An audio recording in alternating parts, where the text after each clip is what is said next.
Hey, how's it going?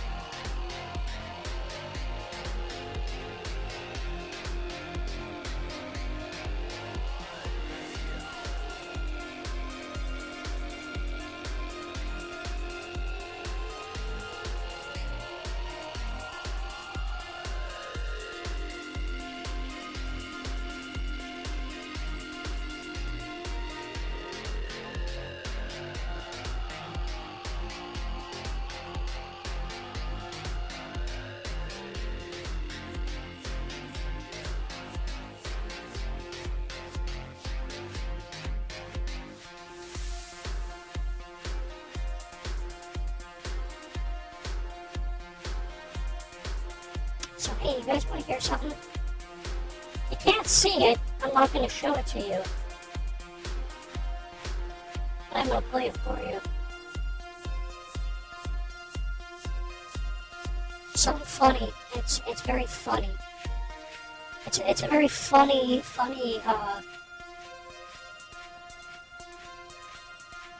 it'll be funny.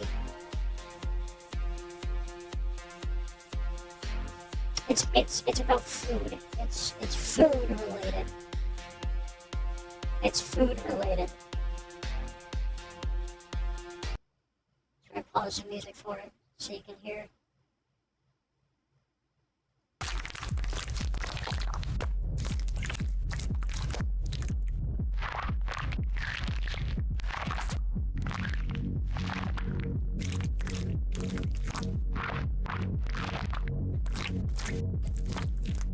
It's food related.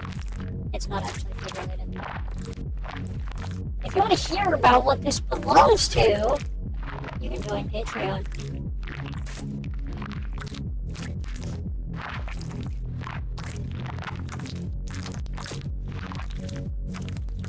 I'm not sure. Actually, Shaz, I lied. It's not about food. Something's happening.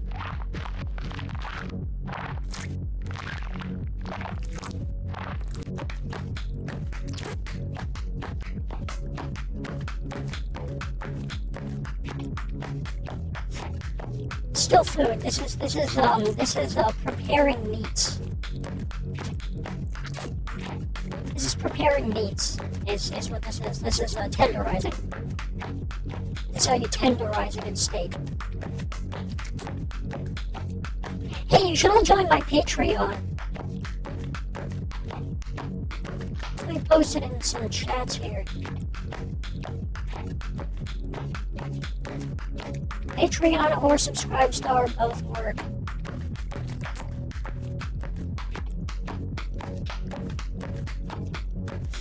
Both work. You can go into both of those and see what exactly is going on here.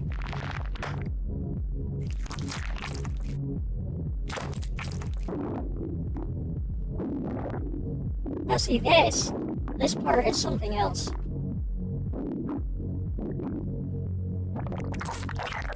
Just know that there's visuals accompanying all of this.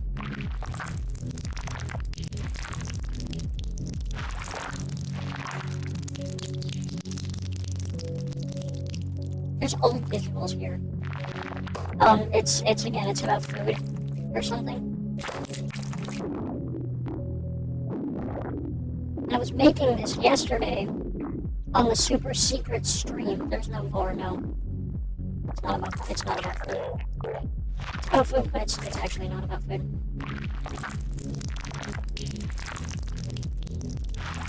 I don't know what it's about. So to join Patreon, this video, you're not going to be able to,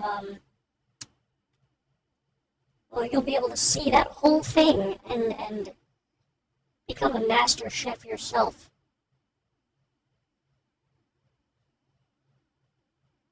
If you join the Patreon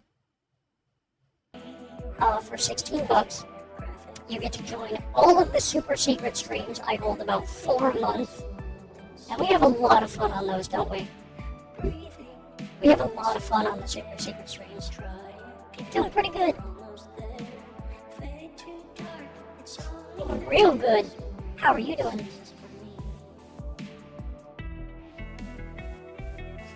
Yeah, there's cooking. We're doing some cooking.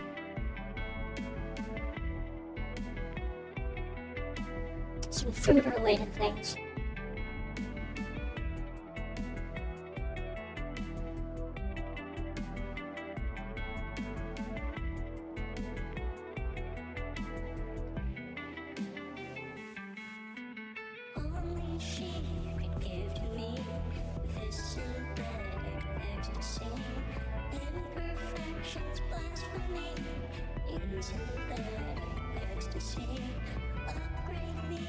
Solid, not bad at all. I'm hoping this animation that I've got here reaches a pretty nice audience. Regardless, I've had a lot of fun making it.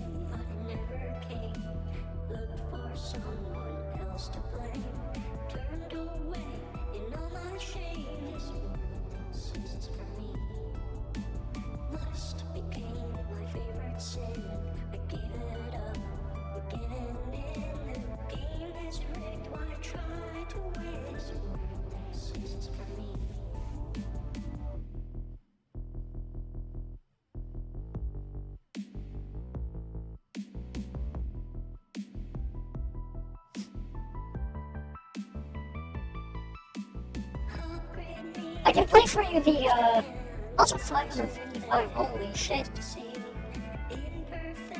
I saw another one earlier. Hello, Stars. Do you guys want? I'm gonna play the audio again, or at least some of the audio of the animation I just made. The cooking animation, the food animation. It's about food.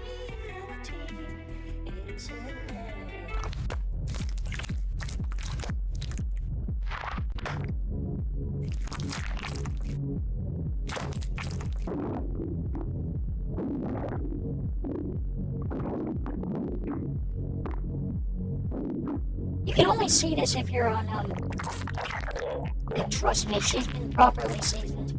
I mean, there's a lot of seasoning, let's just say that.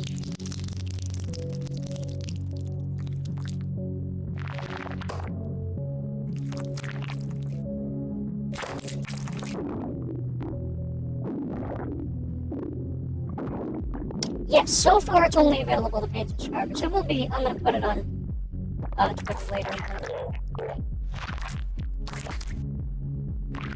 Right now it's...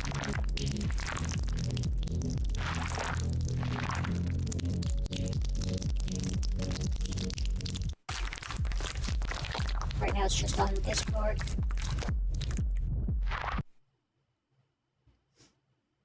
Well, Marcos, maybe somebody's, feeling super charitable and is willing to gift you a subscription to Patreon, which you can do.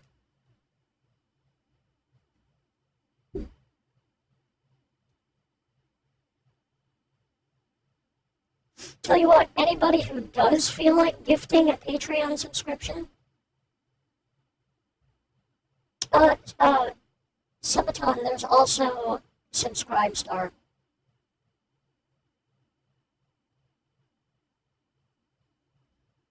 Subscribestar works just as well. You get the same perks, the same fun stuff. Take care, Winnie. You have fun.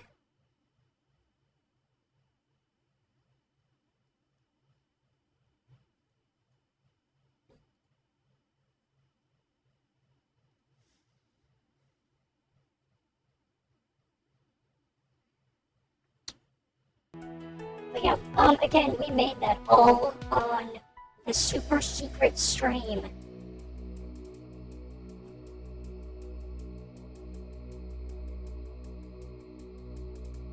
There you go, that makes sense. Editing.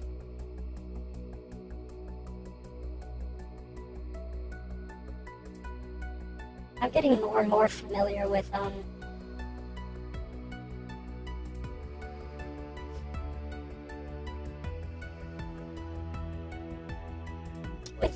DaVinci. Now, Pinky.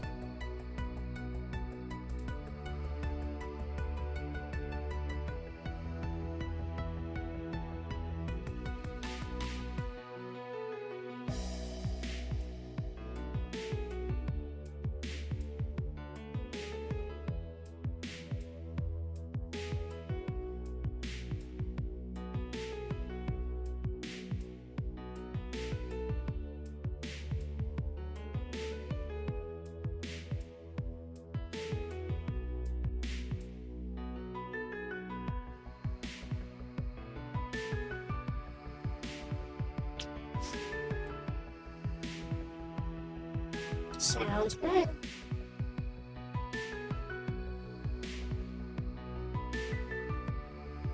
Maybe sometime.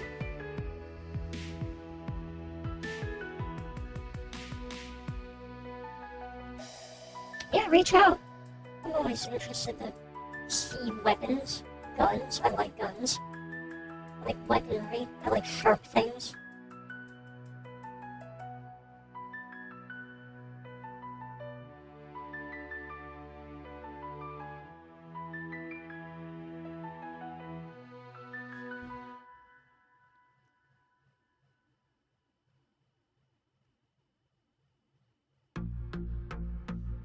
But yeah.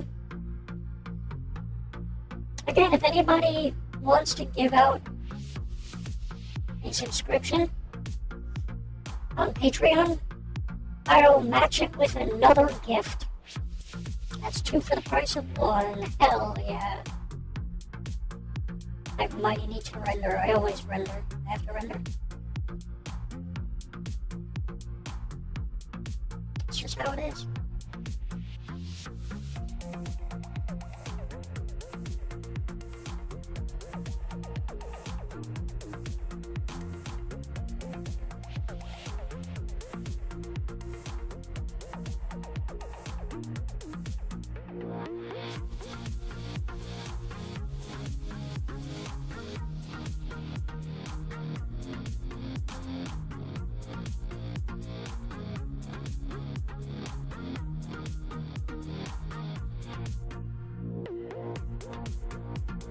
Uses player's health.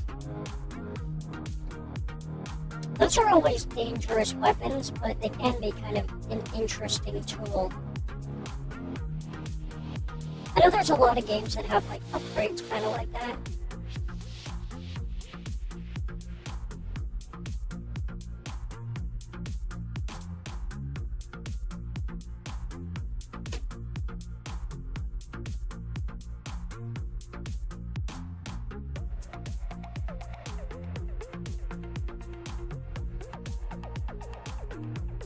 Which deals a shitload more damage. And there is good use cases for it, like if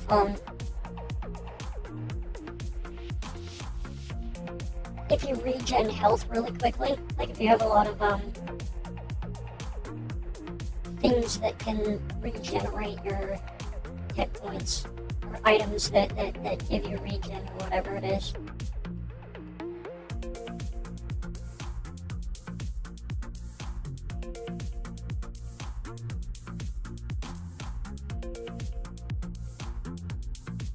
If it regenerates over time, then basically what you're doing is you're making a weapon that has a really low fire rate.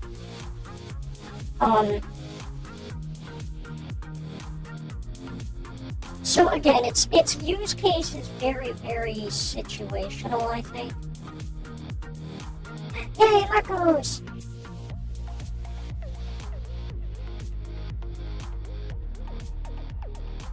And remember, there's also Subscribe Star.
Hello. How are you doing today, Thomas? Hello, Lexi.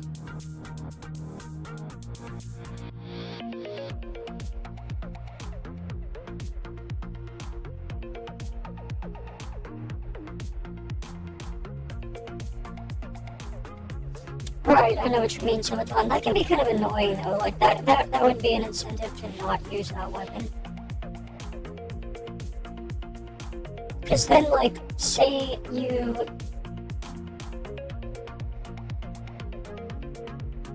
you need to fire more than a few rounds at once, because, like, enemies are kind of crowding you while you're just fucked then, you know? So using health as ammunition is like, again, it's super situational. I'm glad, Thomas. I had a lot of fun making it, and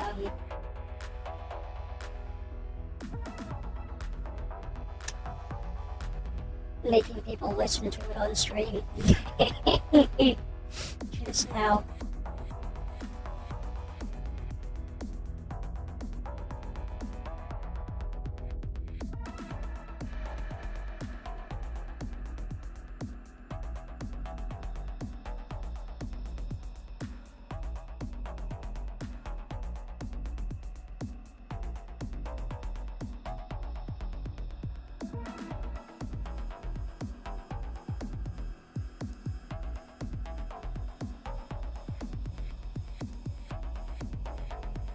So let's see, today I think we're going to work on...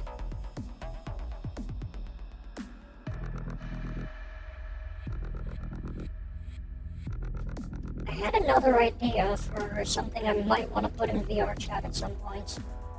Actually, no wait, we're going to do an animation course. Sayadon will be around.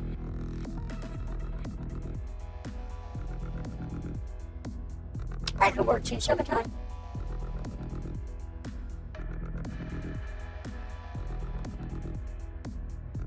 I'll be right back. Give me 1 second.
Hey, how's it going?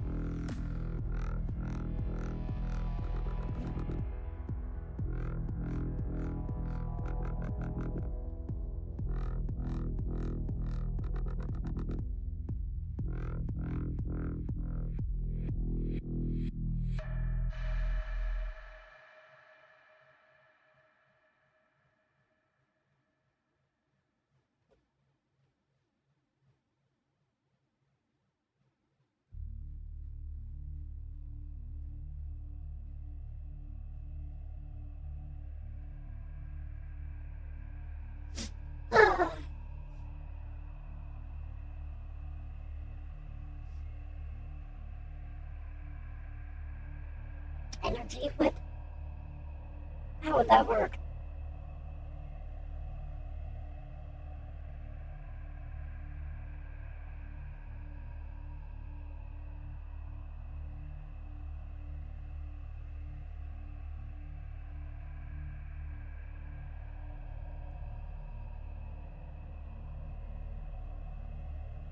Clowns.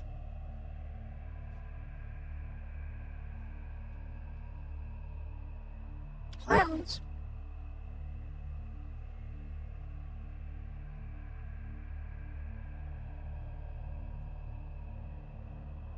More gestures with more large breast.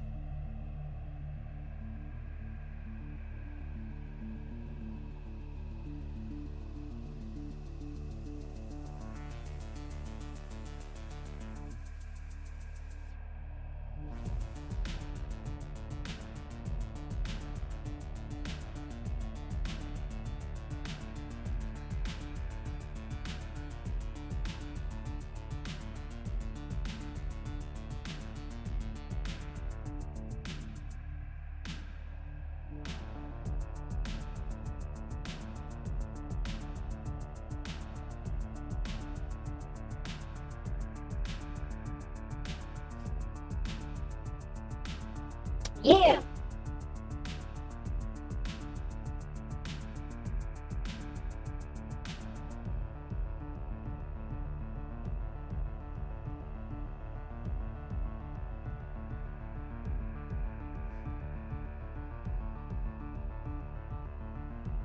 Oh, some status effects. There you go. Yes, indeed, Redline. How are you today?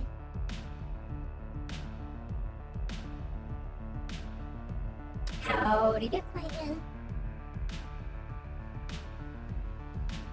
So honestly, we're just kind of waiting on Sidon. Yeah. But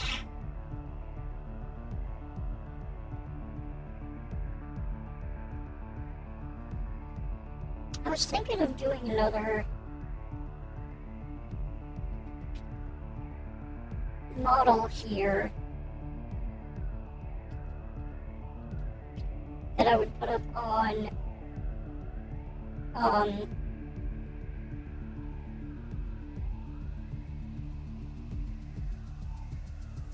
Smutbase and VR chat, I think.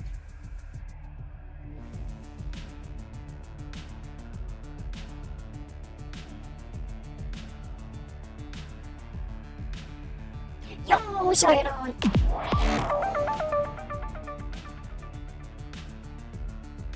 30 months, holy shit.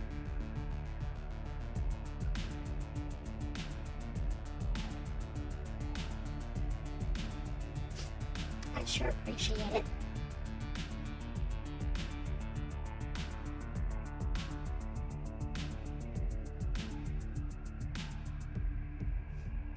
Because I know his real life name, Chaz.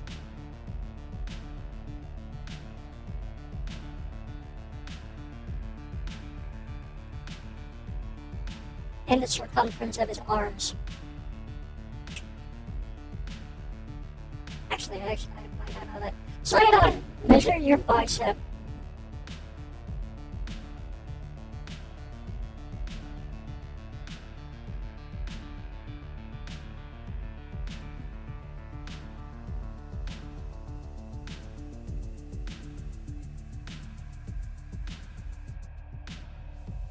Oh, alright, hear me. My energy drinks are here. Hear me.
through that.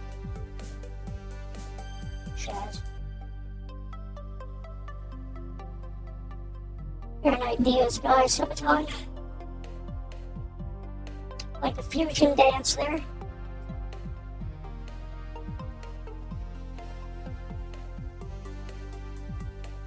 What's up, Marcos?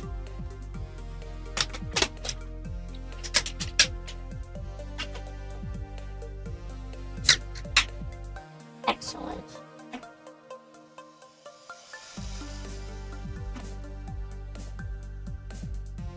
Okay, we're ready to learn.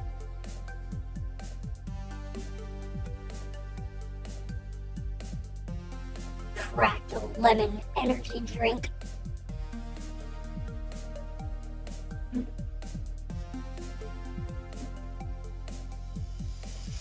Well, what I'm doing right here might be VRChat related.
Is it more of a...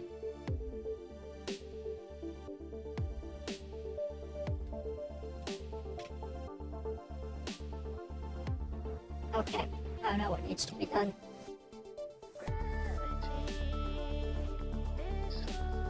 Happen!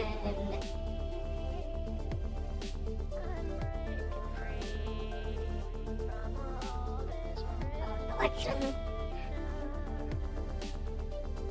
That one.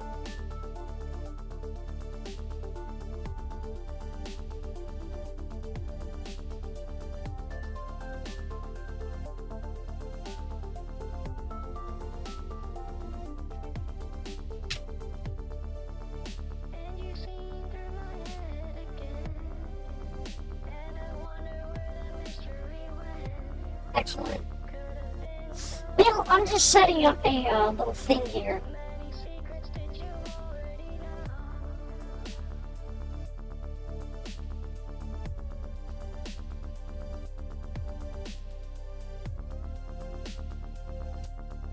But we'll be with SAR-IA in a moment here. Hello, Ninja. Hello, Pee-wee.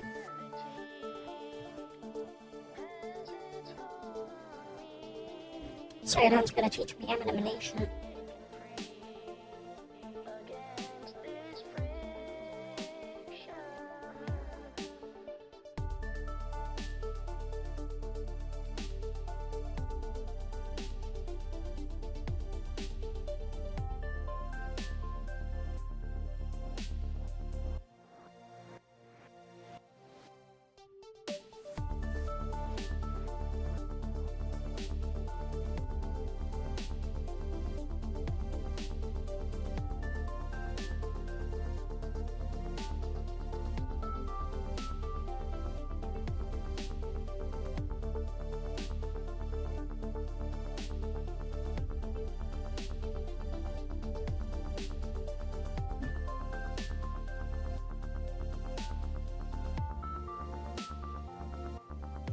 This is not the ghost, no, this is just a base model.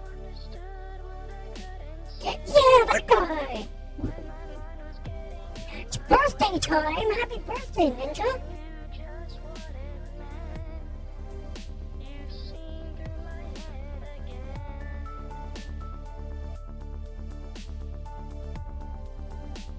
Sidon, you better smash me up before I get too invested in this.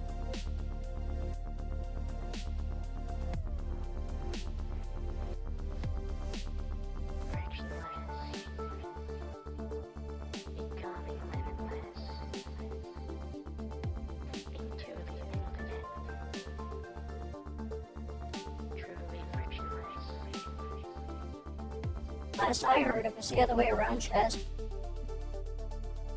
Hey, you know what else $16 will get you? A subscription to my Patreon at Engineer Tier, so that you can see all the super secret streams. And have access to all the final animations. Here, let me share with you some sounds.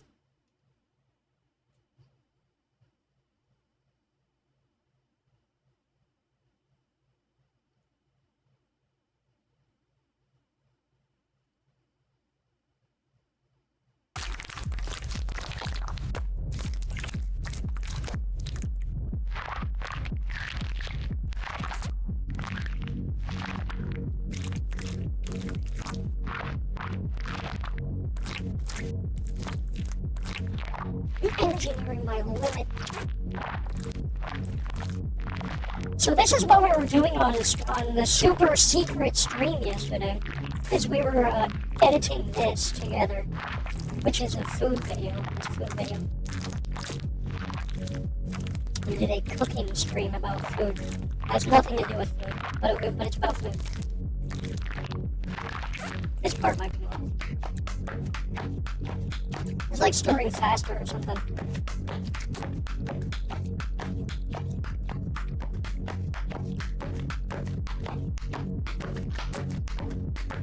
Something or other.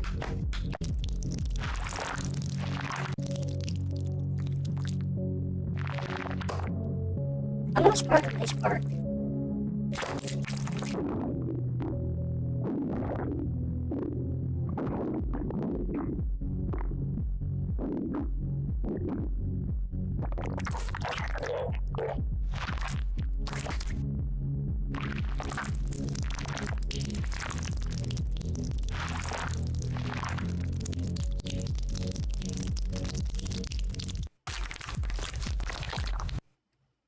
Yeah, it's a lot of fun. See, we were working on a cooking stream.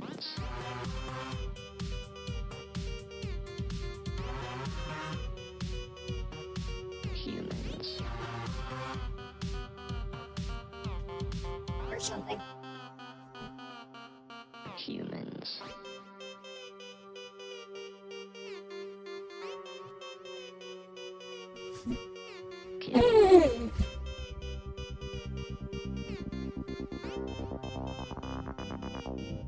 Humans.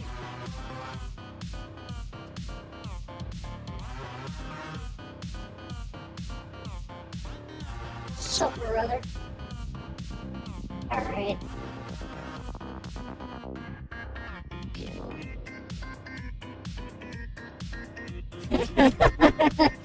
Good specification there. Kill. Side on.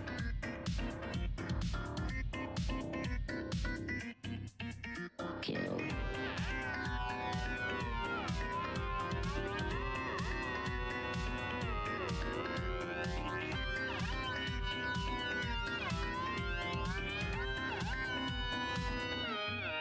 Humans.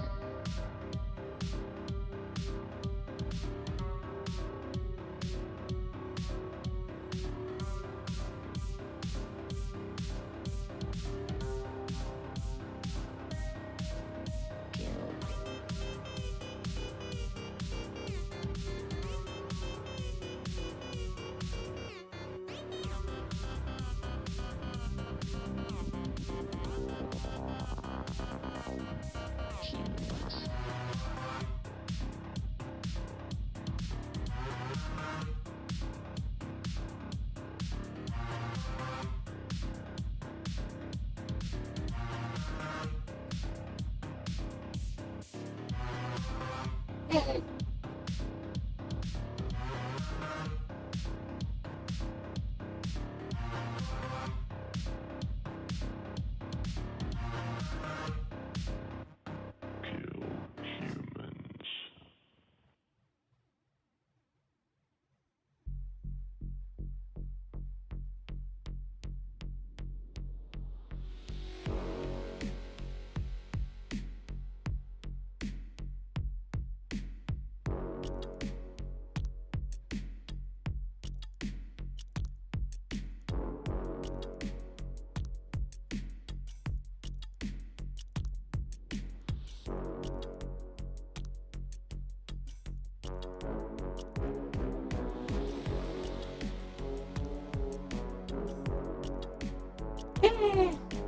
Alright, where's the lad at? Where's the lad? Lado.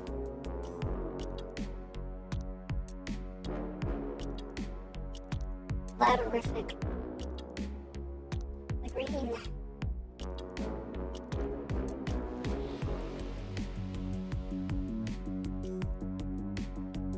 The green must be seen.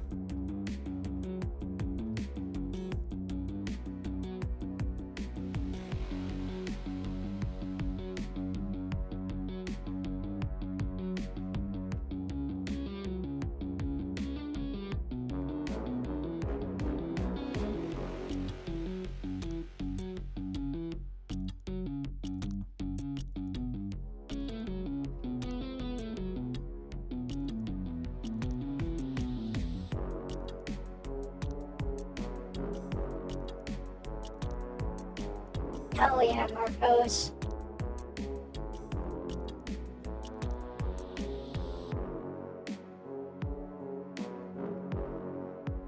A lot of fun stuff.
Let's see here. Where's... We gotta get...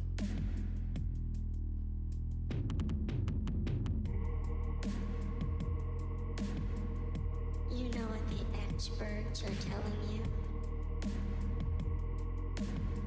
That heavy music is Excellent. Hey, green! Hey, obviously somebody's going that to hear something that Discord these experts ringtone Christmas time is unique. I have not heard it. I have all sounds muted.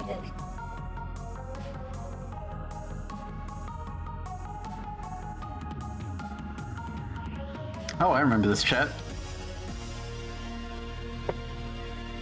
Oh, hey, there's pictures of you.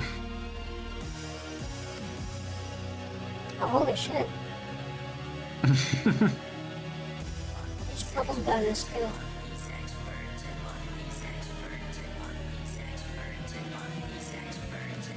And there's some horrible Sonic gifs. Oh, gee.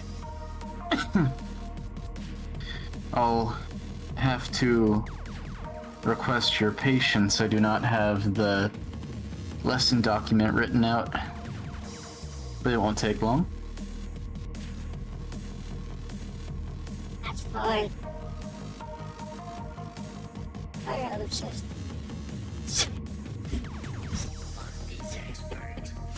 Oh my god. I would like to leave this up to you for what you prefer. Eh, Would you prefer to spend time individually focusing and really fixating on individual, or maybe like at most two at a time, animation principles, or do you want to go through all of them? let's just do like focal points on like two at a time. I think that would be. Because I also had this in mind. I thought we could also split it up like this, where today would be You know a sort of introduction to break the ice on all of it and get more acquainted with what the animation principles are and how to use them, and then a second one would be a more in-depth dissection of how it's used in animation, especially for the kinds of stuff you want to make. I say we kind of jump to the in-depth ones, because I'll get the gist of the major or the principles as we go. Is it more of like a hands-on type learner? Right. I'd rather be like poking things. Like, Halo! So in that case, when it comes to that, like, why don't we do like a small animation that incorporates one or two of those, like specifically focuses on one or two of those principles? You know what by far, you probably wouldn't want to do this, but one of the best ever exercises to really learn and get good at animation and understand animation principles and timing,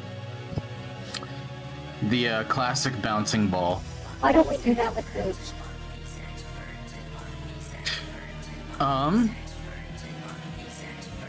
It wouldn't work as well.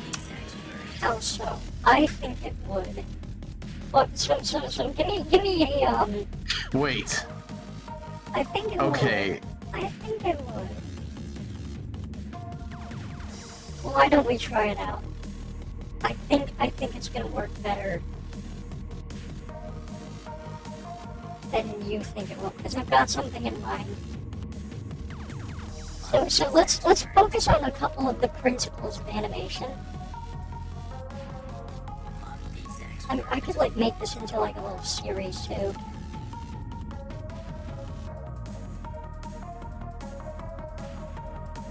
Okay.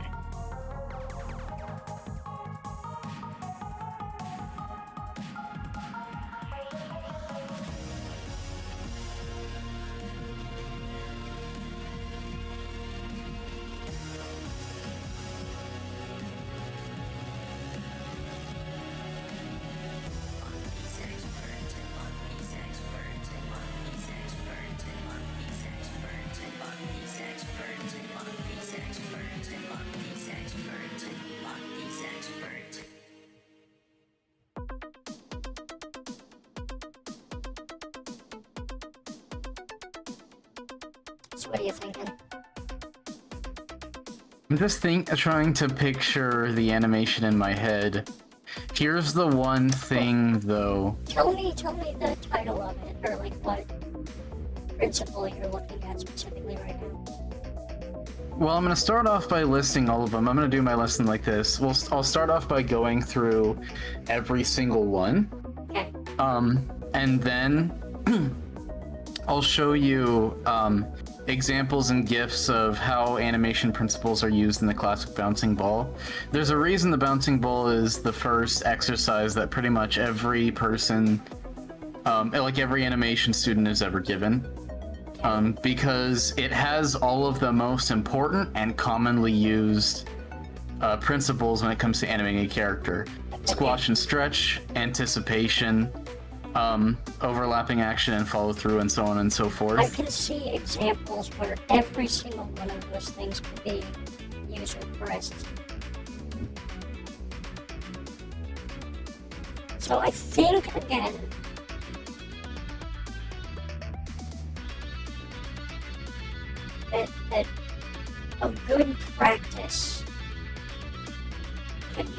to use them in the context of moving breasts around. Because that does a couple of things. A, keeps my attention. B, directly relates to my work. C, interests people in seeing it. D, creates content. So this checks like several boxes that make the lesson more useful and provide, and 5 actually provides context for me to apply the principles in an actual scenario.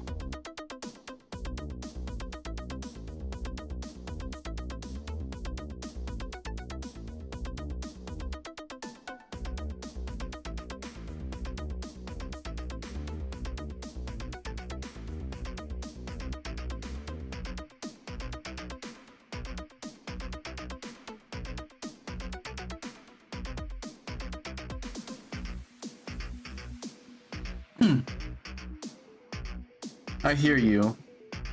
And I think it could work, but I'll have to check something first. Because the one tricky part is breasts are attached to something, Right. and that changes a lot of what is done about it. Right. The thing is, again, focusing on the actual breasts. So keeping root motion to kind of a minimum. Obviously. So applying the actual animation itself, again, there's things that would be going on around it, but it's stuff that can be either kept to a minimum or not focused on as much. You know what I mean? So it again, doing it with breasts is going to severely keep my attention span within the realm of, I think, beneficial for both of us.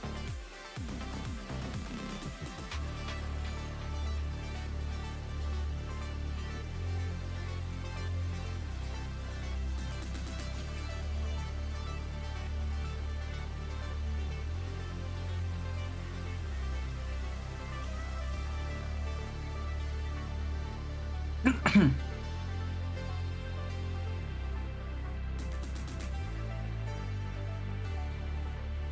think you're overthinking it too.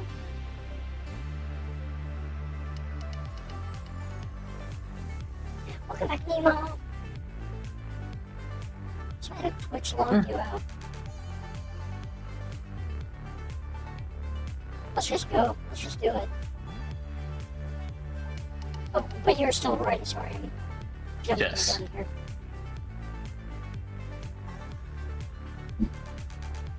So I don't have much of a response at the moment because I'm trying to think of multiple things at once. Oh, you're good.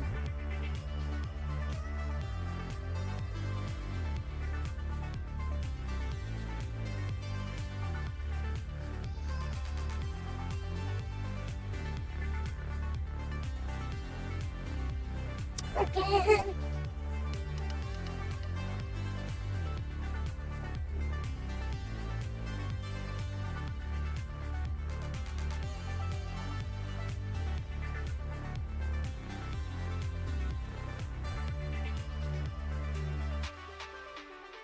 Also, I'm thinking this.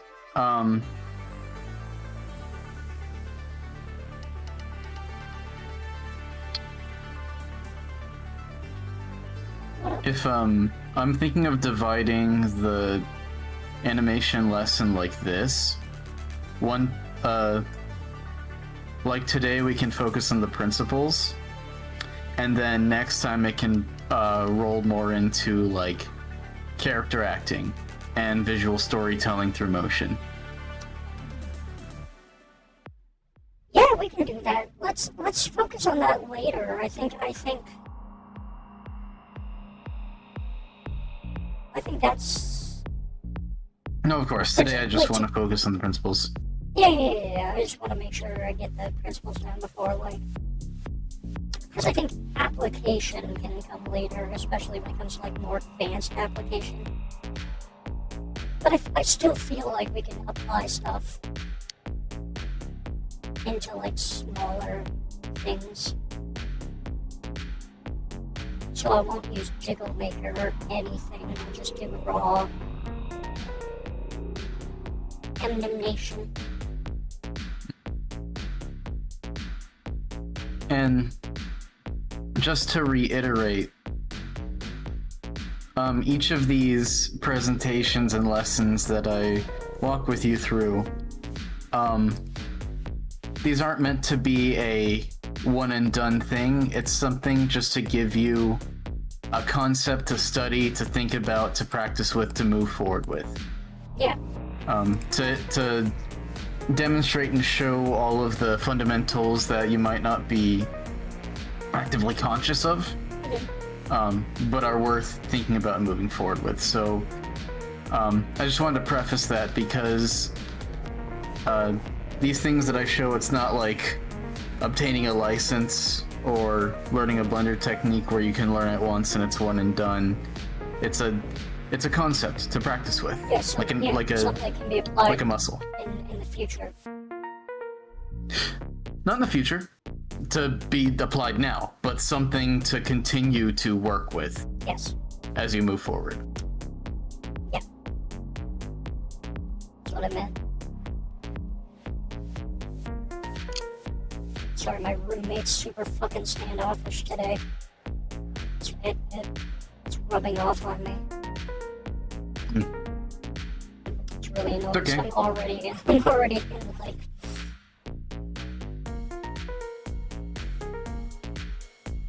I'm already in the mode, you know what I mean? I do. I'm gonna be super you know what? conscious of it today. I say so be it, but know that I'm just as stubborn. No, I'm gonna try my absolute best to not be. I appreciate that. They were just really fucking. So the Amazon driver does this really annoying fucking retard thing where they put the package directly in front of an outward moving door, so that the door cannot open without pushing the package out of the way. Like there's no way to get out of the fucking apartment unless they physically push the package out of the way to get it. Right? And it's obviously on purpose. Like, either they're completely retarded or they're doing it malevolently. It's good in certain cases to presume stupidity, but like, you would think they would know. So I'm assuming it's they're just being a little bit of a dick about it. And I mentioned it, my roommate just started to get super bitchy about it. I was like, can you shut the fuck up? I wasn't even irritated with you, now you're picking a fight with me. Jeez. It's fucking annoying. It's like, goddamn, dude. I understand. And it's... Yeah, sometimes people be like that and you just... Everyone needs patience some days. Yeah. So I'll promise not to Seinfeld you today. It's fine. No, and I'll be alright. But just know that this also entails that I'll need to stand firm on what I believe to be truth in order for you to learn these principles. Sure. But I'm not gonna do like an animated ball, if that's what So be it. Yeah, because again, I think boobs are gonna keep my attention better, keep everyone else's attention better, and I can post it when I'm done. You know what I mean? Like, Yeah. again, it does like 16 different things that make it like more effective in terms of my time.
Thinking of making another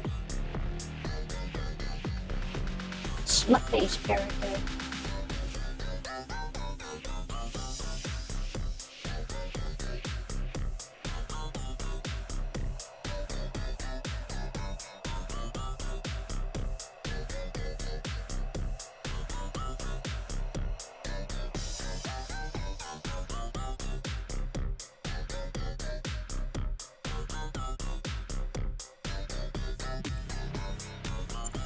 Who's it gonna be? Thinking you two.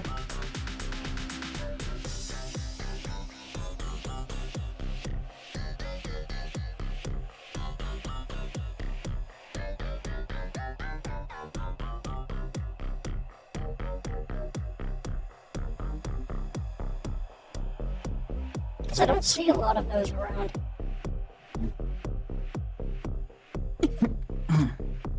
Make sure it's something usable. There's something to be said for being like a default option when it comes to like a model. Right. Ooh, what's the thing you're doing, Connor?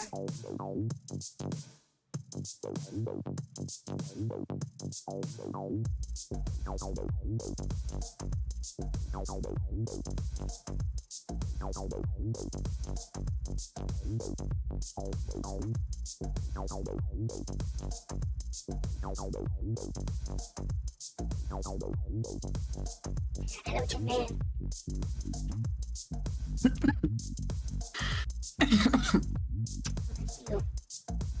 You doing okay? Yeah, I've been coughing a lot today. It feels like I've got asthma.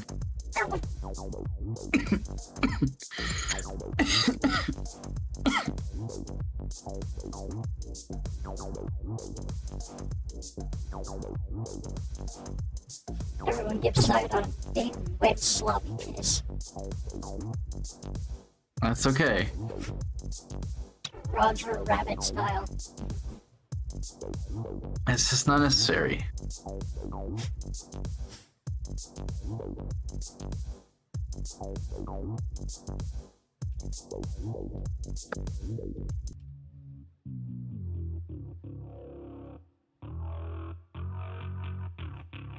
One of those.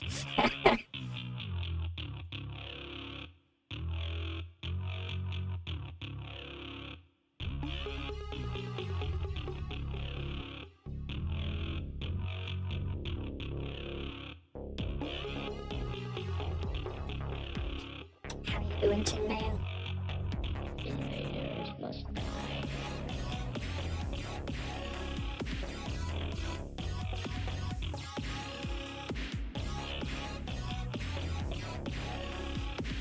As a tail.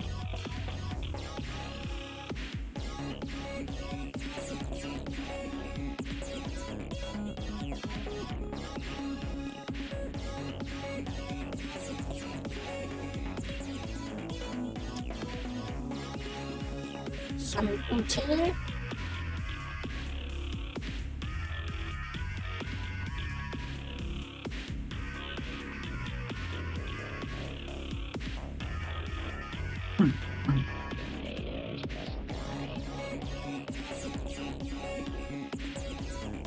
Routine your heart in the right place.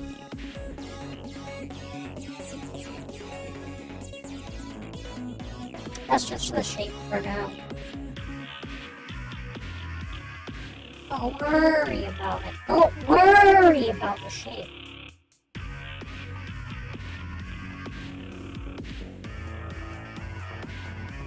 Invaders must die.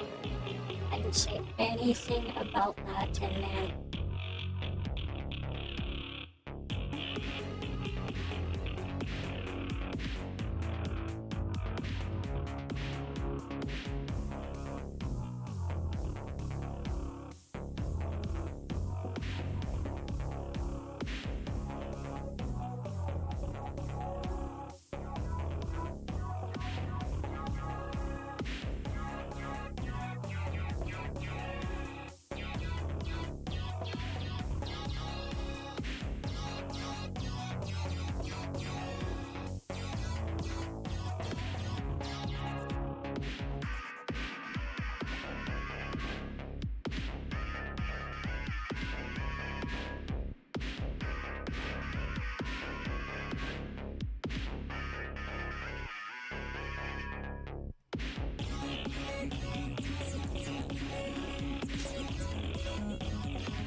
Invaders must die.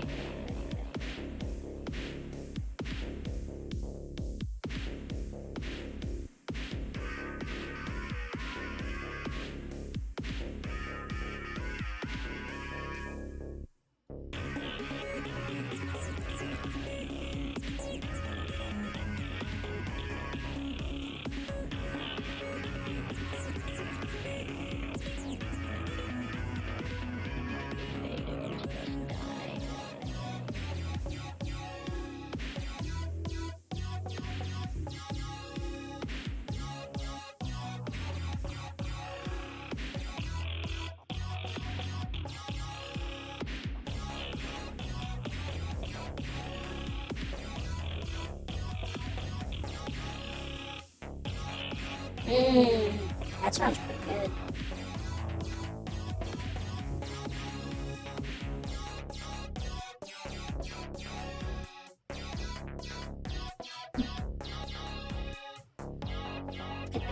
Aluminum dioxide or whatever the fuck it is they put in the shredded cheese. Invaders must die.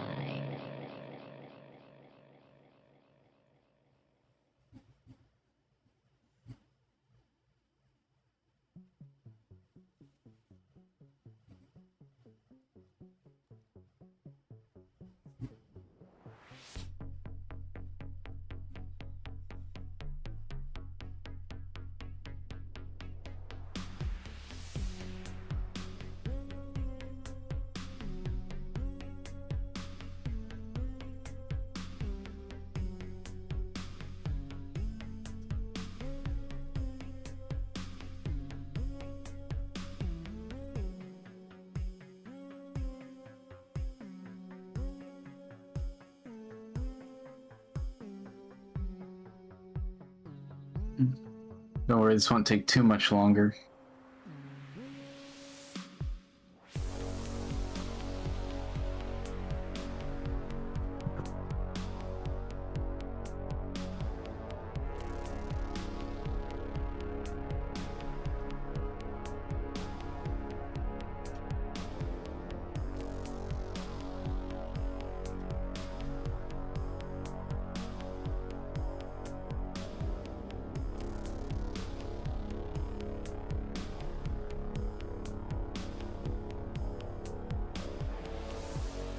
No worries. Just making a tail here.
Bada boom.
Tom bought cheese. It's just synthetic cheese. It would be better though. We would just get it from real cows. Or cowgirls.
An isopod? Maybe.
I see what happened.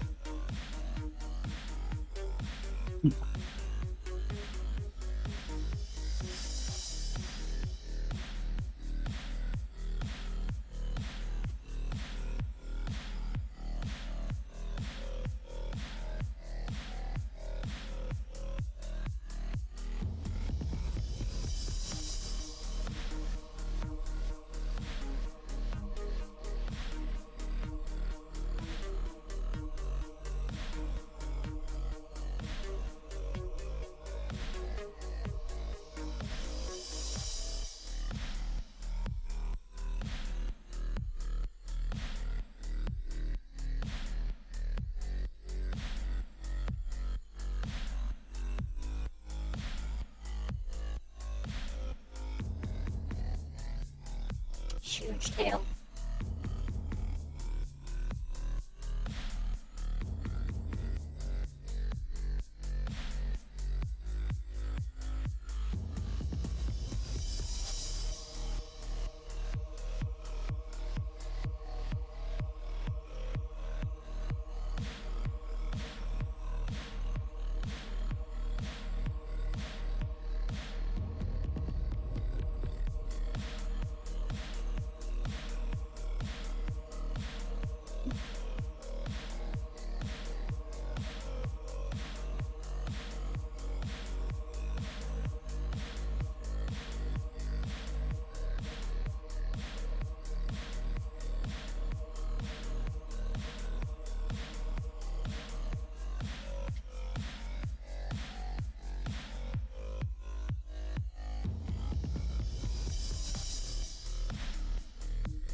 I'll redo the seams on that.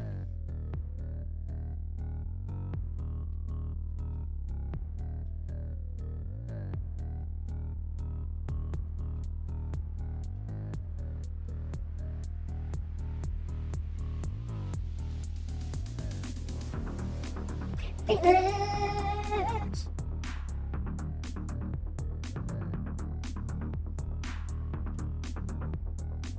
I sure hope you're doing well today.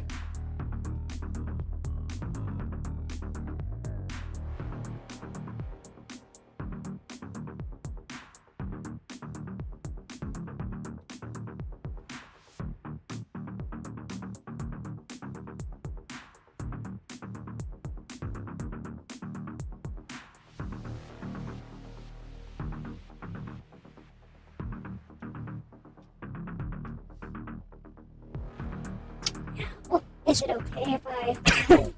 Excuse me, is it okay if I could just call you Fox from now on? It's good to see you, though.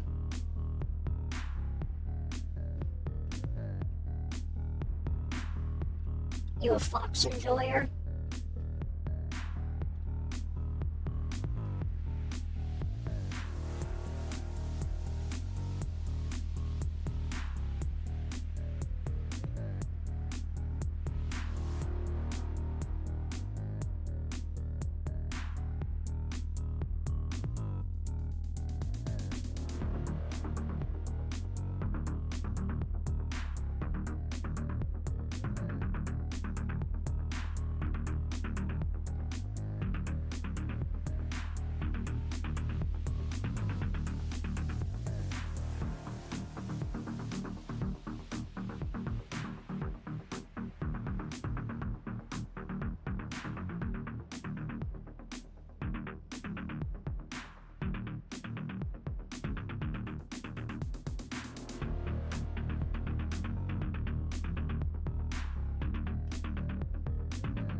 Sounds good, Felix. I'm glad to have you here, folks.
Yeah, I think I was for sure. That was a really good idea, Felix.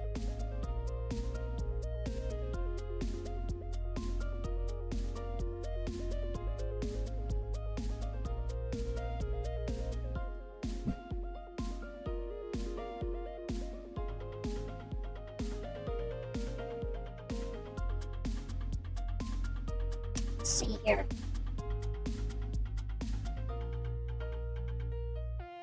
There we go. Oh, I gotta update that pepper one. That's Eonia now.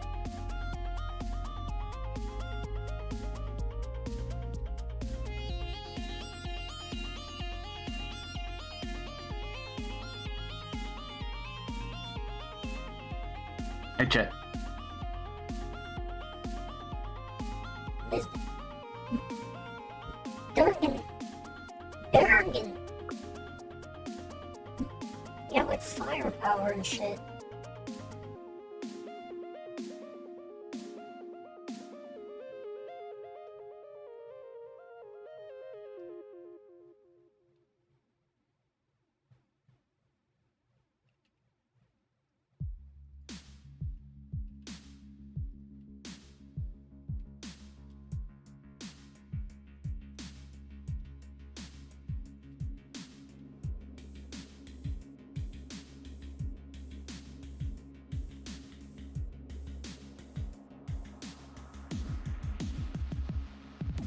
Hypnotic, hydraulic, synthetic, erotic, exothermic, electronic, silicon, still gotta eat a reological material, logistical, movement, critical, downright helpful. Blood flow is a no-go, nonetheless, I can make a show, I just wanna make your thing grow, give me an inch, I can ride for a mile, just strap in, baby, we'll be here for a while. I can it's a doctress, with a tip control, a mechanical mistress,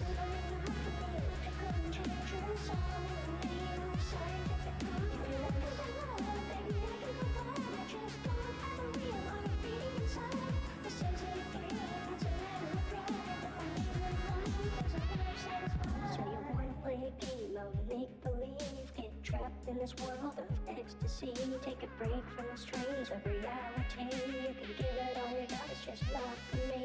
Never said it wasn't want to be on top for a while. We can build a line house and I can take it with style. If you have what it takes, then you can turn up my dial. Satisfaction guarantee, yeah, answer with a smile. Oh, are you a fan of blue? You like blue flavor?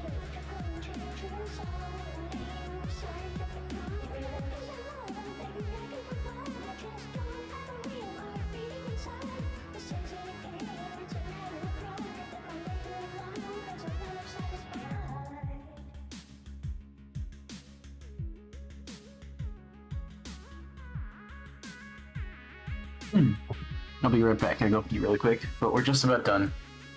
I'm gonna get started when I get back, actually. Sounds good.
Okay.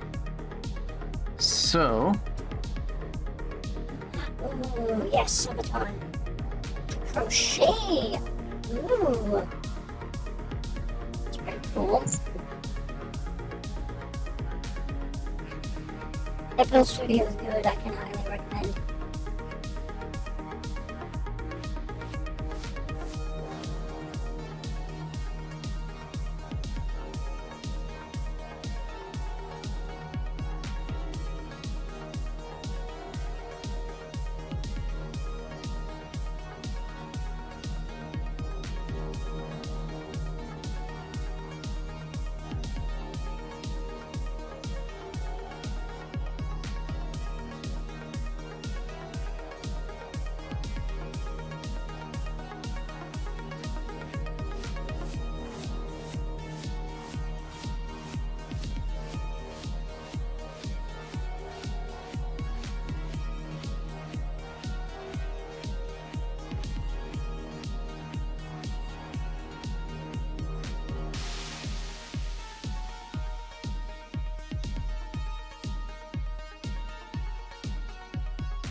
okay. Are you Alright, ready? just about. Let me save this.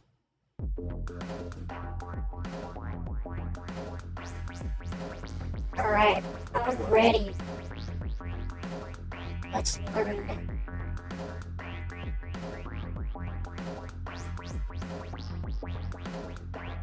All right. Can you see everything okay? Okay. So, you may know a lot of these already, but just to really, get acquainted and familiar with all of them, we're gonna go through all 12. You're not new to animation, so I think we can move through these relatively quickly. And after thinking about it a bit, I actually think, you know what, maybe a bouncing boob animation will work.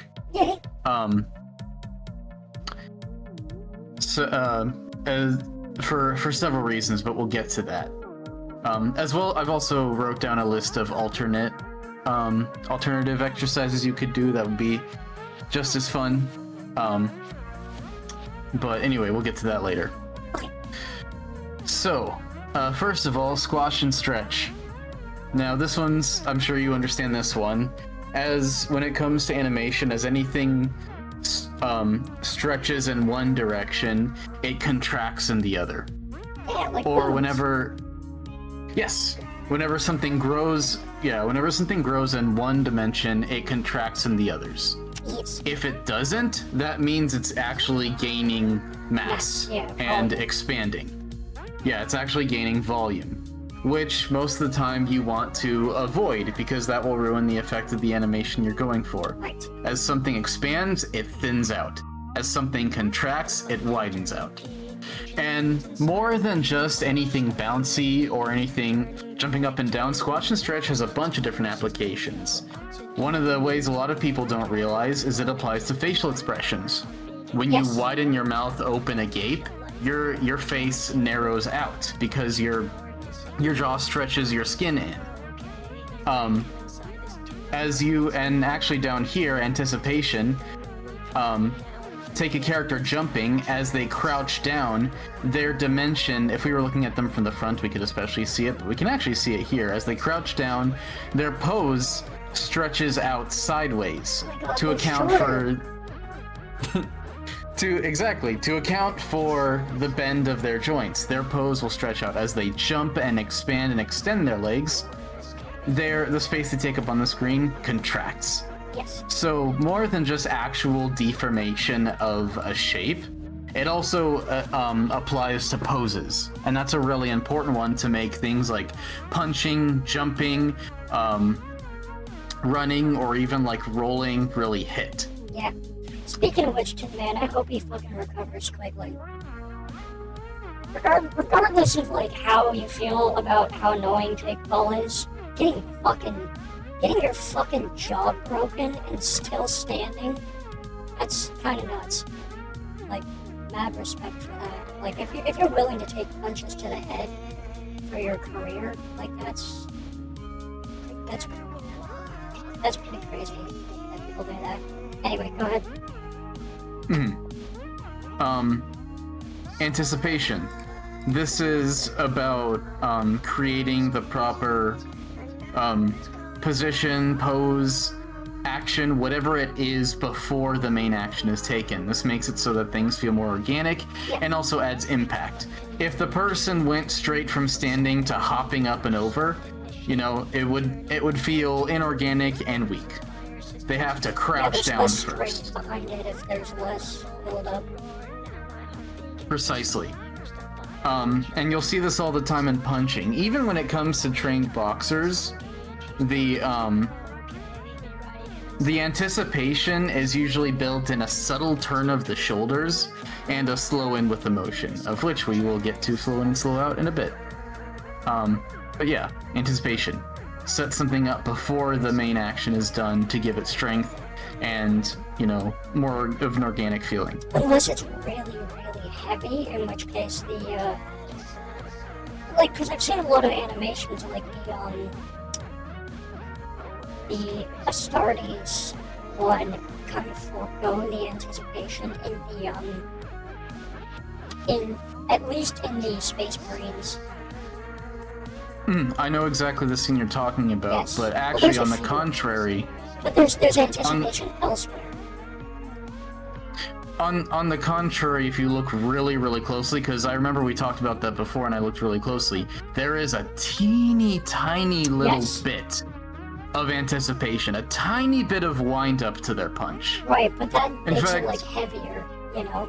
Right. But it's not forgoed entirely. Right. If it weren't there at all, it would look bad. Even just the tiniest little bit of anticipation is what makes something.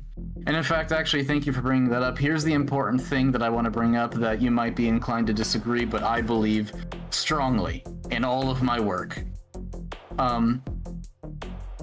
Animation, no matter your style, your level of exaggeration, no matter how closely you want to mimic reality, or how far you want to diverge from reality and make something more Looney Tunes-esque, every single bit of animation adheres to the 12 principles, just in varying amounts.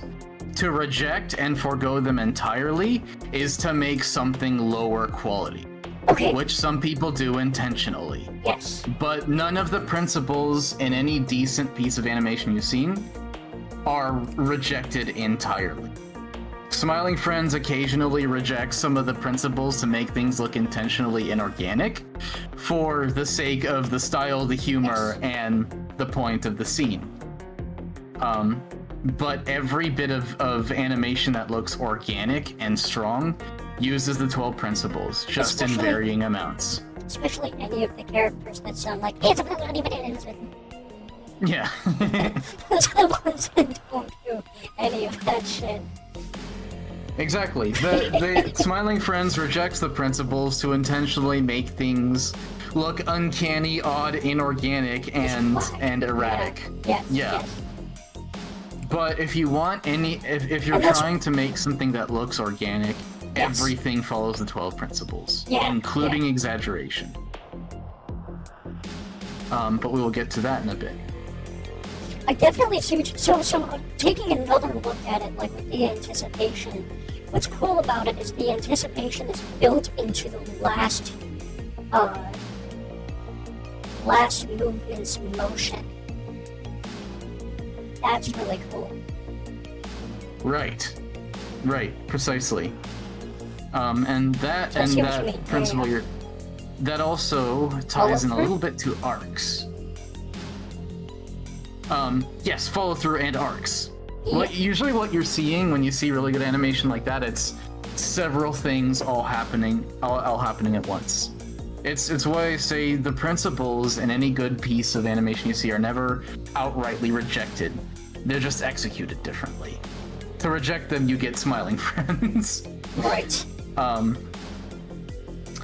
But staging, this one right here, is kind of a mix between when your characters are actually in motion and when they're still and just planning your composition. This applies to renders too. Staging, oftentimes the most important thing is considering rule of thirds and hierarchy of objects in your scene. This ties into light and colors as well to sort of create a subtle effect that you're looking for, or maybe not so subtle. Wherever you place your characters creates a natural focal point. Again, to reject the principles of staging can be done deliberately to make your audience feel uncomfortable or tense or intimidated. But by following staging, you create a lot of the things that when you're watching a movie are normally subconscious, but when you go back and pay attention to the way especially these 4 points right here. Well, you want it to be subconscious. That's the thing, is like the more stuff you learn about all of this stuff, the more stuff is not going to be seen or understood by the majority of people that see it. But Right. the less they see in the work behind the scenes, the better it is. Which is this weird fucking false, like, or this weird fucking catch-22. Right. It's kind of, that's actually kind of the same thing that I kind of mentioned in my reply to the meme that Toom put in the other day is... Yeah. A lot of artists who make really good stuff, most people don't understand how much they're actually putting in to make it look that good. Exactly. How much goes into making all the good stuff you recognize from like Disney and Pixar. Yeah. What makes their movies as quality as it is. And There's staging is a big part of that. It's actually a story. Do you, I don't know if it's true or not, but there was some story about like a woman who approached Leonardo da Vinci or something like that, and asked him to draw something on a piece of like a tiny piece of paper, like a napkin or some piece of shit. And he did, and said, okay, that'll be $65, or some amount of money that equals $65, right? Like whatever amount of money. She's like, how is that worth $65? He's like, because it took me 30 fucking years to do that. No.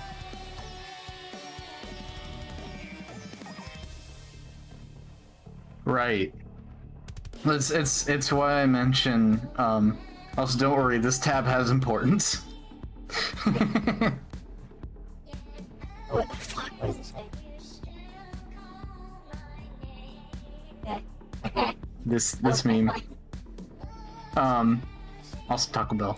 That's anyway. actually one of the things I was going to recommend we do for one of these principles. Yes. Is exactly that. So I know you're right on the money. So Great help. exactly. This is another example of the way rule of thirds is used in a scene.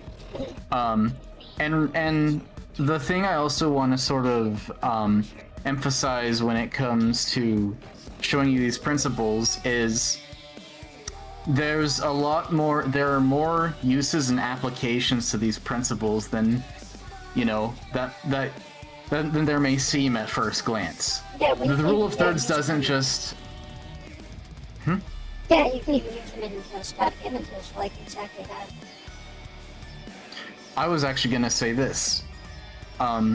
when you're thinking about rule of thirds and how to place things in an organic scene, it doesn't just apply to the horse. Your horizon point right here is placed in a specific spot. The mountain becomes its own character and focal point the way it's placed in this third of the scene. The same right here.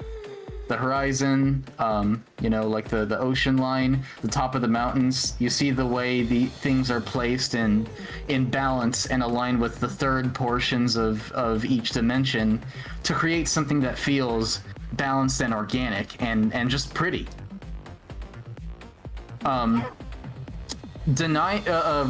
When you reject the rule of thirds, it's also a valuable tool that achieves a very different effect. For example, the center shot. It's seldom used, but when it's used, it can make a great effect. It's usually used for emotionally intense scenes, or to introduce someone important, or to make the audience feel the impact of a critical. I'm actually going to argue that they're still using the rule of thirds. It's just the center three. Well, it's actually the rule of thirds applies specifically to each of these. I mean, you can still divide those shots clearly into the grid of 9 that you see there. They're just occupying the center, top, and bottom. See what I mean? Well, yes, but the technical term rule of thirds applies to these converging points, as well as these lines. When you align something with one of the lines or these converging points, that's a rule of thirds. Makes sense. They're just using the empty space as opposed to the lines themselves.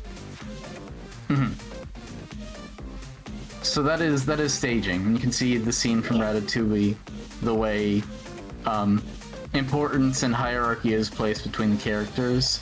Though Linguini is higher on the composition, there's a feeling of greater hierarchy that's offered to Skinner because of how much space he occupies and the way he's darker on the composition. The lighting affects it too. So staging, composition-wise, critical component of animation, and some of the stuff we were talking about earlier when it came to renders and whatnot. This one right here. Also, hi Dino, and hi Dia. So straight ahead and pose to pose. This principle is most often applied to traditional animation when you're drawing frames, but it also works when it comes to 3D animation and the way you set up your keyframes. Straight ahead is when you set your frames just going forward linearly. Like you set the first position, then you set the next one, then you set the following one, then you set the last one in sequential order. Like the way it's drawn here, 1, 2, 3, 4. If you were to draw them in that order, that's straight ahead. Pose to pose is when you draw your beginning and ending poses first, and then you move between, not in sequential order, to plan out your timing. Yeah. That's usually what I do. Each one has its... Give me just a second.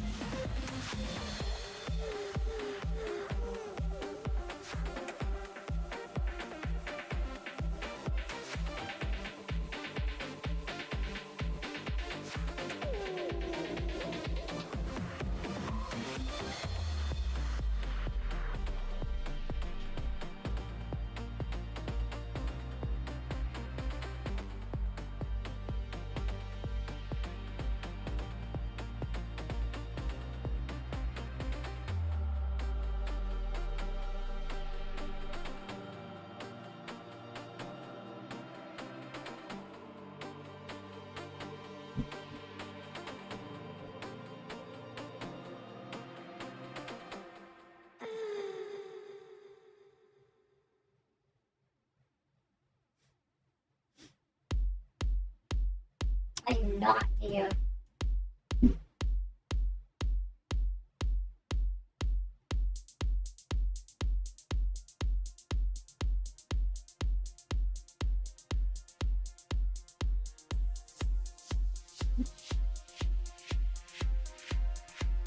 I'm back.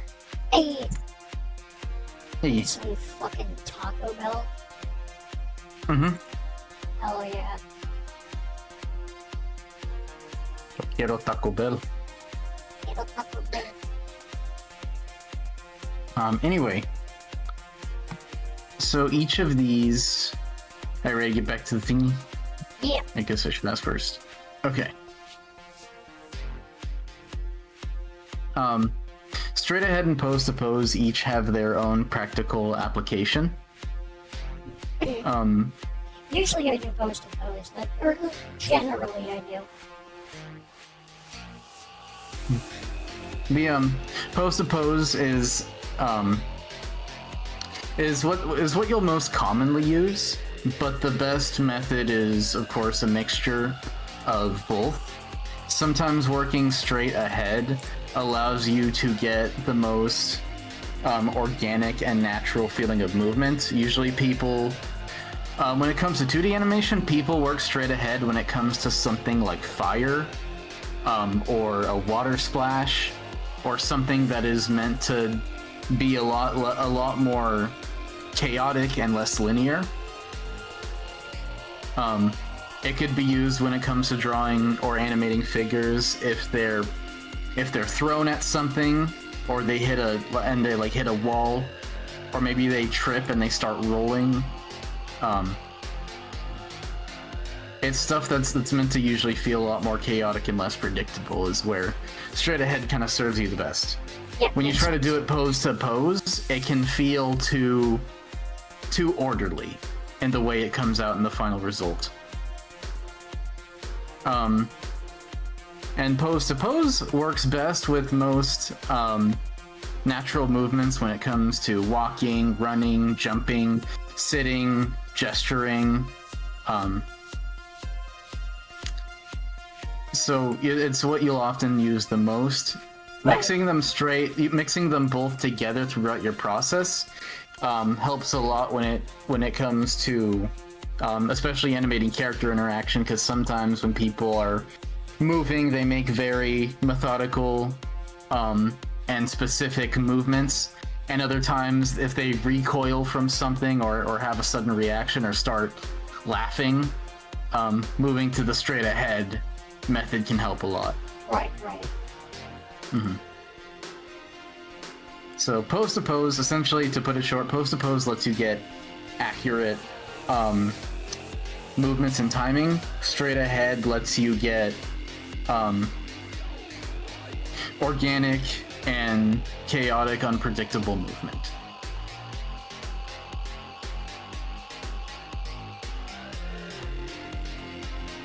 So, Yeah, that's as this one of the things I was going to say is the driving principle behind having the asparagus move.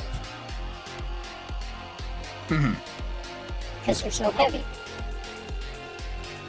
There's like a lot of force, so they have to move their previous motion into the next. Right. Clever.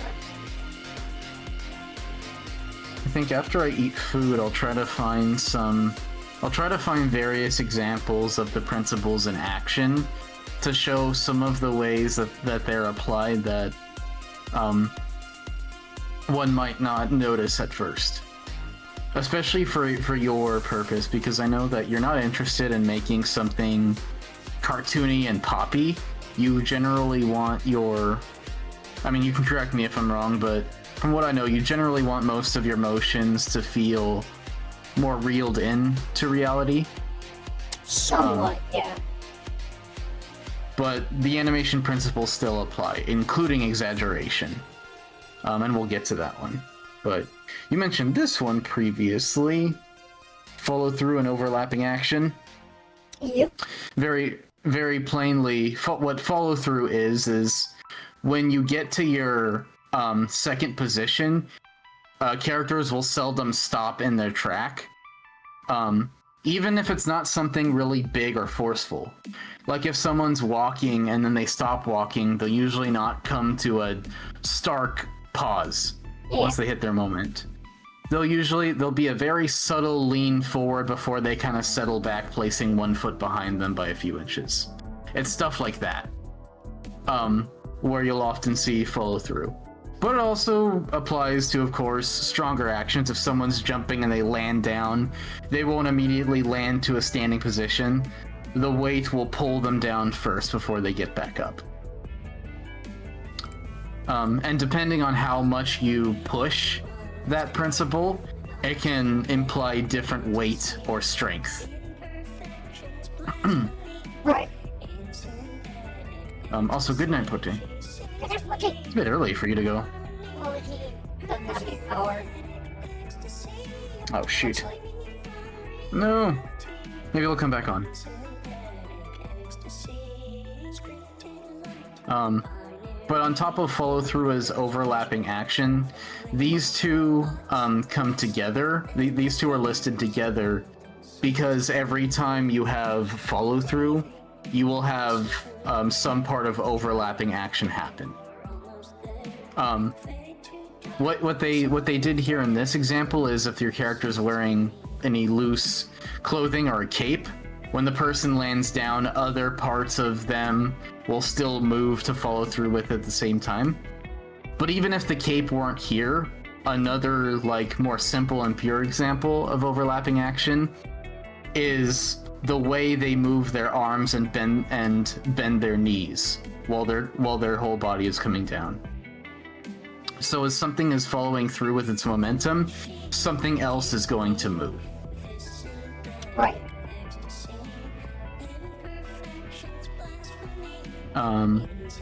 Slow in, slow out. Plain and simply, when an object starts or stops moving, it'll most often have to rev up its momentum first. Like when a ball is bouncing, at the top of its peak, it'll slowly start to come down until it reaches terminal velocity and hits the ground. And once it bounces back up, it'll slow out as it reaches the top of its arc. And then it'll do that again and again. Or with like a swinging pendulum, it'll start slow as it starts to build its momentum downwards, go in fast, and then slow down as it comes to its opposite side. Slow in, slow out is also important when it comes to movement of people, because we're pretty much never moving linearly. Even like very, very, very subtle, people always kind of come to a slight slow in and slow out with every action they do. And it's kind of neat. If whenever you're out in public, you know, if people watch, if you're ever interested in people watching, it's kind of interesting to see these principles actually happen as people move. Right. Or even yourself if you're not thinking too much about it. Yeah, makes sense. So it's why I recommend for pretty much every motion you'll do, there will be some amount of slow in and slow out. If it's meant to be really fast and punchy, like something shooting by, it might not slow in and just slow out. Or if it's meant to be like a rocket blasting off, it might slow in but not slow out.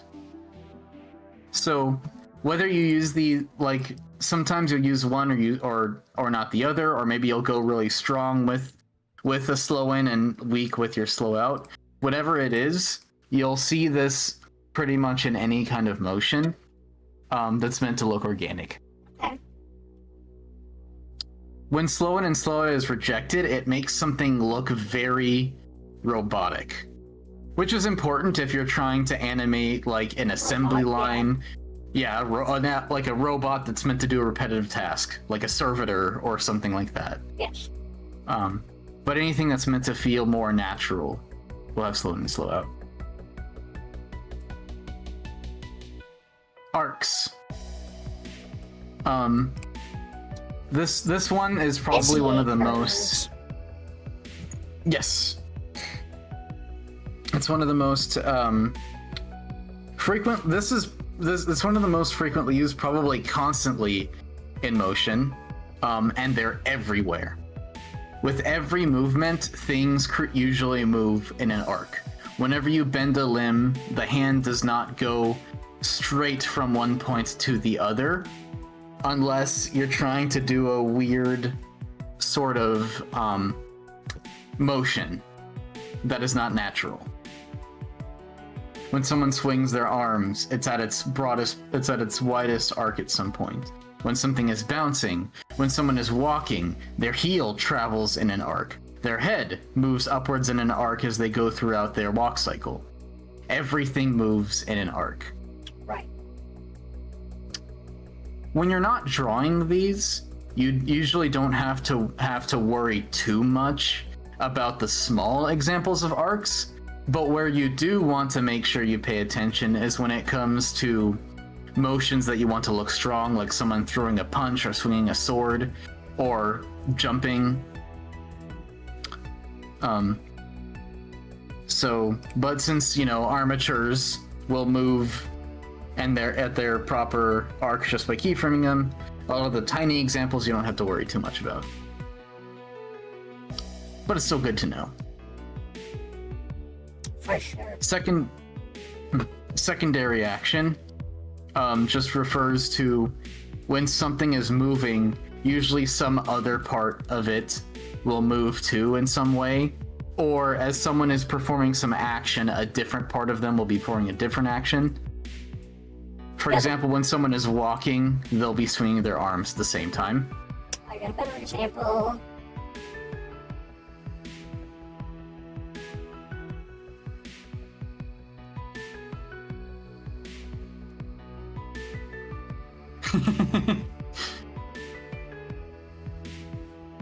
As what you got for me?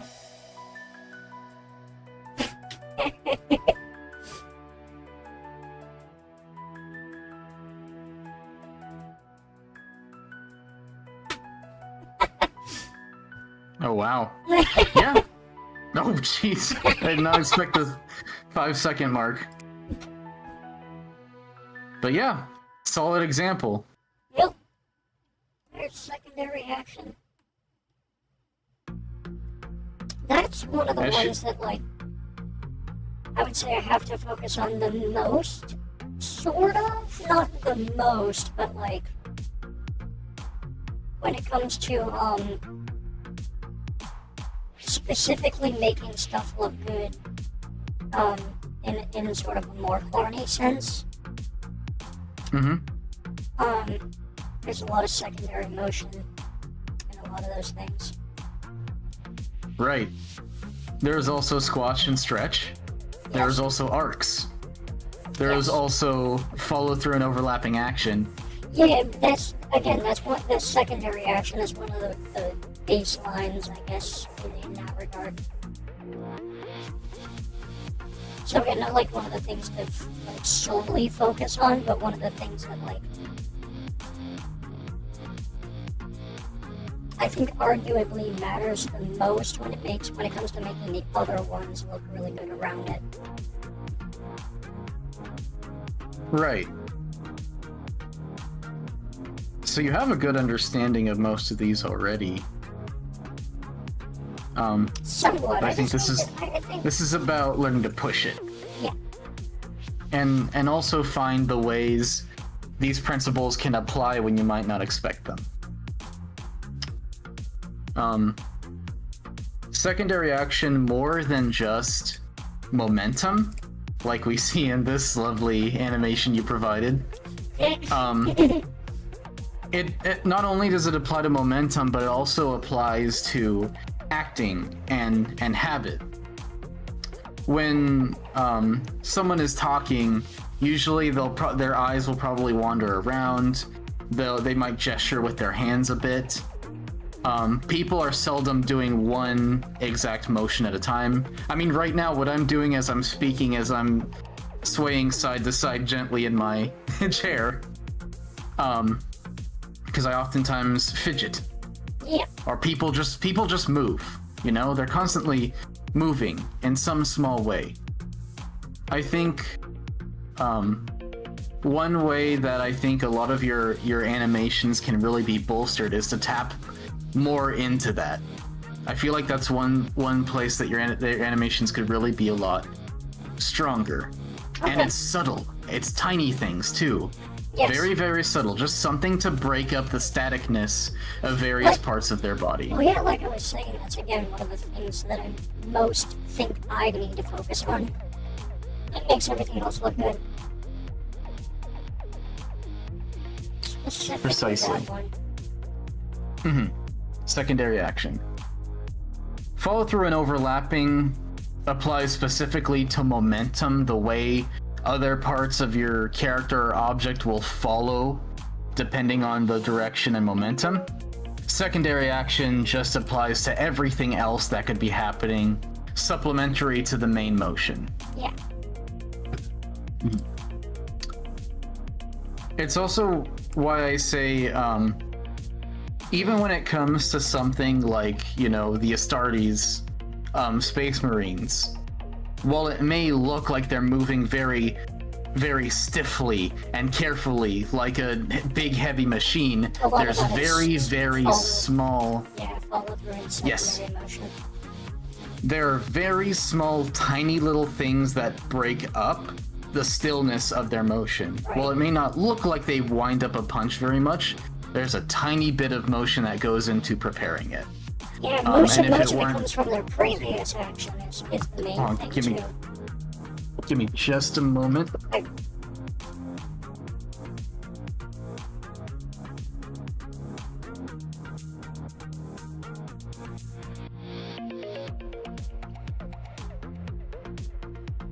The fuck? Sorry, my dad was talking to me.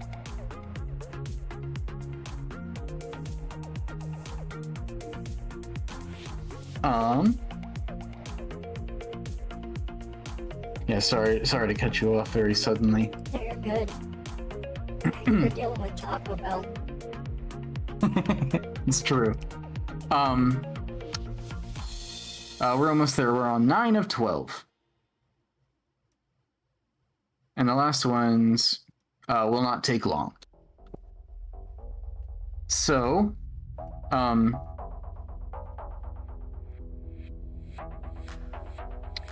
timing. As the name implies, this is about just the time that your animation occupies and the way it moves throughout its time. Timing is what helps you determine weight and strength, and also emotion and mood, depending on the way someone moves throughout a certain time. Because timing doesn't just apply to how long it takes for an action to complete, it also applies to how the object behaves from position to position within that time frame. It ties most frequently in with slow in, slow out. When people move, they'll oftentimes take a little bit more time to get their motion started in the beginning and the end. And you can see here an example of the way timing and animation is used to determine weight, substance, gravity. They didn't do squash and stretch at all. This one's just about timing. But you can see the one on the right. This could either be a bowling ball that has very little elasticity and doesn't bounce, or it could just feel really, really heavy, or maybe we're on a planet where gravity is really intense. Yeah. Or maybe it's being maybe if someone were here, maybe it's someone pushing the ball into the ground and not letting it bounce. On the left, this could be a balloon. This could be on the moon. This could be just something very, very light. Right. Timing determines a lot of the impact. For your characters, timing could be the difference between the way someone like Teijiti moves and the way Guts moves. Yeah. That makes a lot of sense, yeah.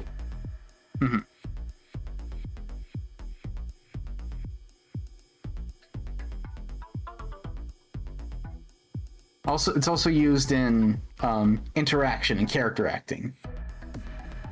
Someone nervous or tense will move very quickly in short bursts. Someone chill, they're going to move a lot slower, naturally. Right. Exaggeration, as the name implies, it's just about pushing something, anything, more than it would be seen in real life. An example of that one I saw that one pop up, and I was like, I have a perfect example. Oh boy. Yes. Yeah. Very good. Yeah, that's like one of the best examples I can think of.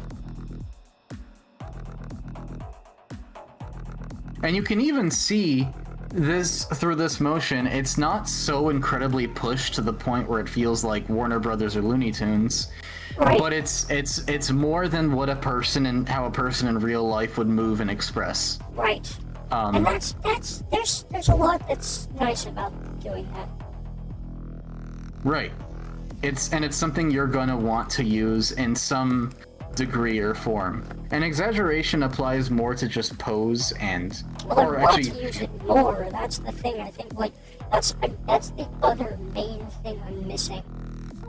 I think when it comes to a lot of my animations is because you actually brought that up a little while ago, where it's exaggerate poses more, and I do need to consciously keep doing that, because that is kind of more of a right brain thing.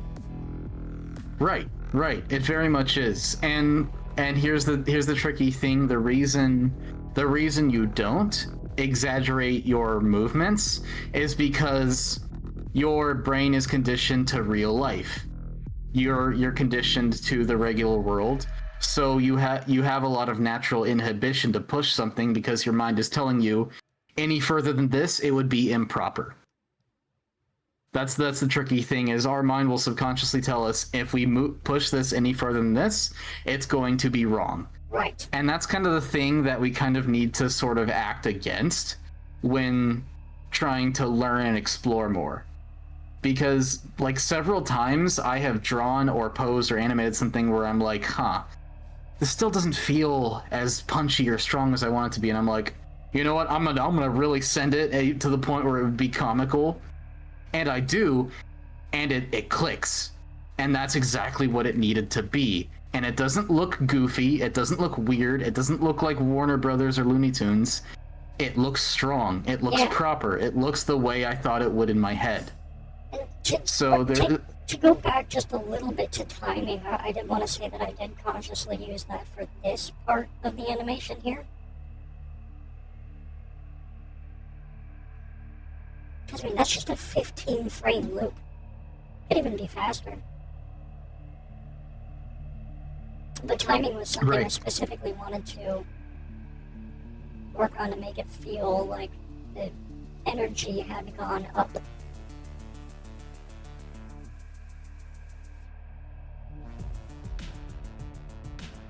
Right.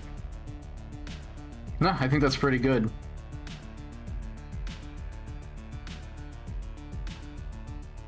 She looks very shiny and slick. She's working up a sweat, that's for sure. But yeah, exaggeration. You know what? Get a feel for it. Try it. Send it further than you think will look good. Send it further than to the point where you think it might look a bit comical. Yes. Because you'll be surprised how much exaggeration can go into something to actually make it look proper. Solid drawing. So what the core of what the beginning of this principle means is it's about illustrating a character to make it look like they have dimension, so that light will hit them properly, it looks like there's depth, and it makes them just look accurate and good on screen. The difference being, this character has dimension and perspective, this character looks flat. Solid drawing also refers to positioning and posing. When a character is facing straight at the camera, standing perfectly and symmetrical, it makes them look flat, boring, and have weaker motion. When you turn them to the side just a little bit, it brings out that perspective. It also feels natural, because usually when you're talking to someone, they'll seldom stand like straight at you with their body symmetrically and evenly positioned facing you entirely. Right. And the only time they do is if it's deliberate and meant to be stiff. I mean, think about how, you know, in the videos you showed me of the military training, how soldiers stand. It's not relaxed. It's not candid. Never, no. Not even in parade rest. Yeah, exactly. It's not resting. It's not natural. It's a pushed position. But when you want to animate characters that are, you know, interacting naturally, you want to position and turn them in a way that emphasizes their perspective. This also applies to light and color, the way you want to emphasize contours and light direction.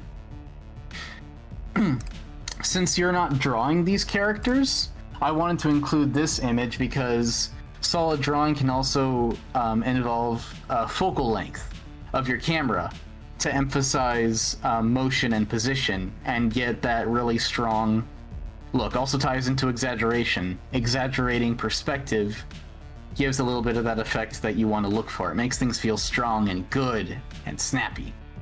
Or maybe imposing or intimidating. Or maybe more seductive. Whatever the effect is that you want to go for. Really cranking that perspective, that solid drawing is what you want to get. And our 12th and final principle is appeal. Appeal means your design, your action, your animation. Yes, thank you. I appreciate it. I mean, that's how you get to the juicy bit inside. That's true. That's also how you get to the most appealing part of the orange. Maybe that's why they call it that. Maybe. But appeal, when it comes to design, animation, acting, anything that whatever on screen is happening, it appeals to a strong thought or emotion. It has a certain effect that you want to get from your audience. Some reaction or idea or feeling you want to elicit. Could be fear, could be sympathy, could be sorrow, could be rage, could be arousal. Whatever it is you want to get from your audience is what you're trying to get. Right. Just like what you sent me just now. That definitely has a sense of appeal. And appeal, and the most important thing that a lot of people seem to miss is appeal doesn't have to be a positive emotion or reaction. It's just a strong reaction that you want to get from people. And here I brought some specific examples of appeal. Lovander here, she's attractive, she's desirable. You see this and it's exciting. The Swine Prince from Darkest Dungeon, he's disgusting and terrifying and imposing and gross. With the festering wounds, the guts, the exposed brain, the everything, and even just in the design of the weapon, the rusty, tattered, shredded cleaver, all of it tells a story and elicits a strong reaction at a glance. Rumpelstiltskin, he looks like a smug shitter that you just want to smack him in the face. He looks sleazy, you know. Little low poly red panda looks cute and calming. Jabba the Hutt is gross and slovenly and fat. Yeah. Adam Smasher is cold and imposing and dark, and the only remaining bit of his humanity is a little bit of the skin on his face, which is frankly more unsettling if there was none left of his humanity at all. Right. Kronk, he's a big, strong, broad-shouldered guy, but and he looks strong and he looks like he's very physically capable, but he also looks lovable and funny. He's got that airhead himbo feel to him. even though both of these characters down here are strong and broad-shouldered, they both elicit a very different reaction when it comes to appeal. So this is one I would think about as you go into making your game, designing enemies, is what, and aliens and creatures and characters, is what do you want your audience to feel when you see them? And furthermore, how does that different from other characters who elicit a similar reaction? Right. That makes sense, yeah. If a certain character is meant to be attractive and arousing, how does that differ from the previous ones they saw? What makes their flavor? Right. If a character is meant to be scary. Yes. What kind of taste? What kind of flavor? If a character is meant to look strong and imposing, how do you get the feeling that one of them is a villain and the other is a hero? Or how do you want to defy those stereotypes? Where do you want to abide and where do you want to defy certain things is just as important. So, and that actually applies to every single principle here. Where do you want to abide by and where do you want to defy the principles for whatever effect it is? The number one important thing to take away from all of this is you want what you're doing to be deliberate. You want to make artistic decisions with an idea in mind. To make things arbitrary and to move forward without thinking too hard or for the sake of, or simply for the sake of it being complete, is the main thing you want to avoid. Because that's what makes someone create things that feel generic, plain, boring, replaceable. Yeah. So all of these together, Or just like sloppy, right? boring. Or things that actively make a user think that they're looking at something just not necessarily good. Right. Things that remove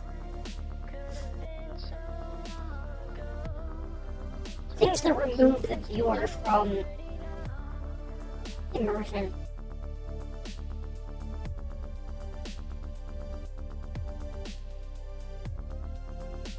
Right, and you want things to be immersive, especially in your line of work, where being immersed is a important part of the experience.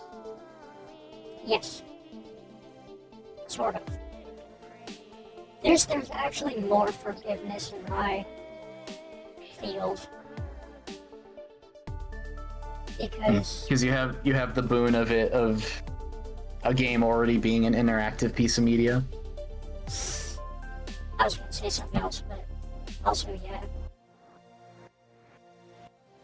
Because there is a lot of like give in the type of thing I do.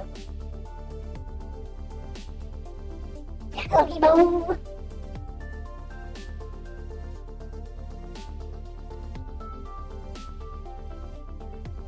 So, I brainstormed a few different options of exercises you can do. These are the ones that will certainly interest you the most, but there's also alternatives for stuff that you'll probably animate at some point, and are worth making, but boob animation. So, at first, if you really want to lock in only about follow through, timing, and squash and stretch, you can just animate a bounce up and down. Maybe even similar to the thing you just showed me of like picking them up and then letting them go. Let me just ask a real quick question. Why is you spelled doing correctly? I want you to know that. If that's completely spelled correctly, that is completely correct grammar. Why is Google retarded? It's actually not Google, it's Grammarly. They should be should be thrown into a pit of burning flames. That's why I don't pay. That's why I don't pay for their paid version. I'm honestly good at grammar to begin with, so I never use any of that dumb shit. Grammar's useful, it's just... I don't know how they fucked it up so... Anyway, I just wanted to... You did that correctly, and they are stupid. That's Right. That's what I wanted to say. Yeah, it fucks up every once in a while. Too often.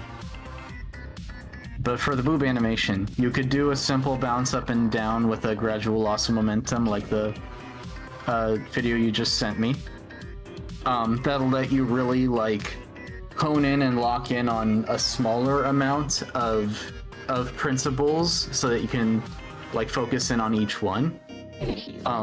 Animating a character do an entire action, like through their whole body, is also really good exercise, but it's also a harder thing to do. It's a lot more stuff to take into account at once. If you want to get used to principles and find more ways to incorporate them in your work, this one's completely up to you. If you want to just focus on a few principles at a time and not have to worry about like 7 at once, a simple up and down bounce could be a good place to start. It's also why people usually start off new animation students with a bouncing ball. There's a handful of principles to focus on, but there's not too many at once.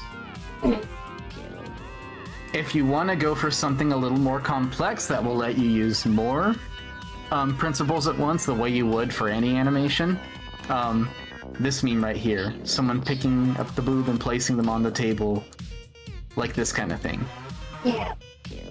Like they start off below and they pick them up and place them down, because there's arcs, there's follow through and overlapping action, there's secondary motion with facial expression, hand poses and whatnot. All kinds of stuff you could practice on there, but more complex. And then finally, if you want to do for something a little more grand and possibly exciting, have someone do a big old hop and land down, kind of like this one right here. Because especially if your character has large boobas, those will absolutely move with the hop.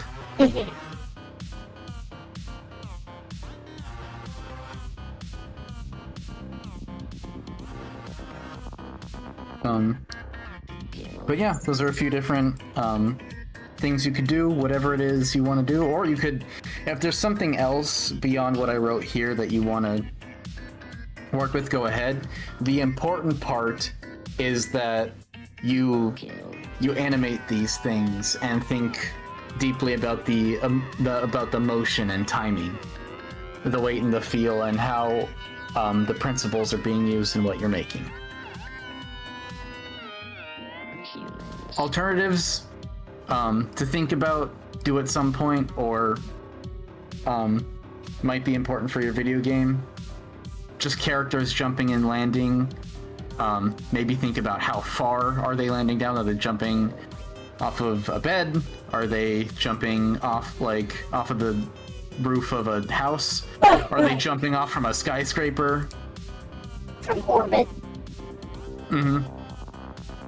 A character throwing a strong haymaker. Like the...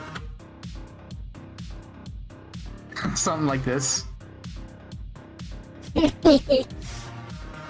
Lots of different principles there. Oh, yeah. Especially anticipation. Oh, yes. Something like that could be good to do. A dying animation, you know, the classic one where they fall to their knees and then slump down on the ground. That especially has follow through and overlapping action, the way momentum carries as the person falls down to each level. Or someone doing walking lunges with a barbell, especially if you want to emphasize how heavy the weights are. Okay. So, a bunch of different stuff here, and each of these incorporate several animation principles at once. So, Sounds good. Yeah, let's do some fucking something that makes movies move. Any and all of those can make movies move. true. Very, very true. But if you want to focus specifically on Booby, these ones might be your best bet. Sounds good. I'm gonna go take a break to eat some food. I actually might have to do that as well. So I'll be back in a bit, chat, and we'll do some more work. Some Me too. animation. Hear me? Alright, see you in a bit.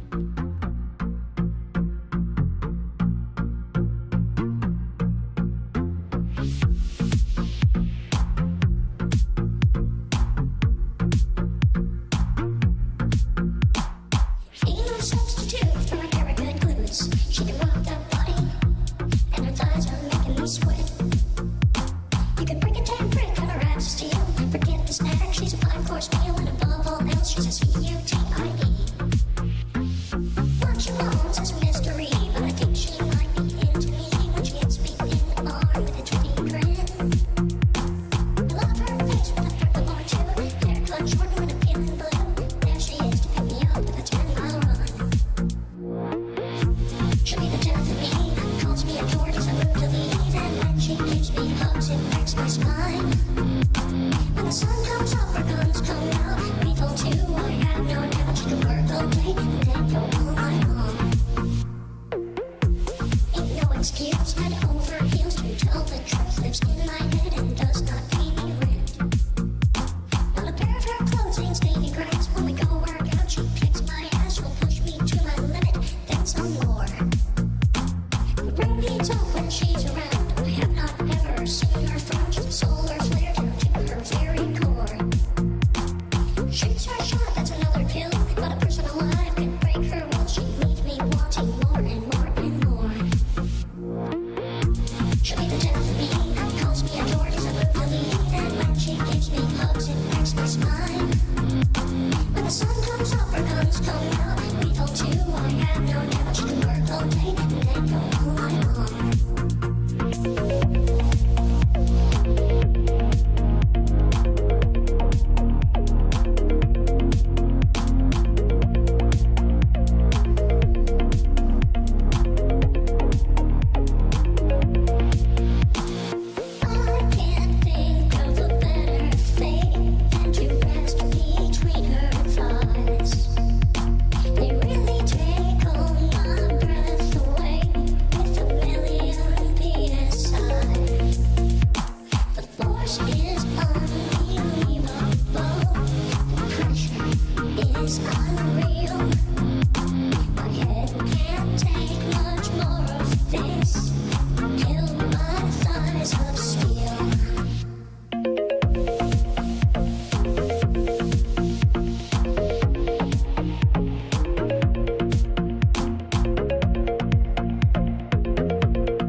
hugs, it wrecks my spine. When the sun comes up or guns come out, lethal too, I have no doubt. You can work all day and then go all night long. Ain't no excuse, head over heels to tell the truth. Lives in my head and does not pay me rent. Not a pair of her clothes ain't stainy grass. When we go work out, she kicks my ass. She'll push me to my limit, then some more. Bring me talk when she's around. I have not ever seen her frown. She's a solar flare down to her very core. Shoots her shot, that's another kill. Not a person alive can break her will. She leaves me wanting more and more and more. She'll be the death of me, calls me a dork as I move to leave. And when she gives me hugs, it wrecks my spine. When the sun comes up, her guns come out. Lethal too, I have no doubt. She can work all day and then go all night long.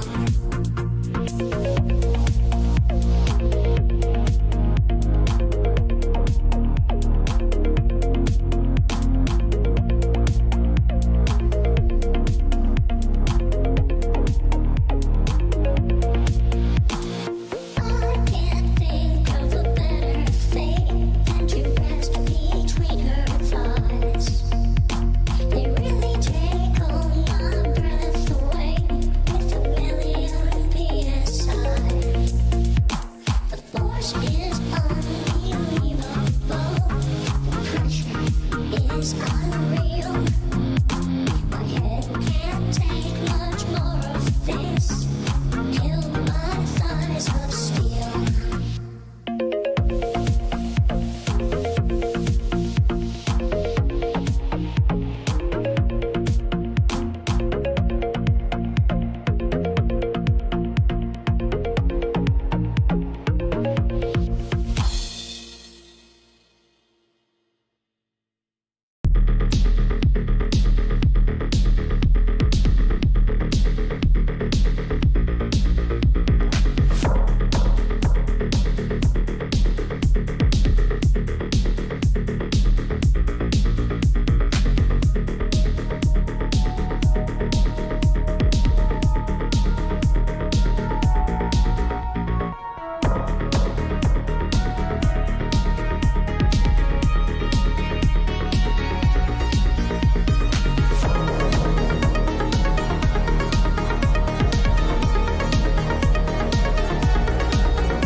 Hey. Hey. Also, no, those are silicates, Ebo.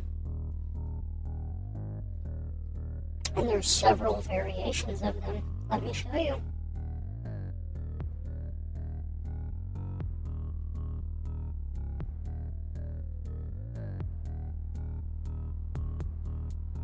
Some good examples right there.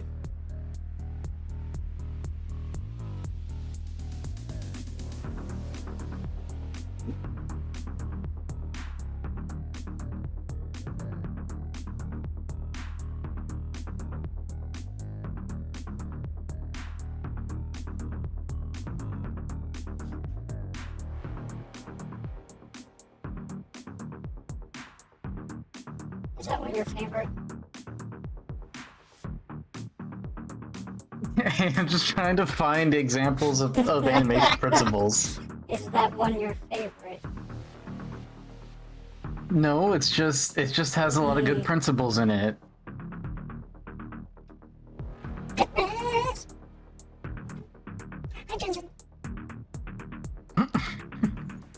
Well, these are silicates, Evo. These are actually silicon-based organisms. They have a couple of different types of variations. They've got land-based ones.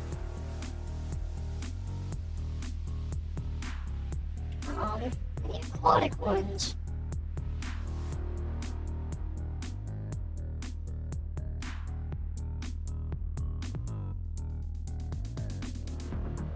No, because they're aliens. Humans are what's known as carbon-based life forms, as in the majority of our composition is carbon. These are silicon-based life forms, which means the primary composition of these creatures is silicone. Or not silicone, just silicon.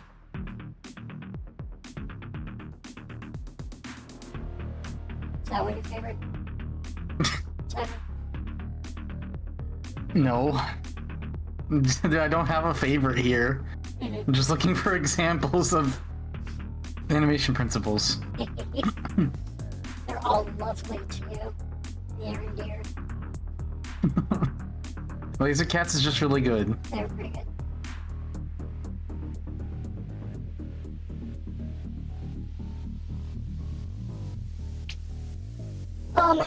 Well, it's not necessarily lore. It would work that way in real life. So these are not necessarily exactly the way I'm phrasing it, but it's likely that on other planets in the known universe that there would be life forms that operate on a different basis of life than anything you would find here on Earth. Maybe someday I'll write a book. Yes, it is, Jensen. I love it. I love Heroes of Overwatch.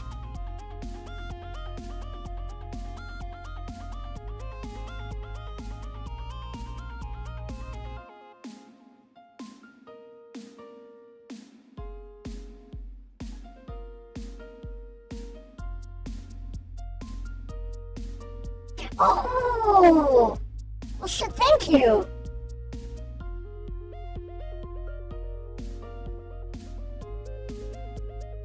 That's right, I just got the thing, Jensen. Thank you so much. I actually haven't played the sequel. I don't know.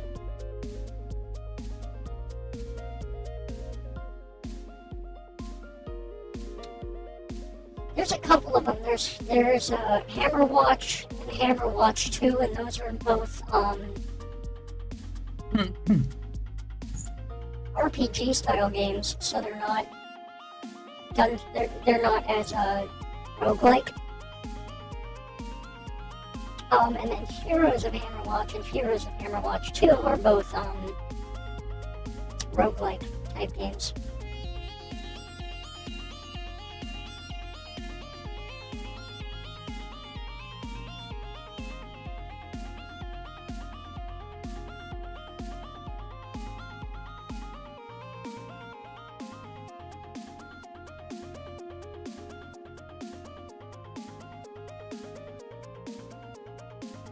Uh-oh. I'm sorry to hear that, Botail. What's going on with it?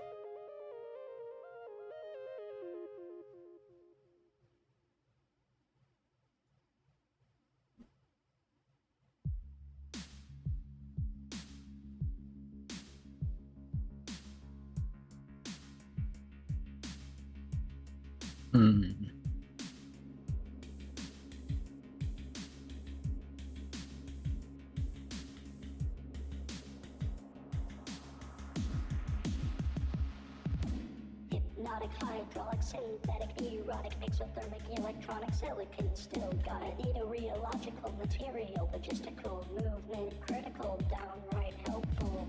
Blood flow is a no-go, nonetheless I can make a show. I just wanna make a thing grow. Give me an inch, I can ride for a mile.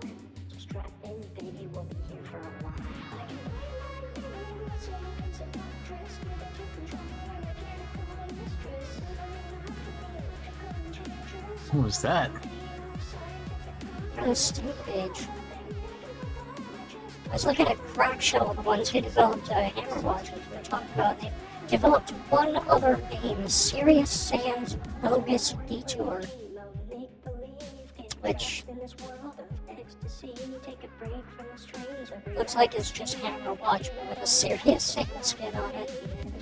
Yo, Winnie! Talk for a while, we can go to 9 hours and I can take it. Listen, I didn't say that. Have what it takes and you can Do take I? my dial, satisfaction guaranteed. Hi, Winnie. It's good to see you.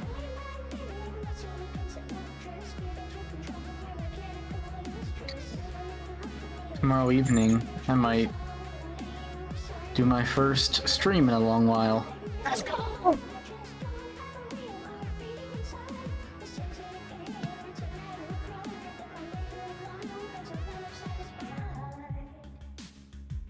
Make my way back. And Winnie, I've been seeing the work you've been producing. You're hitting it out of the park. Making awesome stuff.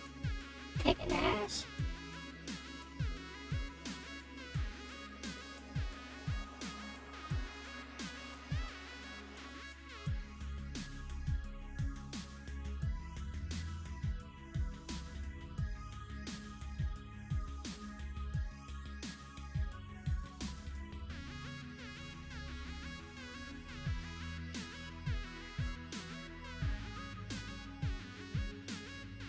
Yep, that's my silicate.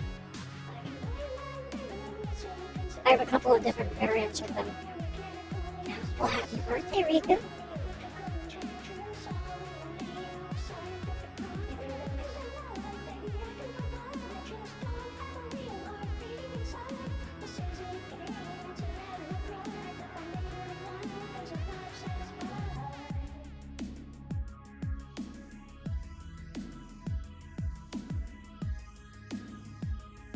That's good to hear, Radish.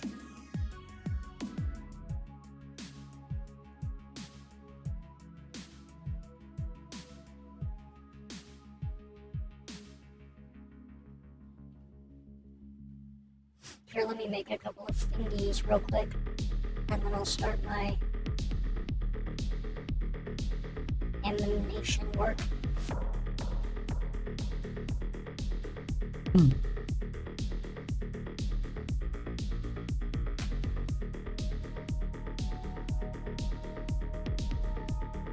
Happy birthday from all of us to you.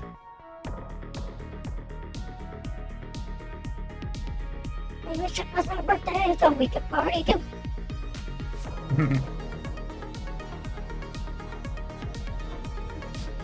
Something about looking like a monkey and smelling like one too.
Okay, I think this is...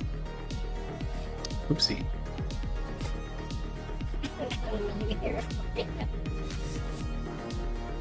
Oh boy.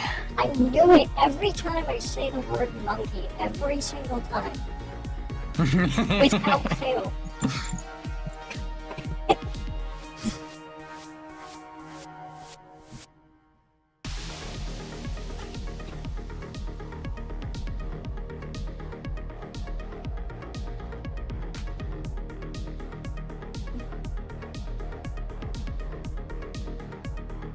I love Dia so fucking much. He's like my favorite guy right there. Holy shit. He is awesome. He was awesome. He's one of my top guys.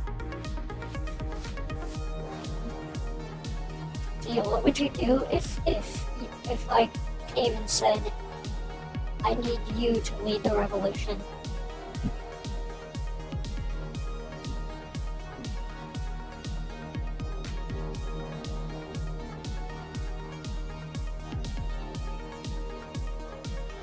Chad, what would you do if I came to you and I said, you're such a nasty physical beast right now that I have no choice but to put you in charge of a whole division of Panthers?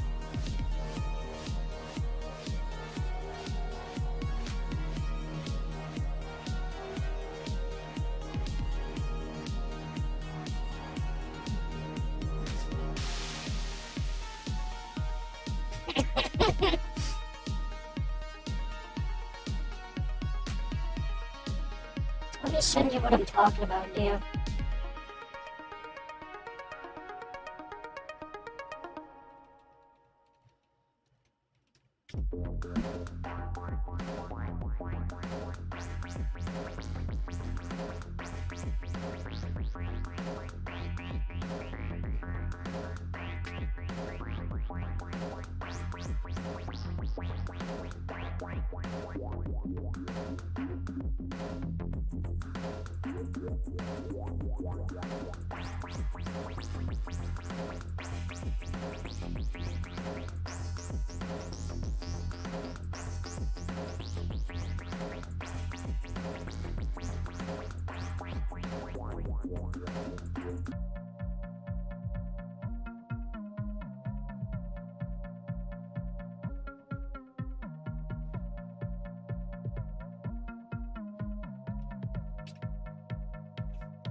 Hi, Smithy.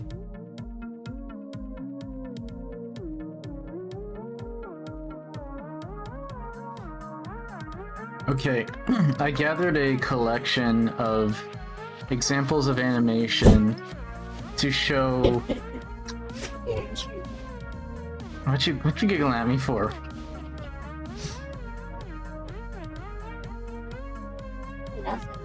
Nothing at all. Not one single thing. Okay. Well, I gathered a collection of animated videos to dissect and show you the ways some of the principles are applicable to your form of work, and some of the lesser known ways that these the animation principles manifest themselves, but are important to be used. Right. So let's take a look at this first one. So this animation of Lucio right here. What? I'm surprised you got like one of them with his clothes on. Of Lucio? It's Overwatch. Overwatch porn, I want you to understand, Overwatch porn is so prolific on the internet that there was this guy announcing his departure from like Overwatch League, and he used an AI generated image to do it, and there were like 5 billion dicks strewn across the background of the image. The reason why is because even AI is like, oh, Overwatch? Penises. What did you do? What you did, dear?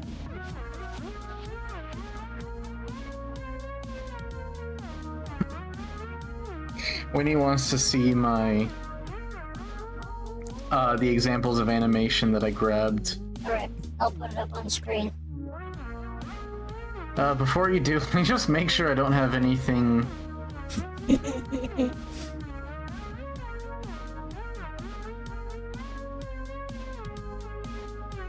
Okay, I think we're good. Let me just make sure that's that. That's that. Let's see. This is okay. That's that, and this is this. Up on screen right now. Okay. It took a bit of a gamble since I hadn't checked everything yet. But here, I did not include any of the examples that you picked out, even though those are still also just very good examples as well, because they demonstrate the animation principles. Also, in regards to clothes on, I wouldn't figure that Lucio is one of the main search results. I would expect Diva or Tracer. I just mean Overwatch in general. fair enough. 'Cause again, But there's even AI is like, Overwatch? That means penis. That's synonymous with penis. of course it is. What was that sound? It was again Steam. Jump scare. Tia! Tia, you sweetheart. Oh my goodness. So here's a few principles I wanted to focus on. The first one is staging.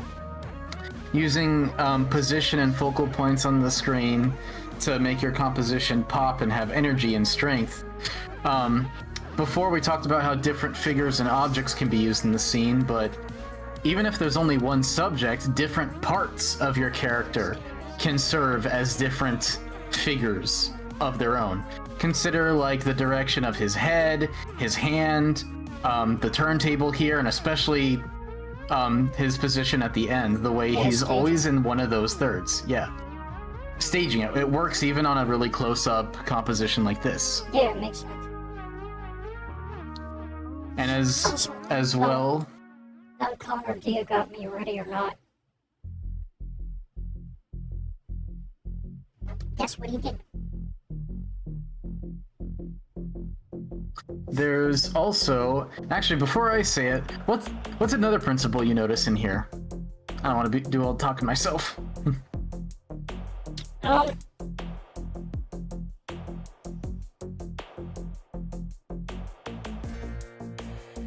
I'd certainly say, because he's doing the counterbalance thing, so his hand going, his right hand going forward as his left hand goes further.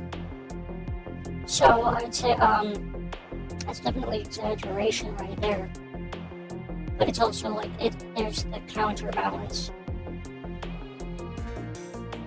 Which I don't remember the name of which one that one was. So, yeah, it's a good one. I think it. Yes. Yeah, I think so. But there's a few stronger ones in here. But you did absolutely get exaggeration in some of the ways that exaggeration is used here. The follow. I don't remember the names of any of them. Follow through and overlapping action is the one you're thinking of. Yeah, the hair doing that thing.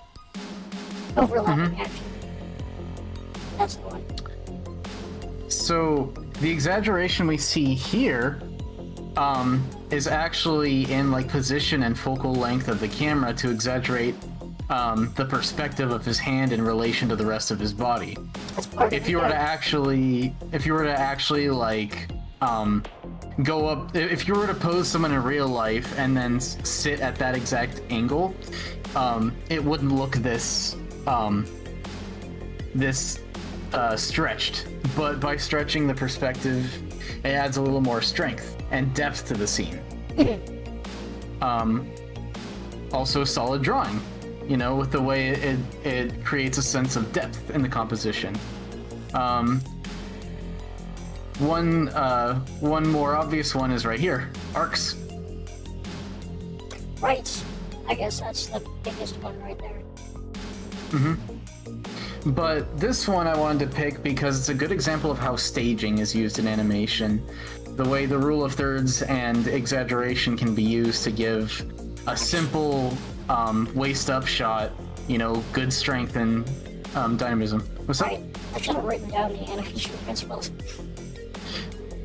You can also just look them up. Frankly, I don't have them memorized 1 through 12. I kind of just channel them subconsciously. Right, but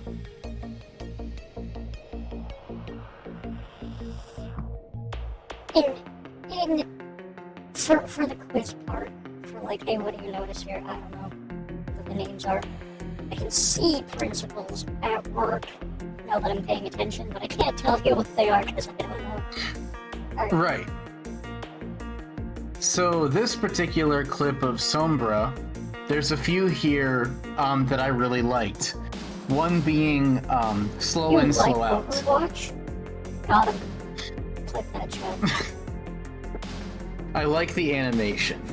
The animation's pretty solid. The game itself, Not really much of a hero shooter guy. But if you take a close look at the way she expresses herself, the way she moves, the way she turns her head, especially with what she does with her finger, you can see a lot of very subtle slow in, slow out. It's not major, it's not snappy, it's not, it doesn't hit hard, but it is there. It's definitely there, and it's what gives it that good feeling that we see. There's slow in, slow out with the way she lifts her eyebrow, with the way she smiles, the way she turns her head, the way she subtly moves her wrist. I see some And if follow you- through for the fingers, or secondary action on the ends of her pinky finger. Right. Which isn't really realistic, so I would actually file that under exaggeration. Because if you move Another- your hand, your fingers aren't really following, doing anything.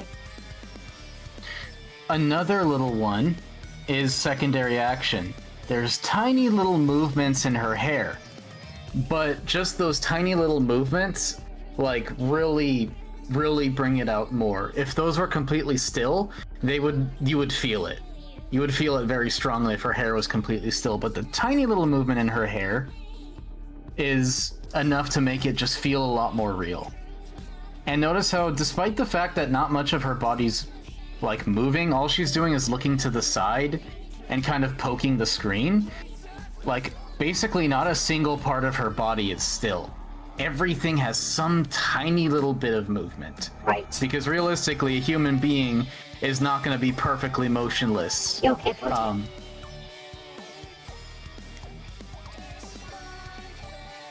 Jeez. Is Pote unsafe? I'm not sure he hit an explosion.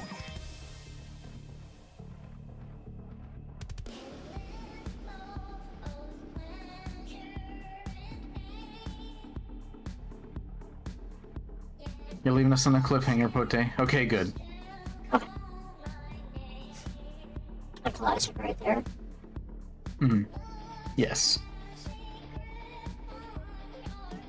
So I guess the main two things, to bring it all back, the main two things I wanted to think about for this one. Slow and slow out with every little bit of motion in her. When you make keyframes in Blender, I'm pretty sure it does an automatic slow and slow out with the Bezier curve when you make a keyframe. Yes. By default it does. I'm starting to experiment more with other stuff as well. With other types of the interpolation. The graph editor is a valuable tool.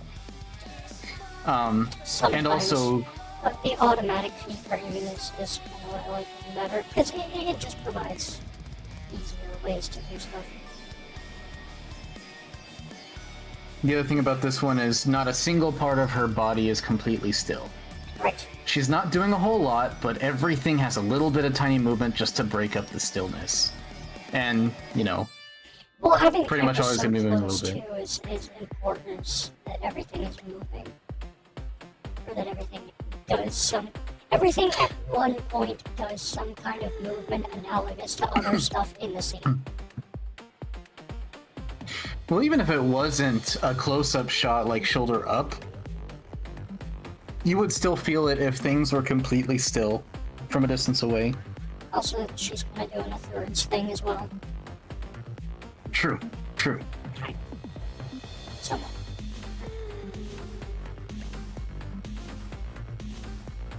So this one right here, here I'll lower the volume.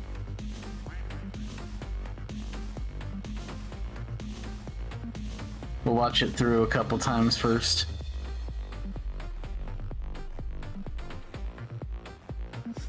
alright, pause real quick. Mm-hmm. Go to a new tab. Type in answer for YouTube. What's this? What am I downloading? To plug in. And It's right here? the MRF dead form is fine. What does this do? So click on Chrome there. It's gonna add a whole bunch of fun stuff. It just really fucking helps. Oh, sorry for Firefox, my bad.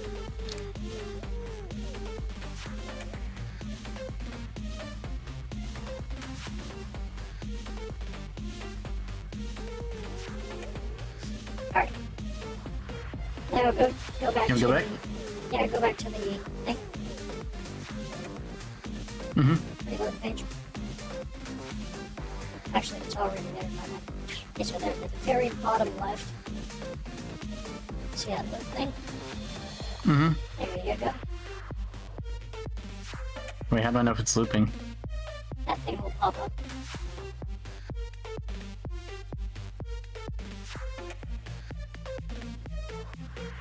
Anyway, There you go.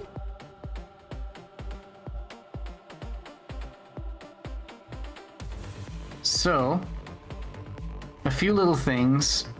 Kind of going on from what I was talking about earlier with breaking up the stillness of your characters. That's something I want to. That's one of the things I also want you to really think about and focus on in the next few animations you make. It's one of the things I struggle with the most. I would imagine. Because there's a lot of things I just leave Right. And it's motionless, which sucks. and if it's completely motionless, it's you can feel it. Even if it's not something you consciously are witnessing and understanding, it's a matter of feel. So in particular here, there's a few places that I think secondary action works really well. Here's my animation in a nutshell. Click on that.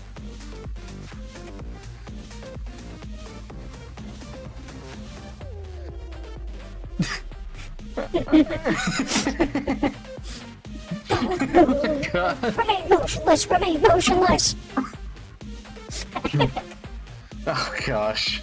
Yeah, that's what we're not gonna remain motionless this time. Nisha certainly is not motionless. If you take a look at her hood, every time she fires a shotgun, It bounces forwards. yeah, there's weight and there's feeling and impact to Actually, each shotgun I've got blast. another video you might want to see. Oh sure. There's also anticipation in the way she leans forward.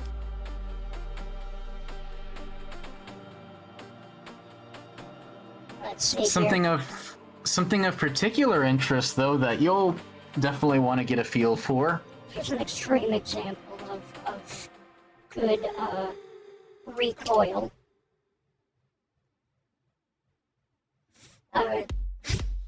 Firing the 950 JDJ.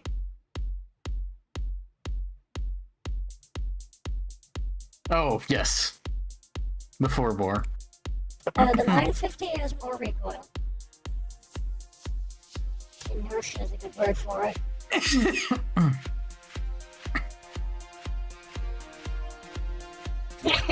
Gotcha, Evo. Gotcha in 4K. Inhale medicine. Anyway, something in particular here that you'll certainly be interested in. Movie. Yes, but particularly in how it's used. Notice that they're certainly moving, a good example of secondary action, and also Could be moving more. follow through. Huh? Could be moving more though. On the contrary, she is wearing a she's wearing like a sports bra or a sports Maybe top. it's the spirit of exaggeration.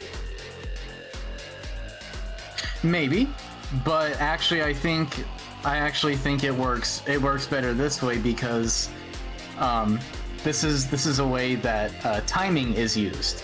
The bounce is short, snappy, and quickly returns to its rest position, which gives you a feeling that she's wearing like a tight sports top that's holding them. It's not loose fitting, and that gives you like a feeling for her outfit, for what she's wearing. It works with the logic of her clothing.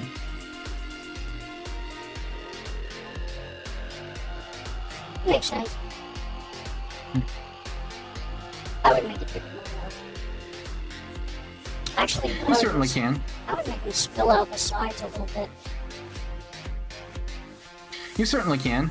Because but if you're in, that's what if, birds would actually do. And they would spill course. around inside the tightness. very true.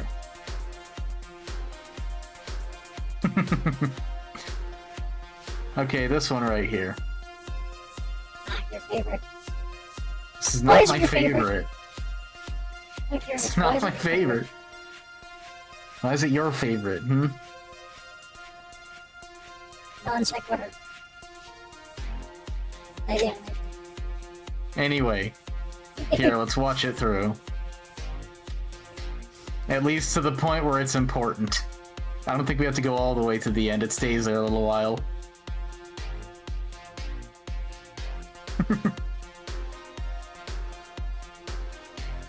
There you go.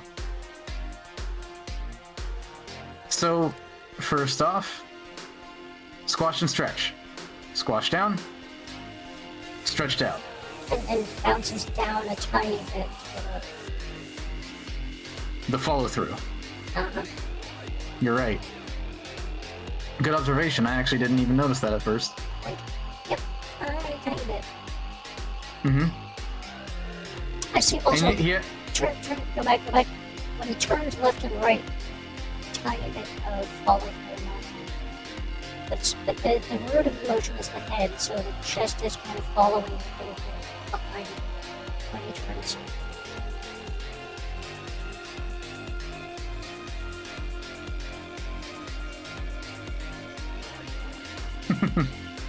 it's not my favorite.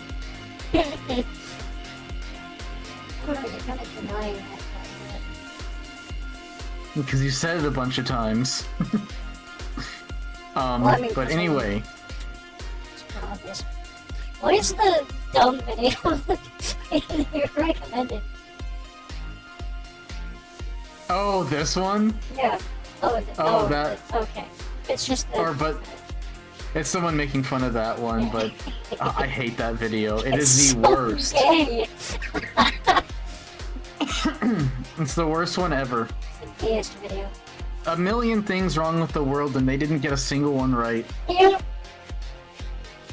Oh, everyone's just over their phones all the time. It's like how boomer coded is that? That's fucking retard boomer talk. There was also that meme where it was like some kid had a teacher, like the teacher played that animation and some kid called him gay, and the teacher had to go outside to calm down.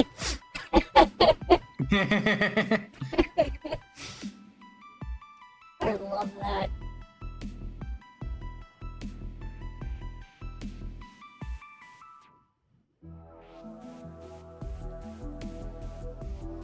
This is although you can't Sidon's see it- favorite animation, Winnie. This is not my favorite anim. Doing this for you. There's slow in, slow out in the way she hooks her foot around the back of his head, and then slow in when she gets around to the side and notice there's I would slow say in the that's- beginning of the fall, but That it is slow stops in, but that's abruptly. also anticipation, isn't it? It is. It very much is. Say mostly, but I would also say anticipation and slow in go hand in hand most of the time.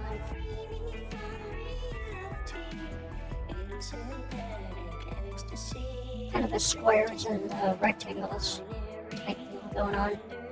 Hmm. It's like something like it's thing is always thing, but other thing is not necessarily always thing. It's true. Subtle form of exaggeration. His gestures. Especially that one right there. Oh, that, yeah. Those ones I actually learned a lot in acting. Mm-hmm.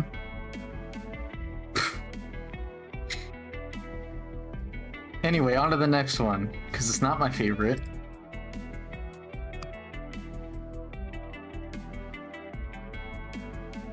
Get that dirty, horny trash away from me.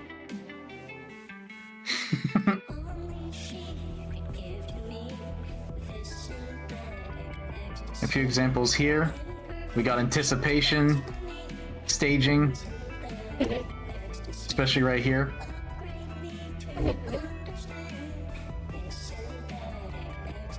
Follow through.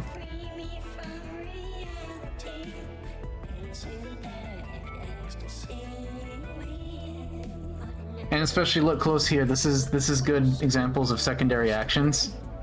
Hands are still swaying slightly. Torso still kind of bobbing around just a little bit while the head darts side to side. Everything's in motion. You tend to do that too whenever you hold knives, and so you just kind of like pinch and grip it a little bit. Mm-hmm.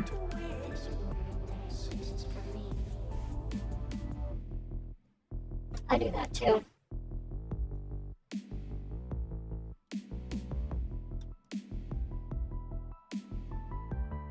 Smile, Bob. Grab this one for exaggeration and also anticipation. I grabbed a lot of examples of exaggeration of varying forms and degrees because I wanted to show you that exaggeration in your animation does not mean goofy, comical, or like an entirely different style. Because I remember in the past when I brought up the idea of exaggerating your animations a bit more, you were a bit reluctant because you didn't want to make something that looked comical or goofy. It doesn't have to be. It just means pushing something more than usual, more than it would be seen in real life, even to at least a slight degree. That definitely makes sense. Mm-hmm.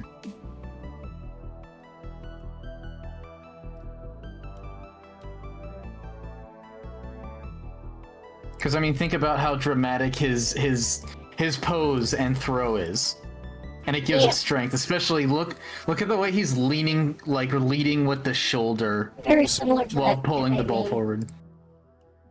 Exactly. It's good. What was this again? Ah, this one.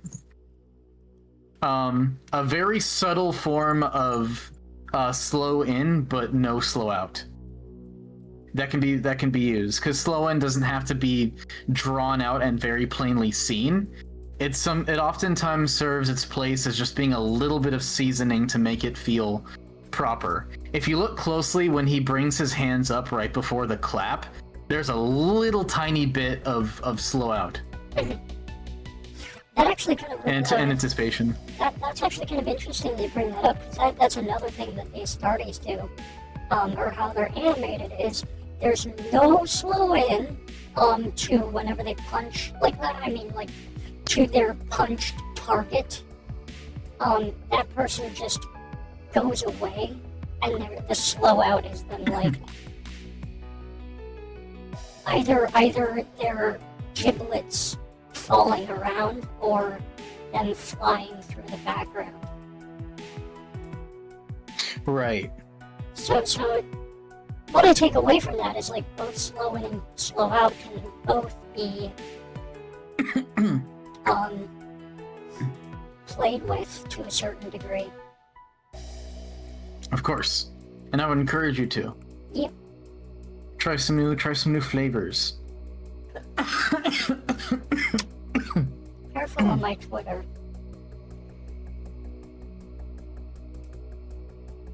Don't worry, it's just mine. I won't go to your main page. So if I go full screen, can you still see it? Yeah. Okay. So a few ways. Let me show you what my thought process was when it came to making this animation. I guess at first notice the way... Yes, but even before that, notice how I did my best to keep very little of the body motionless. Remain motionless, remain motionless. We've got follow through here. Of course, with the bounce. And then we have squash and stretch. with the pose. Squash leaning down, and then stretch. A Going lot up. of follow-through overthrow in the movies there. Yes. And I see some exaggeration as well. Very true. Scrolling. Ah, jeez, what is wrong with me? Take medicine. Actually, I already took a puff. I already took a puff of albuterol a bit ago. I'm not supposed to take it again, so drink so close to the last dose. drink vinegar.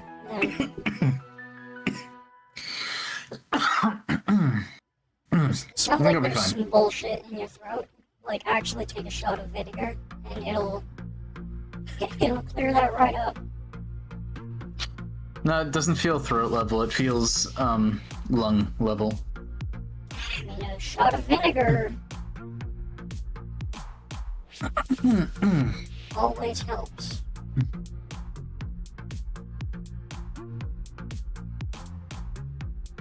It's not a throat thing. I feel this one in my lungs. Like I said. But anyway,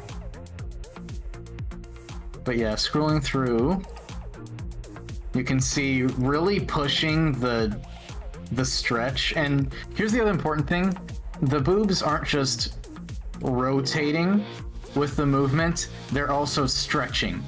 They're distorting.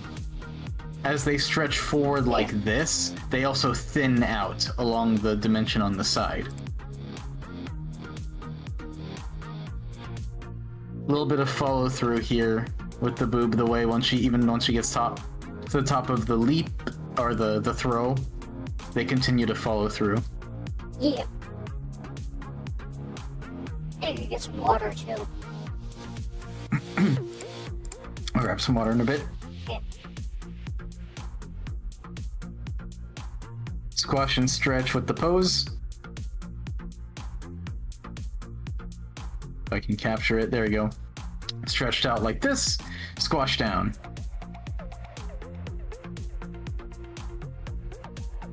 And I think the last thing I wanted to show, because I noticed when it comes to the booba bounce of a lot of your characters, the rotate is very strong and works very well, but I think it could use a little bit of squish and deformation. Right. Yeah, that's the thing that jiggle physics doesn't account for. When she squeezes them together, they actually expand on the dimension up and down, as you can see. Right. Yeah. That's Squish that's forward good. in. But they're squashed in this way, they're stretched up that way. And that right there. The bounce. And this is probably the particular exercise that you're going to be doing here. Yeah. Well, You have that follow through, and more squash and stretch. Oh, and also right before then, a little bit of anticipation. yeah.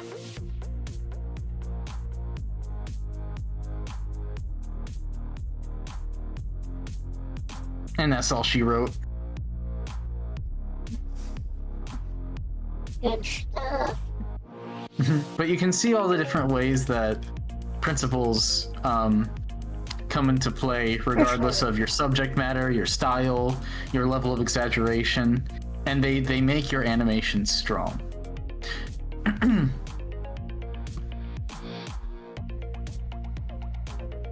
A lot of it I already see in your work, but there's a lot of it that I think can be pushed stronger to really get that feeling you're looking for, that click. Accentuated, yeah.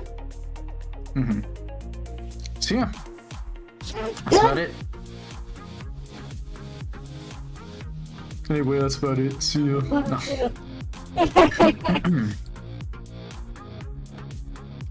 Yeah, I just wanted to show poetry with your nose too.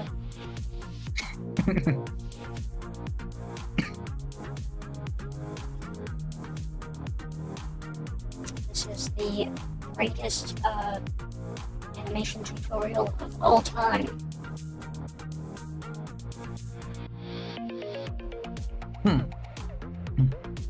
There's probably many, many better.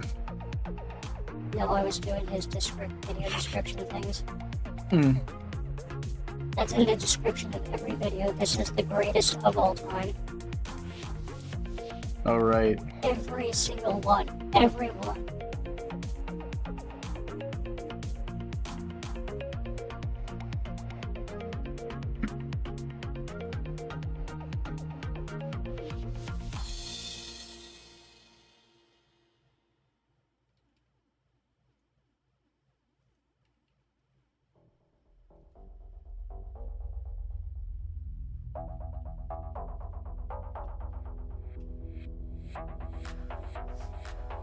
Just try and make a three-way hand here. Are you doing okay? Yeah. A bit of respiratory issues that I get every once in a while. You're cogsing. Cogging. I'll get some water, but it's likely the environment.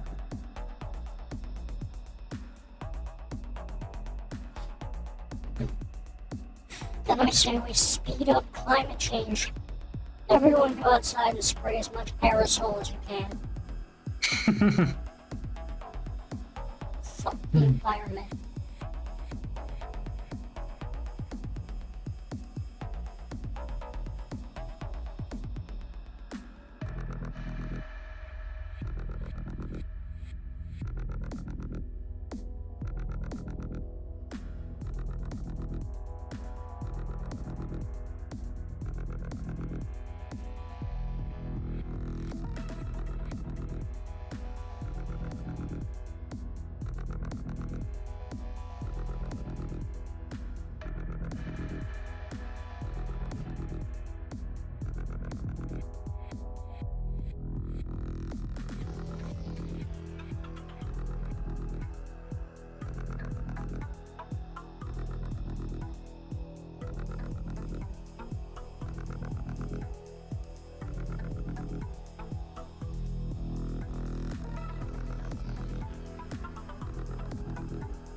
Wonder if I do.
I think that's pretty good.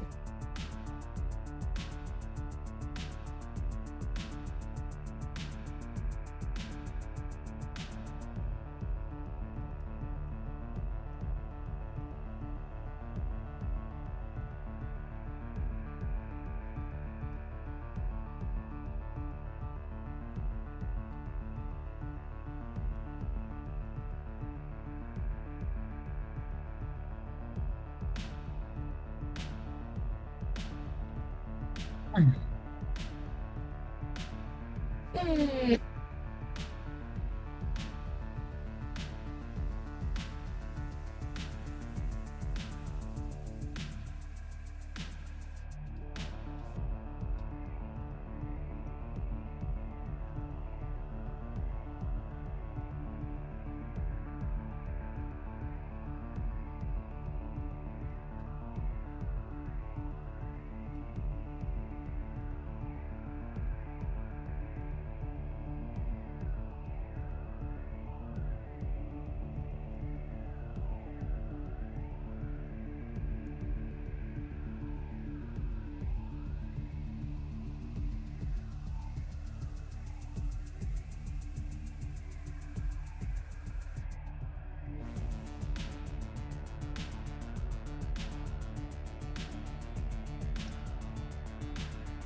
Goddamn, imagine owning one of those fucking 950s.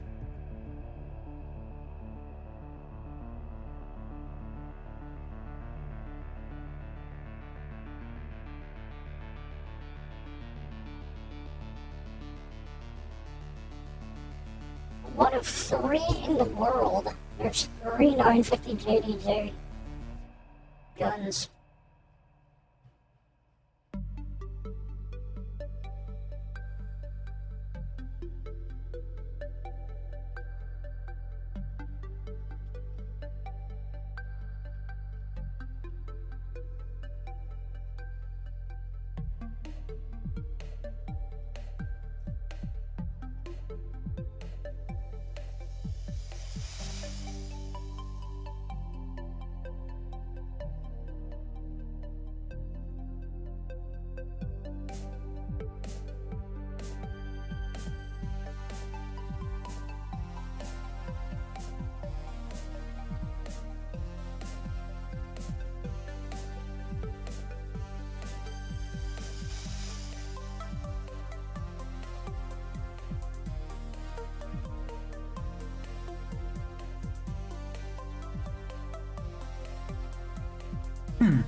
really wait.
know what I need to do. Hmm. I was trying to make a sort of a three-finger hand here.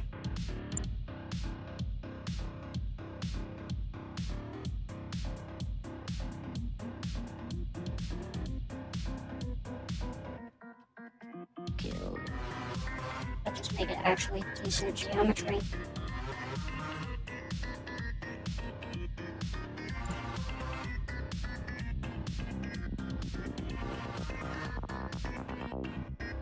Kill.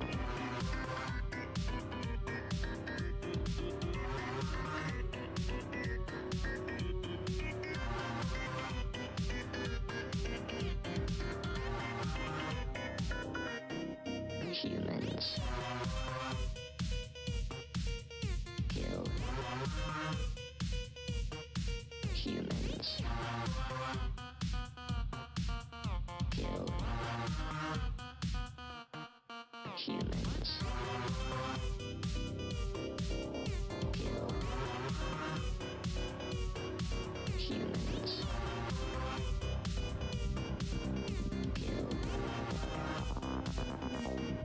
Humans.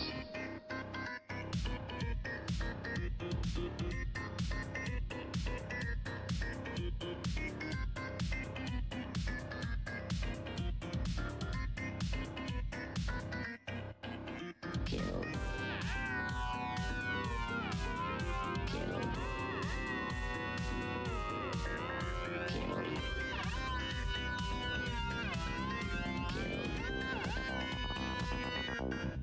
Humans.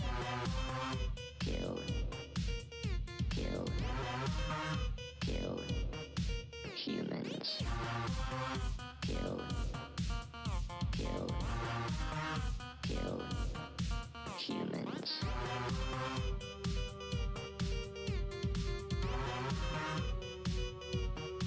Humans.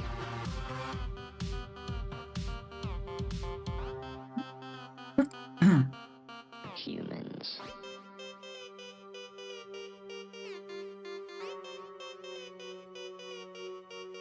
Kill.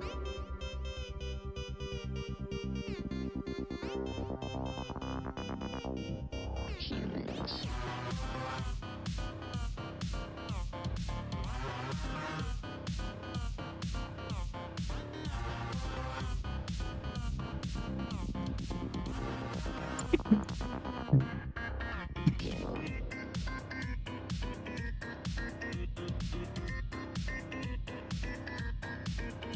Kill.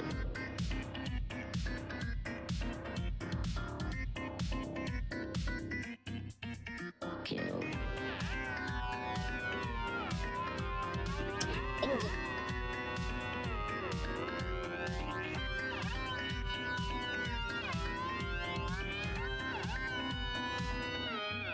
Bingy. Humans.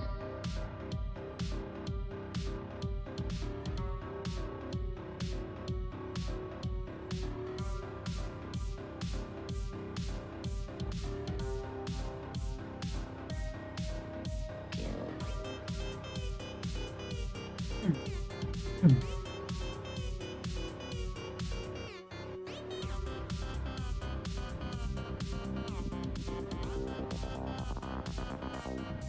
Humans.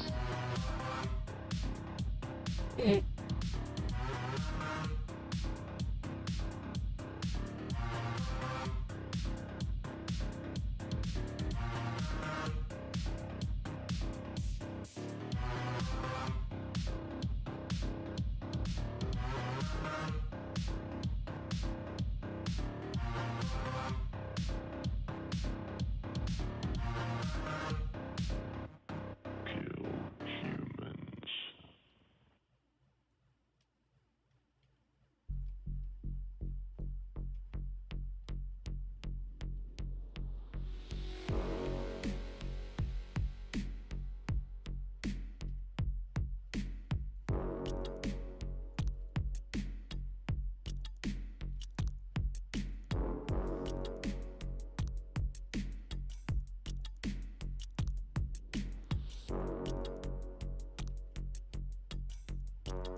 Hmm.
You know what the experts are telling you?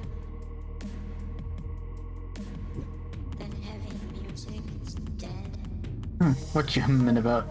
Obviously, I'll make this somebody's handy. wanting to hear something. Buccaneers experts are telling you you're not supposed to be hearing.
You know what the experts are telling you?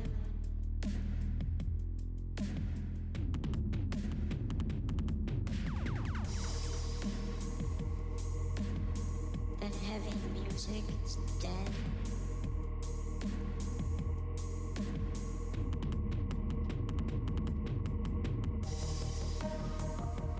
Obviously, somebody's wanting to hear something. Buccaneers experts are telling you you're not supposed to be hearing.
Usenet.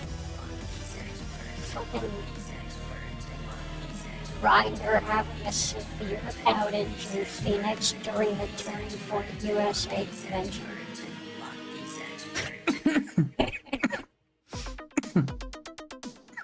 What's Turning Point USA again? It's That what it the was. thing Charlie Kirk made. So it's just basically a collection of conservative people sharing ideas. Gotcha.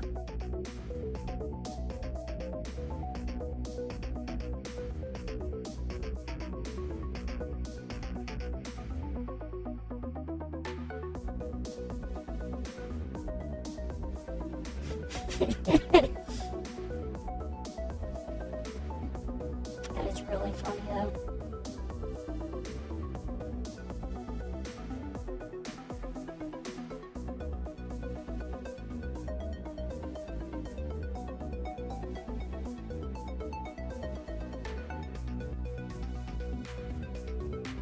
You had a question in the chat there.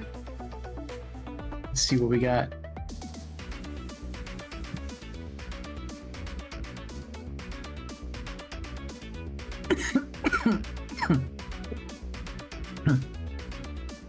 What hobbies do I enjoy? Well, of course, my first answer would be animation, both 2D and 3D. I also love just drawing. I love making 3D models and whatnot. Any kind of creative thing, but beyond that, I love weightlifting, I love martial arts. I love Halloween and all the different creative ways you can embrace that. I like hiking.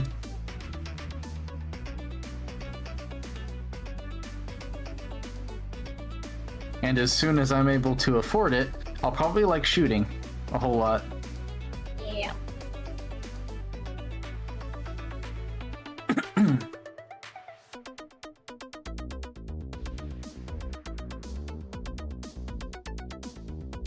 Thank you for asking. What makes you ask?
Bada bing, bada boom.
You know what?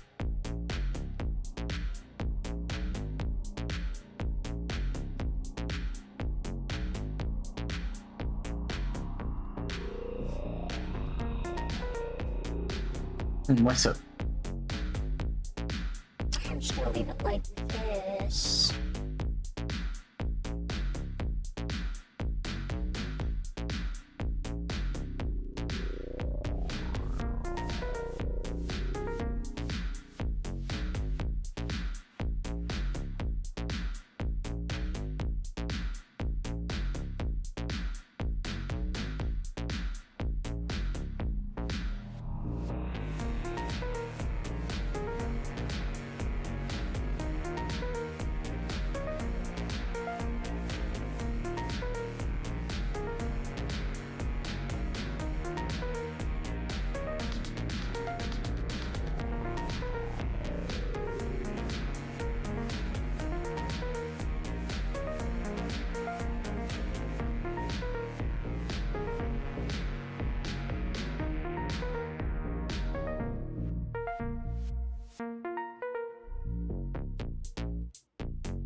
That's whack.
We should let Arva in.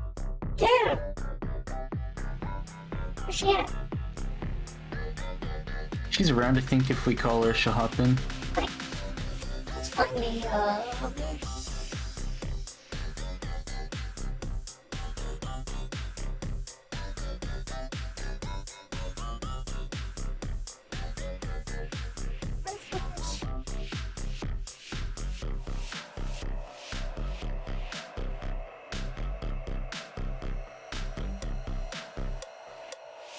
there it is, okay.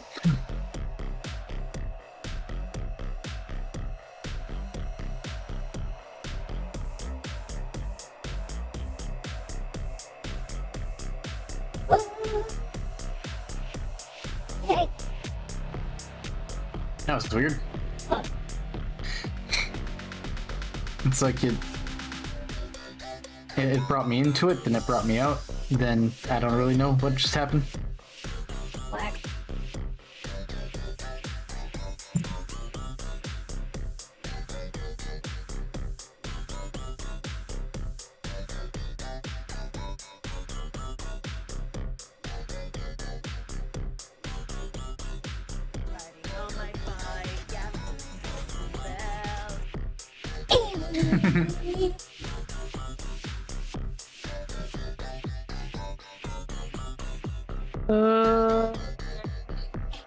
Hey. Here. I just started suffering now, so here we are, fucking 90 off. Holy shit. And I gotta fucking save every fucking time because Greta is being a cunt. A shit fag, even. Anyways.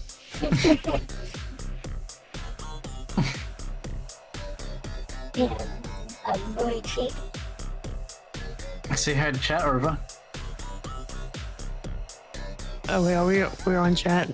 Hi, chat. Hello. Hi. Fucking hell, you should have fucking known we were going on chat. But anyways, yo. Nothing I ever said on chat. At least I didn't say something bomb, drop a fucking hydrogen bomb by accident. But anyways, Based. By accident? Wait, what do you mean by accident? you know. I never use those words. Or should by I say accident. willingly?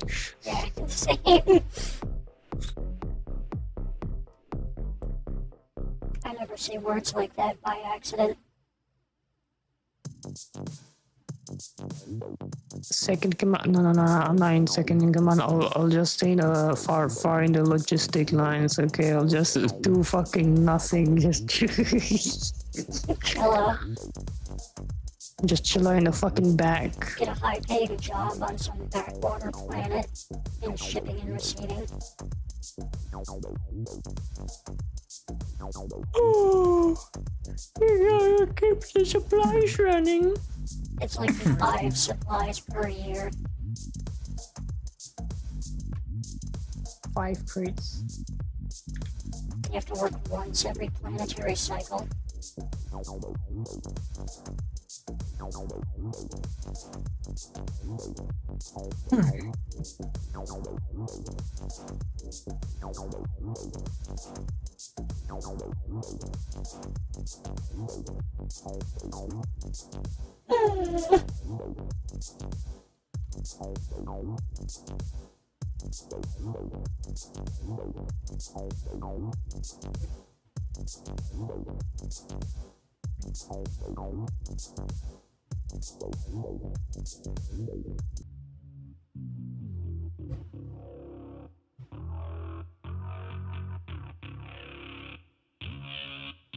I'm gonna send you something, SAR-IA. Do it. Is it porn? Sort of, but it's for a reason. This is genuinely to help you. Invaders must This is a matter of artistic merit.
Alright, so I'm gonna leave it all up to you, Side, on who I'm gonna animate.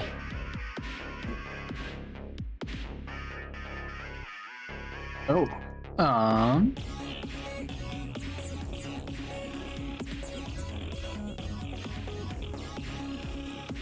Give me just a moment to think about it. Which animation did you want to do? Which idea? Depends who I'm gonna animate. Okay. Let me jog my memory of all the options real quick. Do you want me to? We have got me, Aeonia, Caprix, Terra, Vina Flora, Envy Zyda, Cobalt, Sylvie, TGT, Cersei, Vania, Aja, Guts, and Sarasti.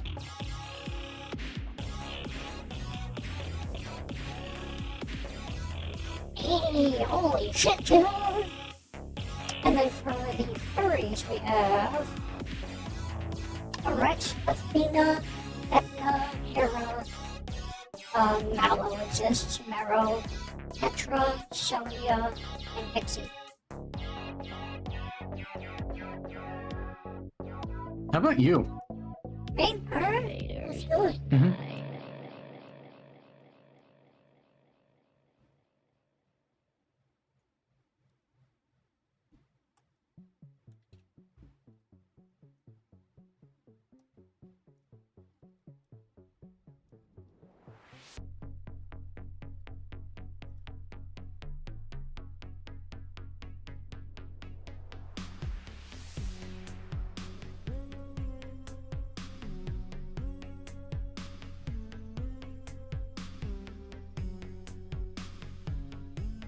Alright.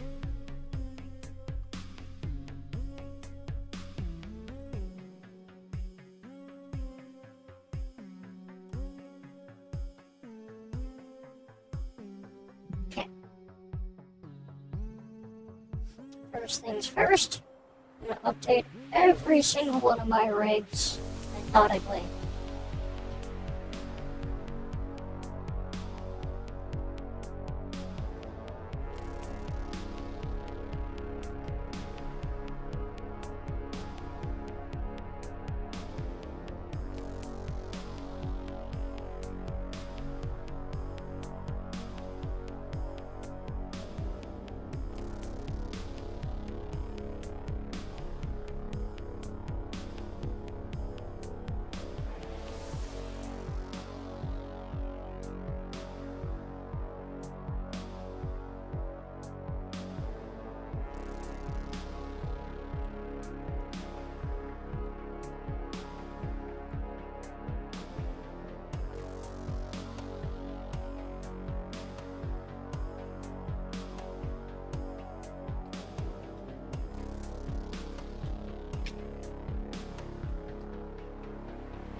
Okay.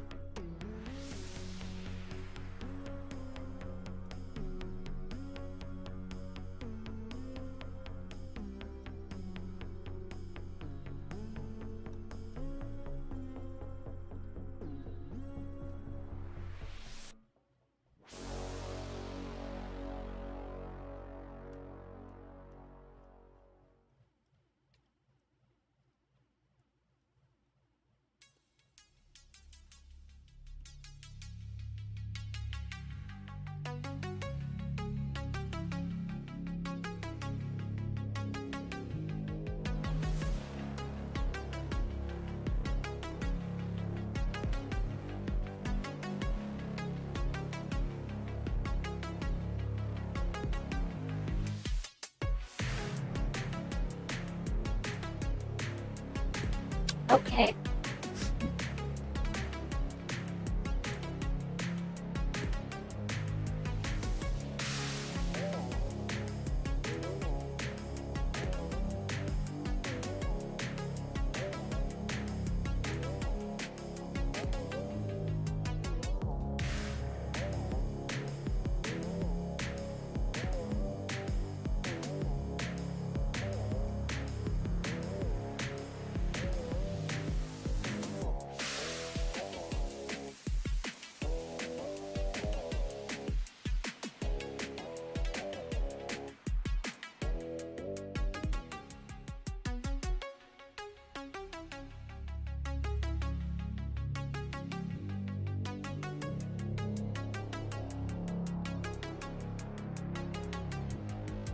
Okay. So let's take a look. See, what did you? Let's. Can you send me the list of things to work on again? Or actually, let me. Let's see. Let me Yes. figure. Let me.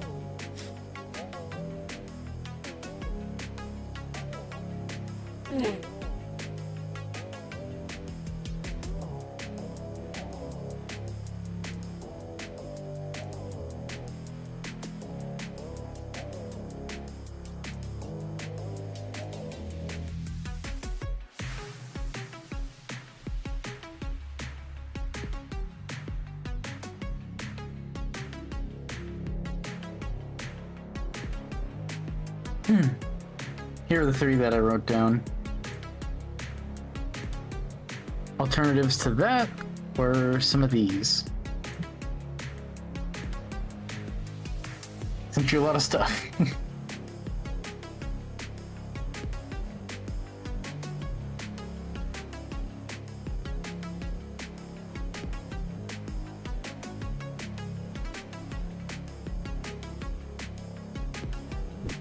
Probably a radius.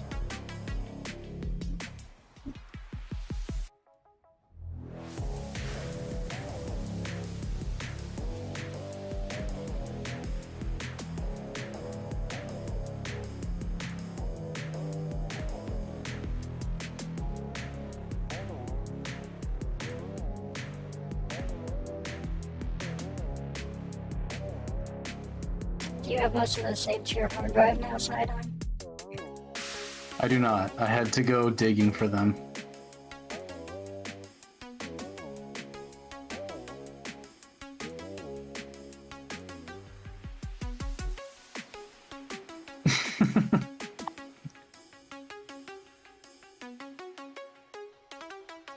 Yeah, they are not saved. Well, they're saved in the chat now, so technically they are actually on your hard drive. Did you know that? Does Discord store message history on your hard drive? That's how it stores. That's how you view any image. Any image you see on the internet or text or anything like that is downloaded first to your local machine. That's what it's doing when it's loading the web page.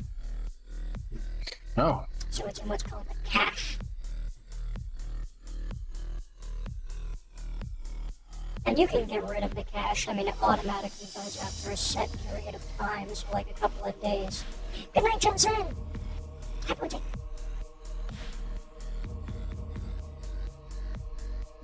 But basically what's happening is, Yeah, it's stored in your computer's memory. So it's not really on your hard drive. It's partially on your hard drive, but it's mostly in your RAM, which is random access memory.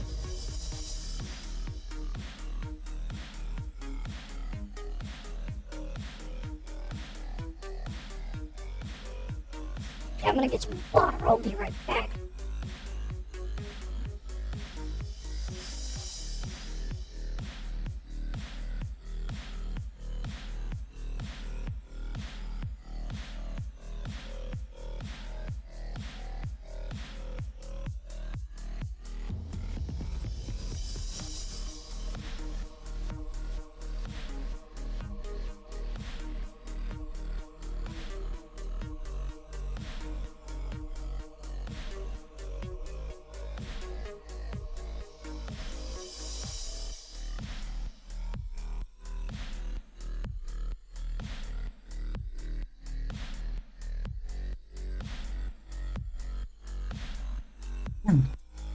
Let's see what the herb doing.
Two pote.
Hey, Hey.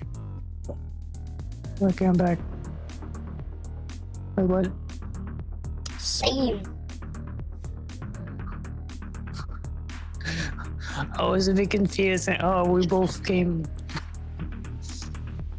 Right at the exact same moment. Same moment indeed. What you doing? Well, in this case, I'm eating cheeseburger, so whatever. Cheeseburger, cheesecake.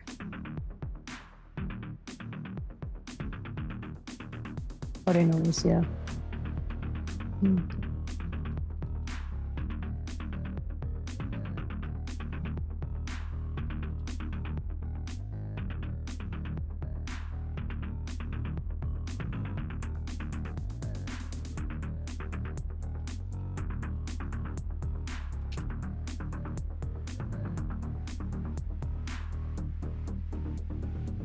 Here you go, Arva.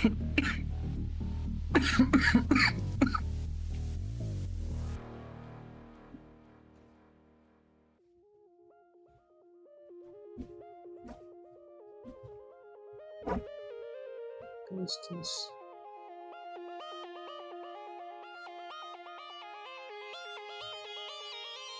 I'm glad you enjoyed the session, Aura. I Bro, SoundCloud exploded my fucking ears as you said something. What did you say? Someone in chat was saying it was cool to hear the animation crash course I gave today. Ew. Ass ballin', bro. Ass ballin'. Yeah. I mean, if you don't animate much, maybe that kind of knowledge will come in handy in the far future. Or immediate future.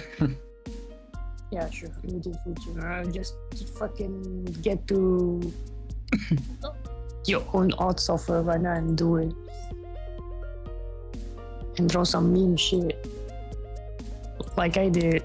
And I fucking gave up because you know what? I'm gonna do something serious.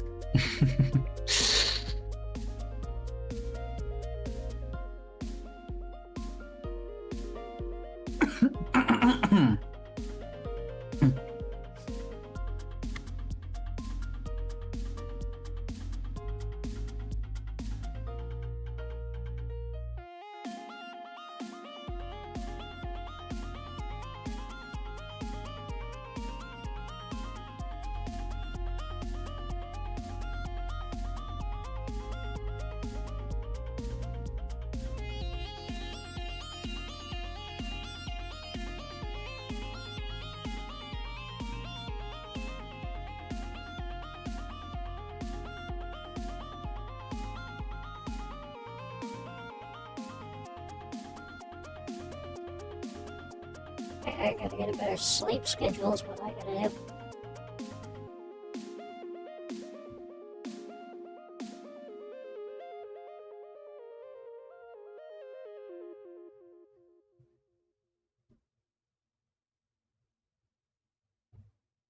It's extreme jazz, Arva. That's the genre.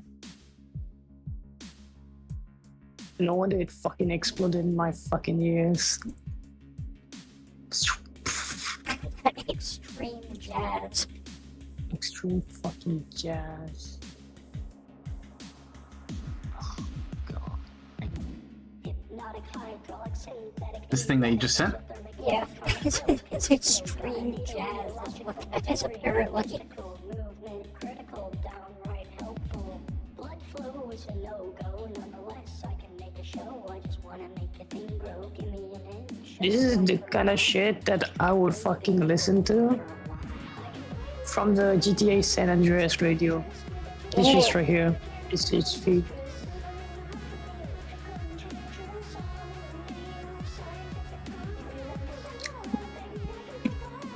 Fucking mustard and mayonnaise instrument right here.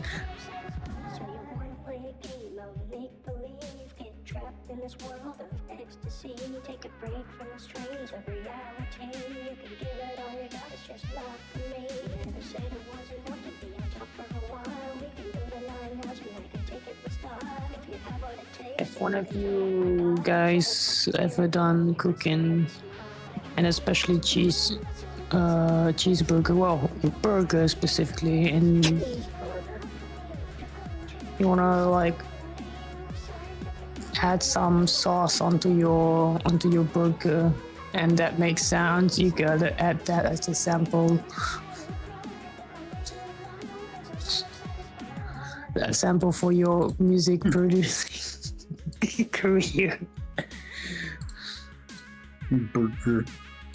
Cheeseburger.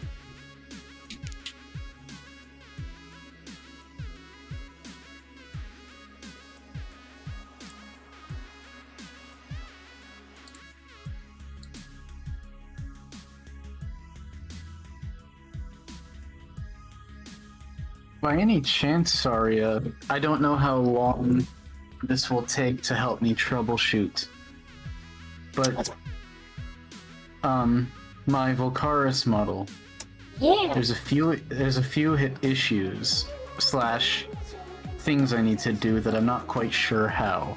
Okay.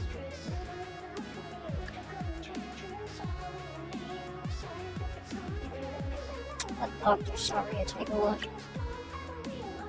Absolutely. So, first thing would be this. I can actually have both of your streams pull up here. Okay. What's that? So first issue is there are some mild discrepancies in the symmetry of this model, especially around the eyes. I'm pretty sure everything else is perfectly symmetrical, but I realize that there's a difference in the eyes. So try to auto-symmetrize. So what you're going to do is just press A, go to Mesh, and then Snap to Symmetry. It should be down in the middle of that Mesh tab. Down. The eyes 74 control. failed. So that's gonna be an issue. Because it doesn't say which ones. See, okay. See this loop here, and then there's this one right here. Those are not symmetrical.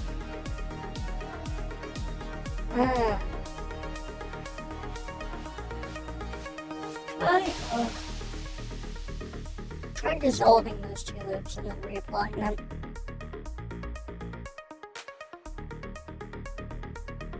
Like these ones? Yeah.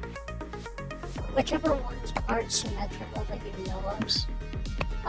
Make sure you dissolve edges.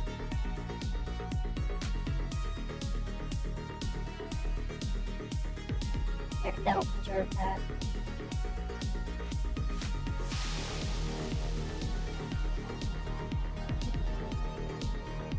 There seems to be another loop here. The extra one. Yeah. Probably dissolve it then.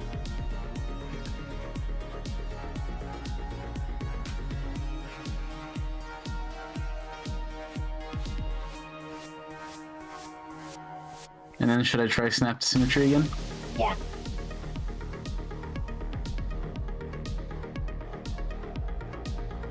And still says 74 failed. Oh.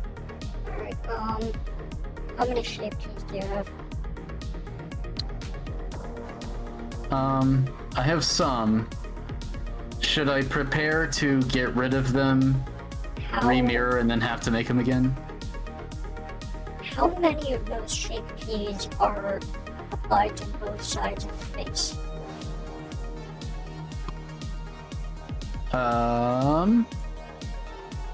And how 2 of them. how deeply you're not super deeply connected to them? No, I can make them again. I mean, it would have been nice to not have to, but if this is the way to solve it, I certainly can. You don't have to remake all of them. Here, let me send you a plugin called Shape Key Keeper. Hard part is these shape keys have to do with the eyes, and the eyes are the thing that are not symmetrical. Right.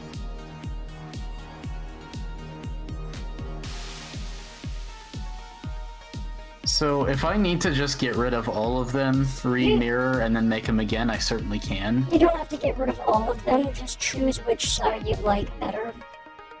And then just delete the other side and make the mirror.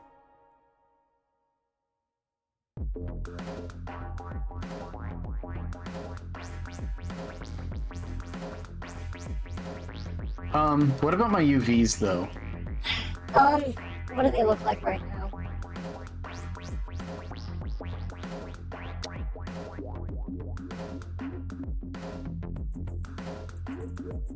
Okay. Is there anything not mirrored?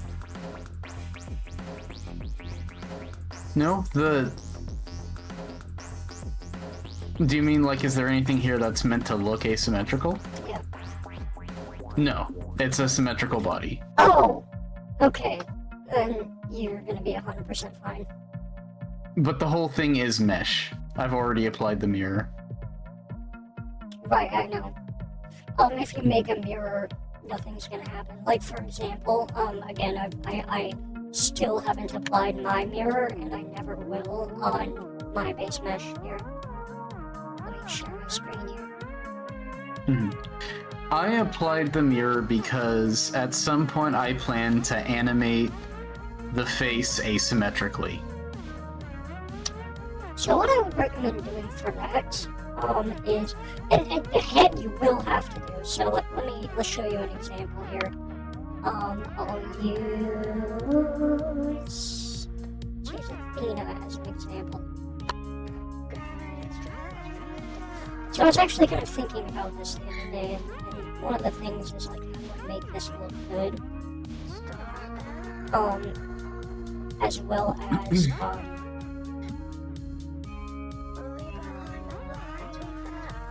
like connected to the body, because like as you can tell, this doesn't necessarily look great.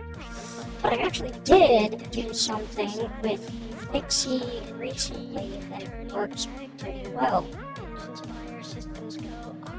So let me show you what that looks like.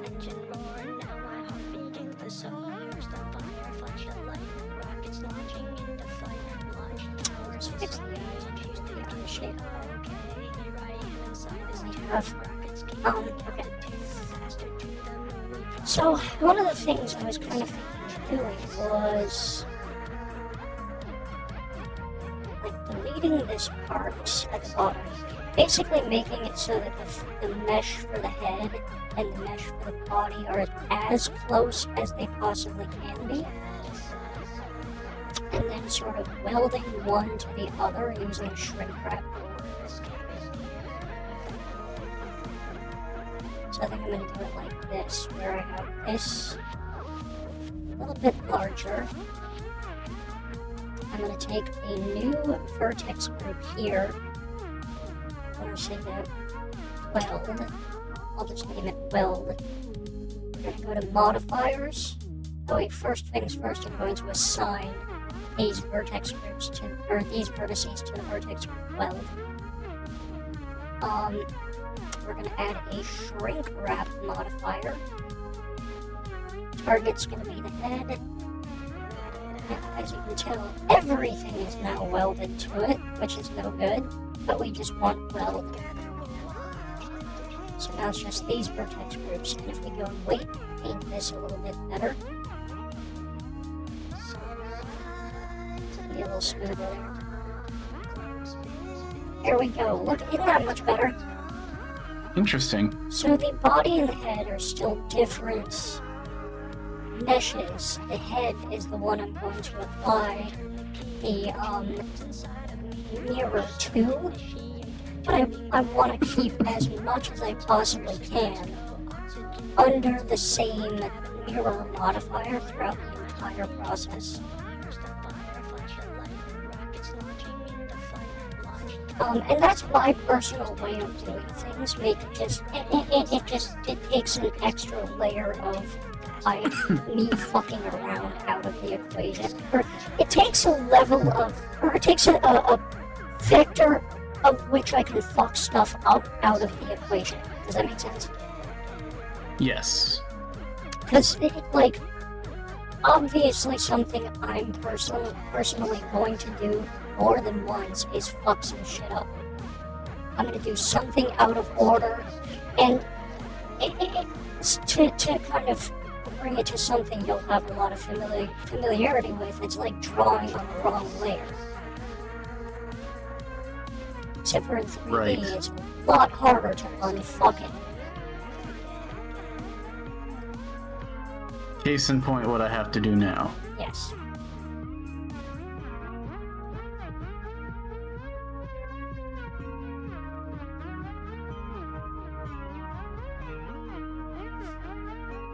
And don't delete any of your shape keys, because again, I have a shape key keeper.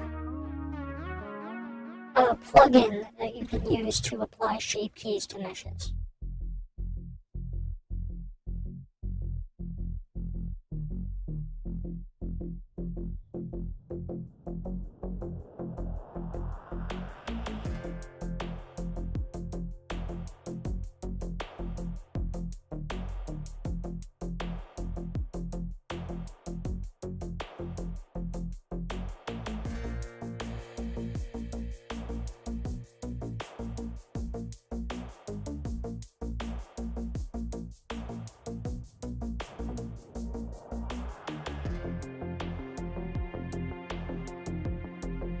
You're right there.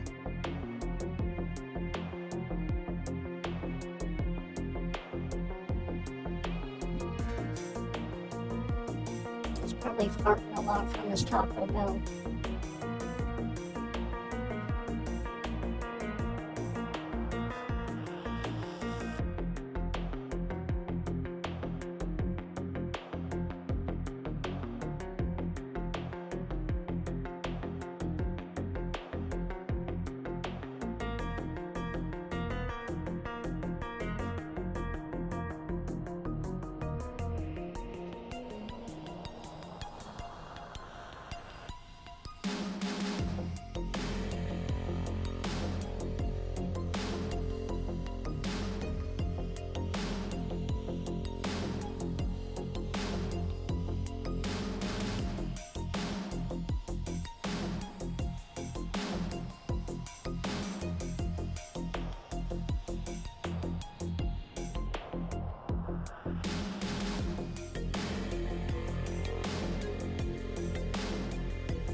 Sometimes I wish I had fingernails.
How are you doing today? Welcome, welcome.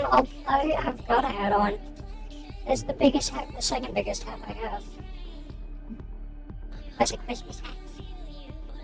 It's Christmas. How are you doing? How was your stream? How was Fortnite? Did you win?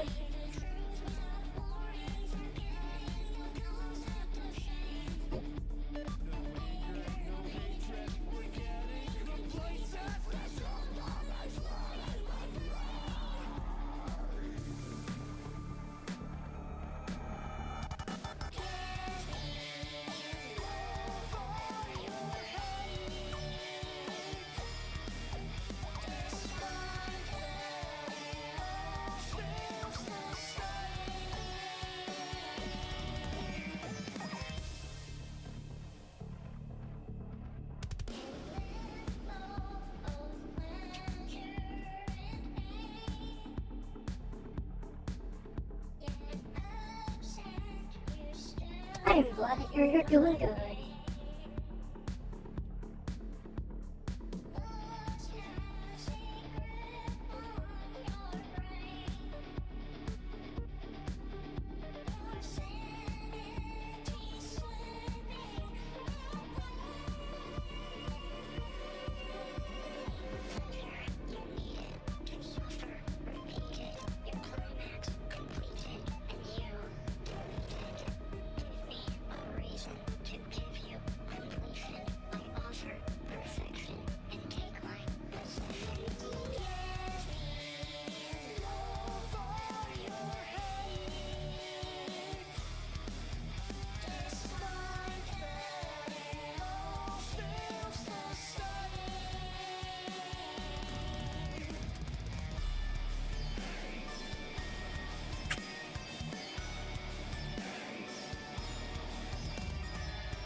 Okay.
Alright, so let's see.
also Sidon.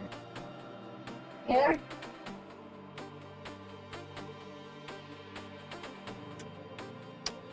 There, Sidon? He's fucking sleeping. Actually, I'm sleeping as well. Oh! We gotta yell really, really loud to wake him up. He's gone to making chocolate milk. I don't know. Chocolate. Okay, I'm back. Hey! Okay, found out the way to, like, show and hide weapons and stuff, or whatever. Show and hide things in animations.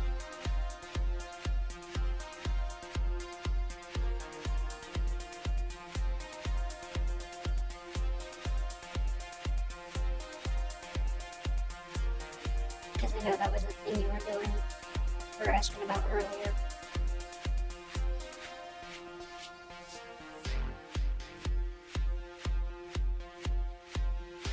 What was I asking about? I'm trying to remember. I think it was Maro's opponent. Oh, right. I figured it out after a little bit, which is how I got her to, throw it.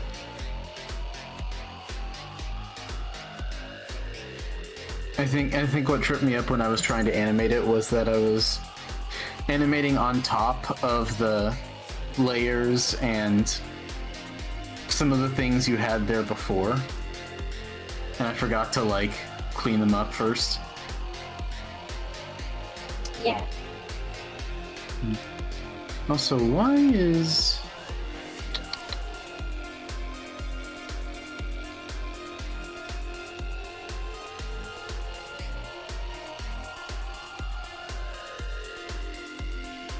Jeez, why is my...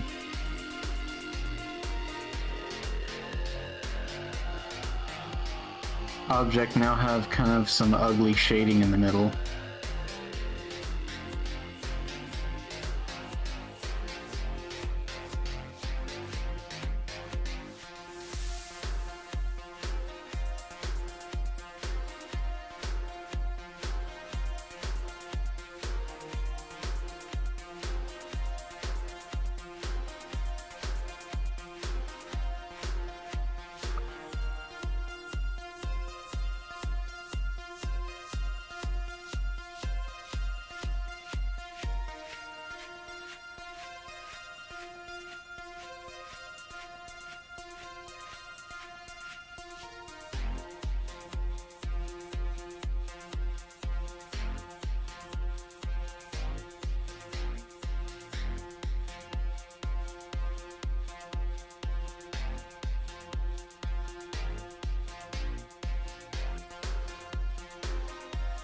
Oh, I forgot. Another reason I applied the mirror modifier was so I could export it into Substance Painter.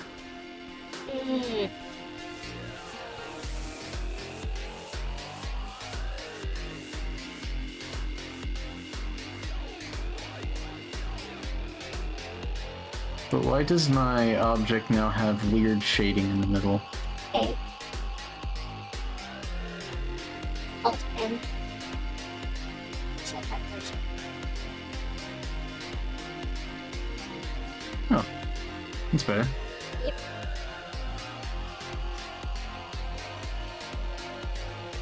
It's because there's new geometry there, and it already had like a shading that it expected.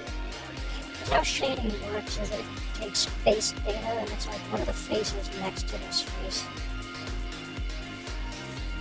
When you add a new mirror modifier, it's got new faces that it doesn't expect from the old build data. Right.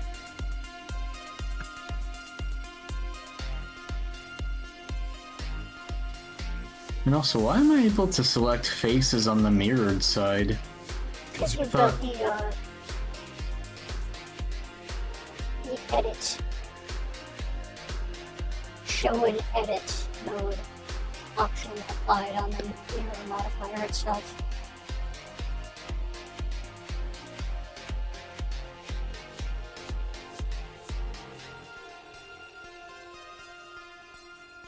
or something. Hang on. Because wasn't it a thing before where, like, what the side that was being mirrored would just be, like, plain, like you couldn't see the wireframes?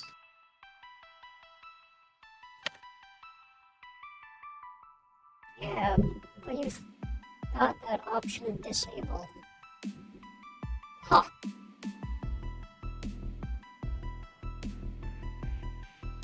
I mean, I've got that option too. It should be that little triangle looking thing. Try turning that on and off. The triangle.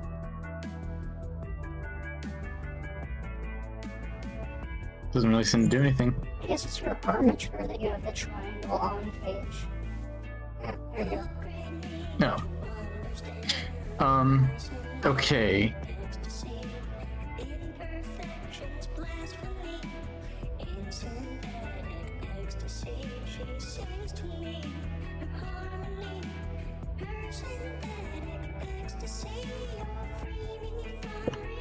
Alright, so now that I've...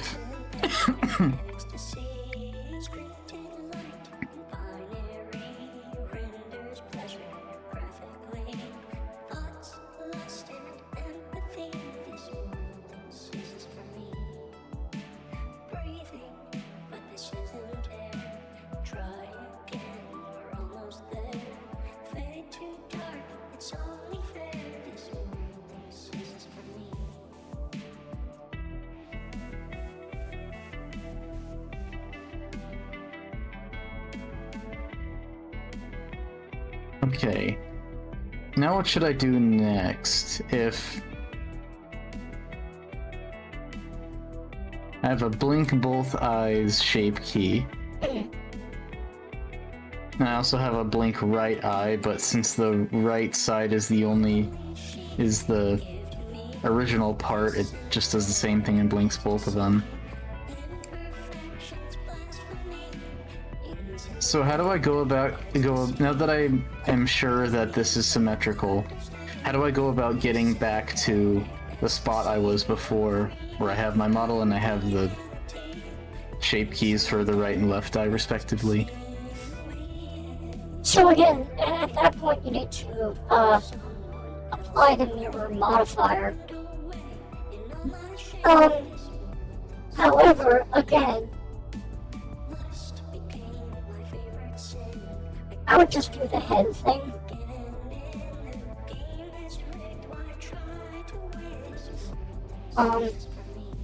So we're to where the head is a separate mesh. That's my method of doing it. If you don't want to do it that way, then yes, you can apply the whole body. But then, so I actually wrote this down just now to kind of bring it to your attention. There's a few points of no return when it comes to 3D modeling. One of them is texture painting and external programs. So that's kind of like if I need to do something else, then I have to do extra work. I have to take a few steps back. Hello, Burning One. How are you today? And it's the same thing with shape keying. So when it comes to texture painting and shape keying, what you want to kind of double, triple check is that your mesh is done. Or take precautions. Hello, Pyrus. How are you? Take steps to ensure that you can take those steps back. That's the reason why I don't apply mirror modifiers, and I use mostly I mostly just use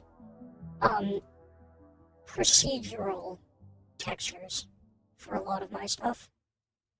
It's because it makes it a lot easier to trace back steps if I need to, right?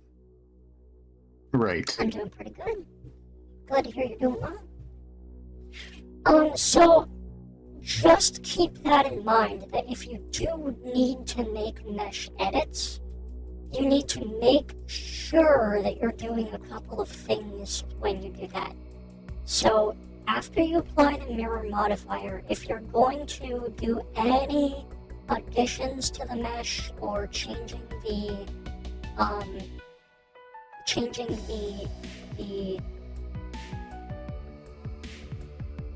shape of the mesh itself in any way,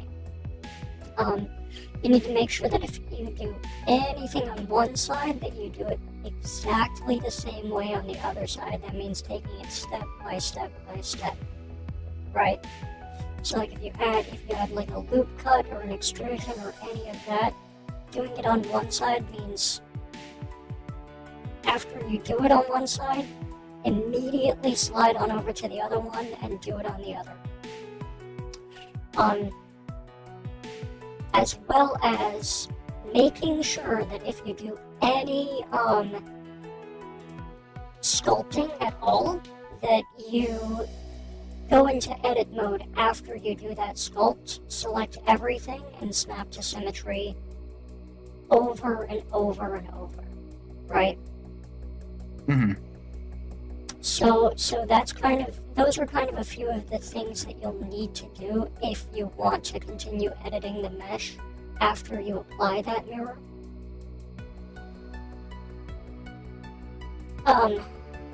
Which is why I try to forego that entirely, because maybe there's some things I want to upgrade or change or whatever it is. So not dealing with that, just expurgating that entirely is kind of my method. Right. I did not plan to actually make any changes or edits to the mesh. Mhm. What happened is I didn't realize until just recently that somewhere down the line I fucked up the symmetry. Right. And I didn't know how and I didn't know when. There were asymmetrical edge loops around the eyes, and possibly somewhere else if at some point I was haphazardly clicking. Right. So and the same thing can the happen only- too if you're making a shape key and you realize that you made the shape key on the wrong layer, like the basis, that can really fuck you up too. Right. I'm normally really good at being careful in that regard, which is why I frequently apply the mirror. And all I had planned to do was make a few shape keys for the eyes and possibly blend shapes for like I did for the mouth, so it could stretch in. Yeah. After that, I was literally going to be done with shape keys. It was just going to be rigging from here on out, which sucks because I was nearly home free. And realized, oh wait, I fucked it up at some point, and I have no idea when. Generally, actually, you want to do the rigging before you do the texture painting or the shape keying. And again, the reason why is the rigging is not a step that is as final as the other ones, because you can go back and tweak without it affecting other stuff. Like in a vacuum, it stands on its own as something that doesn't affect too much other shit. Does that make sense? Yes. So if I It were does. kind of, because not necessarily that there is a religious order of operations that needs to be adhered to when it comes to 3D modeling. What works best for me is mesh, rigging, weight painting, and then doing stuff that like makes it look prettier, right? Because a lot of the stuff that makes it look prettier, generally that's the stuff that requires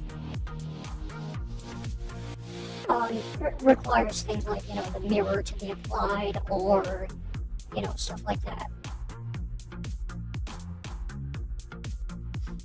Mm-hmm. I guess, truth be told, I kind of just like to keep moving forward. As like a linear pipeline. And what the fuck happened here? Oh, yep. When the hell did this happen? Right-click, triangulate faces. Where's... I would say...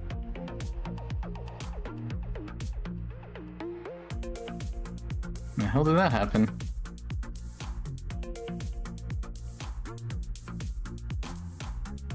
I have no idea. Sometimes weird shit like that happens. Triangulate one of those faces. I would say, I can see two squares in there. Connect the inner edge and the... So just triangulate it real quick. If I just do this? Okay, do that. Yep. There you go. Howdy do, Reaper.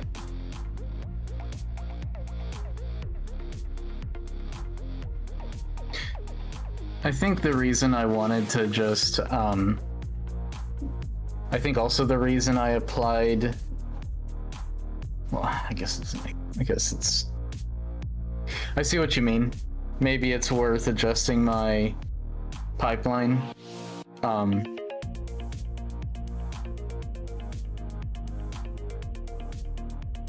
Sort of, I don't think so, necessarily, because your pipeline isn't wrong, it's just, Destructive. no, it's just that there are very specific things you would need to do, if you wanted to continue doing your pipeline in the way that you're doing it now, in order to not, in order to make it as,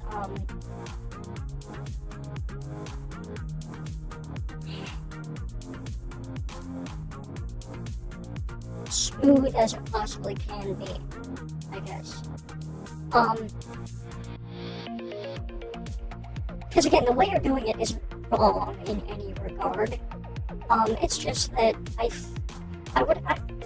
guess I would say it like that the amount of it takes a lot of time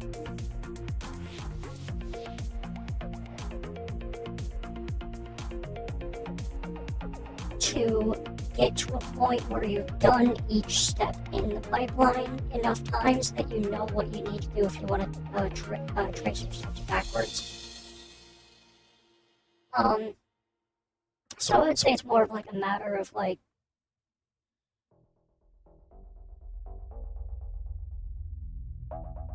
repetition, I guess, in that case.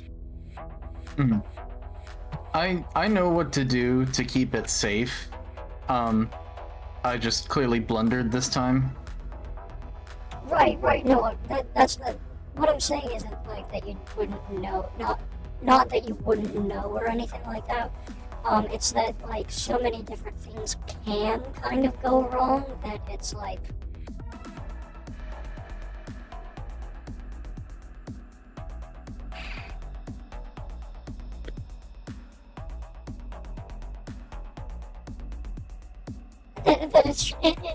it just behooves you to do it in a specific way, I suppose, for at least the first few times. Like jumping ahead to shape keying is something that you can do, but I wouldn't recommend it early on, unless you know that like you're gonna have to kind of retrace through that later.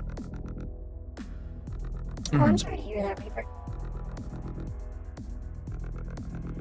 So, right now, so I've currently solved a problem. There were three things I wanted to address. One was the asymmetrical spots around the eyes of my model. The second one that I'll get to next is I added bones on one side of my model that there are not on the other, and at some point I probably also accidentally forgot to turn on symmetry when it came to painting some of the weights on the this side right here. So the other one is basically like, how do I resymmetrize and make sure everything's set up that way? The third thing is, how do I weight paint the leg and hip area right here? And do I need to retopologize? Because I'm starting to think I might need to. So for number 2, you don't even need to worry about that. It automatically did it when you got the mirror down. Right, so that's like another thing right there is if you don't apply the mirror ever, all of your weight painting that you would normally need to do for both sides and make sure that the mirror is on and all those steps, you don't even need to worry about that.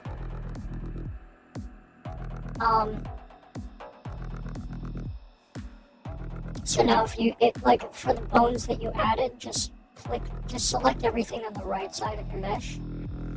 Does everything have like an _R or .R? Yes. Right. Yes. Even the little bony bones on the fingers?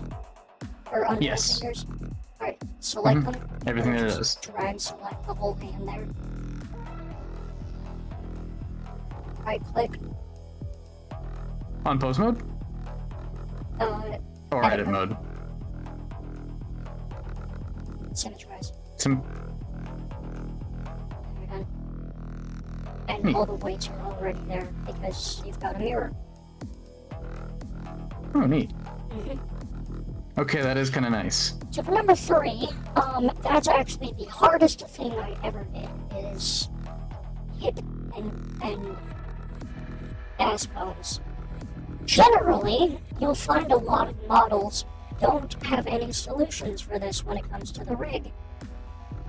What happens is they have a corrective shape key for different stuff, and they'll just drive those shape keys when bones get close to specific poses or specific rotations.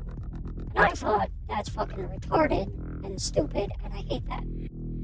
So what I've done is I have made a method where when I raise the leg,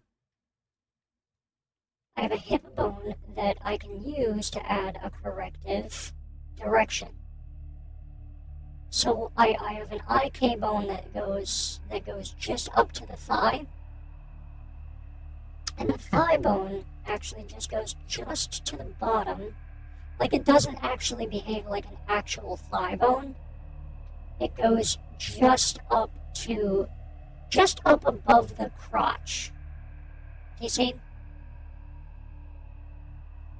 Here, I'll make them.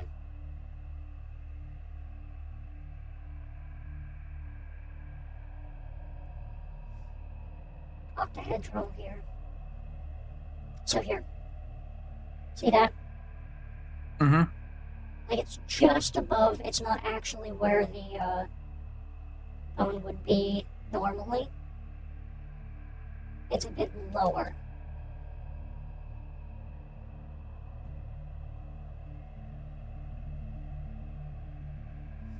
So that's generally what I have it doing.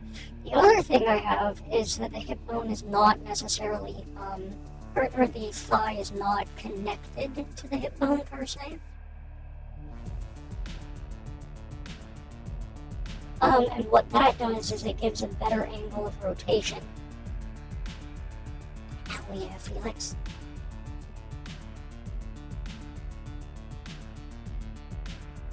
So I just have it go outward just a little bit. Make sure you disconnect the other side as well, because it can disconnect the left. Oh. I would just undo that. Or just... yeah, there we go. Now just make sure you disconnect both of those sides. You can always symmetrize later, but this is just easier to keep track of. And then I also have a corrective butt bone, and what the butt bone does is it adds an extra layer of weight to the ass. And how an ass kind of moves normally is it it really stretches out. Like there's a lot of stretching that goes on when somebody lifts their leg up, which is kind of the case here.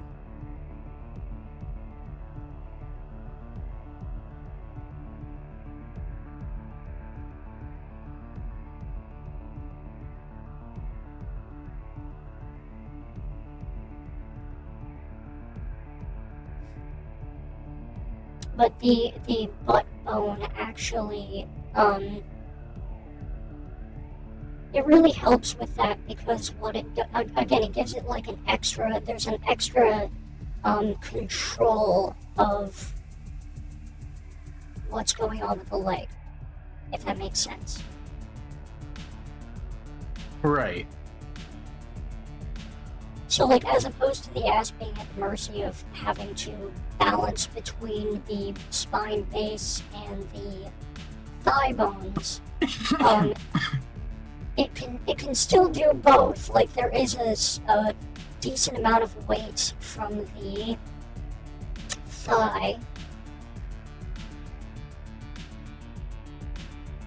going partially up the way, right? And then same for like the hip. But then most of it is controlled by the butt. So there's a couple of different, each vertex in the butt itself is being influenced by multiple bones, which kind of helps with that soft motion or the stretching that you kind of want to see when it comes to a butt.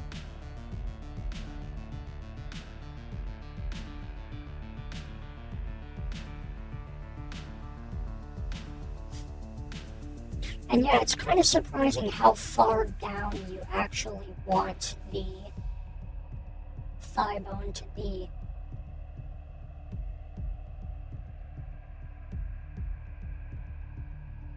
So, to put it short, pull the head of the leg bone down, have a hip and a butt bone share some of the weighting to keep it soft and adjust the control as you bend the leg. Yes. Okay. And then when it comes to the other part of your question where do you need to remesh, I don't think you do necessarily.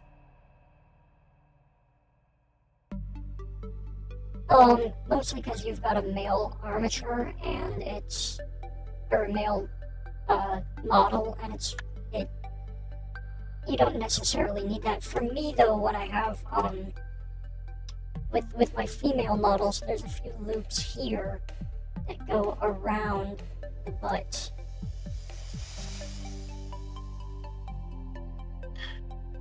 It's that shape right there that I'm wondering, because I watched a video by Royal Skies and he said if your model is bending ugly, it's possibly because your topology is not conducive for good bending. Yeah. And the example he said that's not good for bending looks a little bit similar to mine. These edge loops here are way too horizontal. What you want is that sort of V shape around here of your lines that flows so that when you bend, it gets the crease in the right spot. That's generally what I found as well. And what you can do, you don't necessarily have to remesh. If you go into sculpt mode,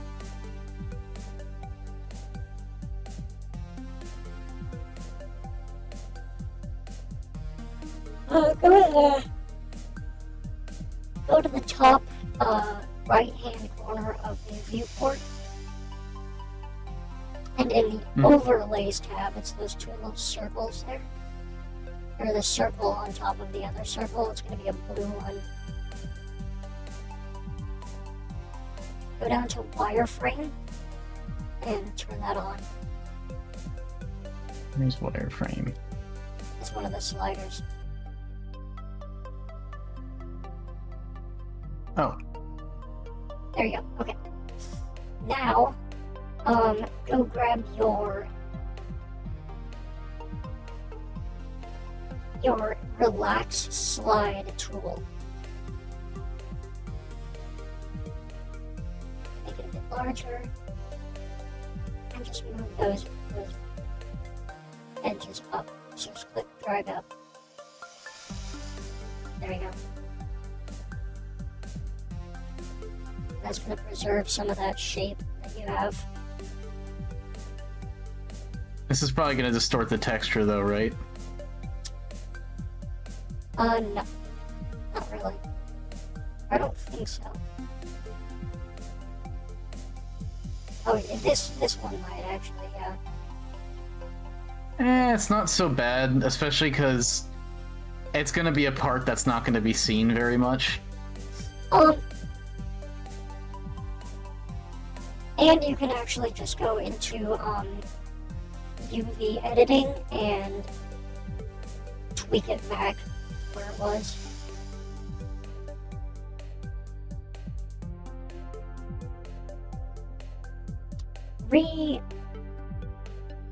Fucking around with UV editing after you're done can feel scary, but there are ways to do it properly.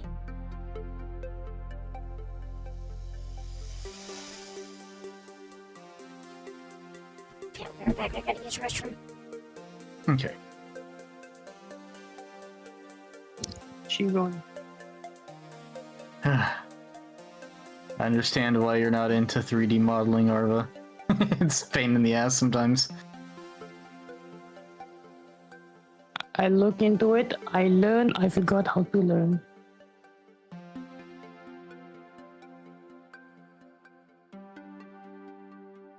That probably makes me a lazy shit, but I'm a lazy shit.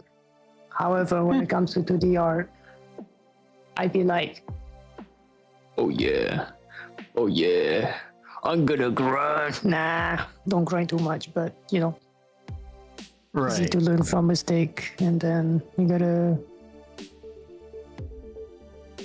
do it better from the mistakes and shit. And also like easy to like fix shit up. I'ma spend this time. Anyways. Look at my fucking work. I'm suffering too. Don't you see? We suffer together.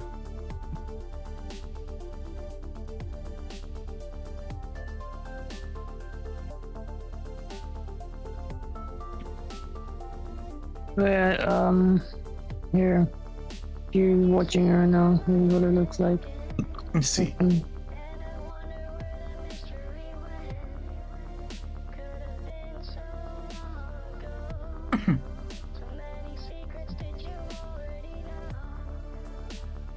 Ooh, Yep. intriguing.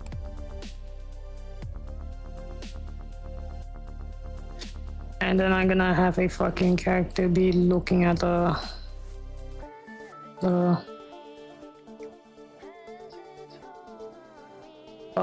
something like this. Oh my god, Krita sucks, by the way.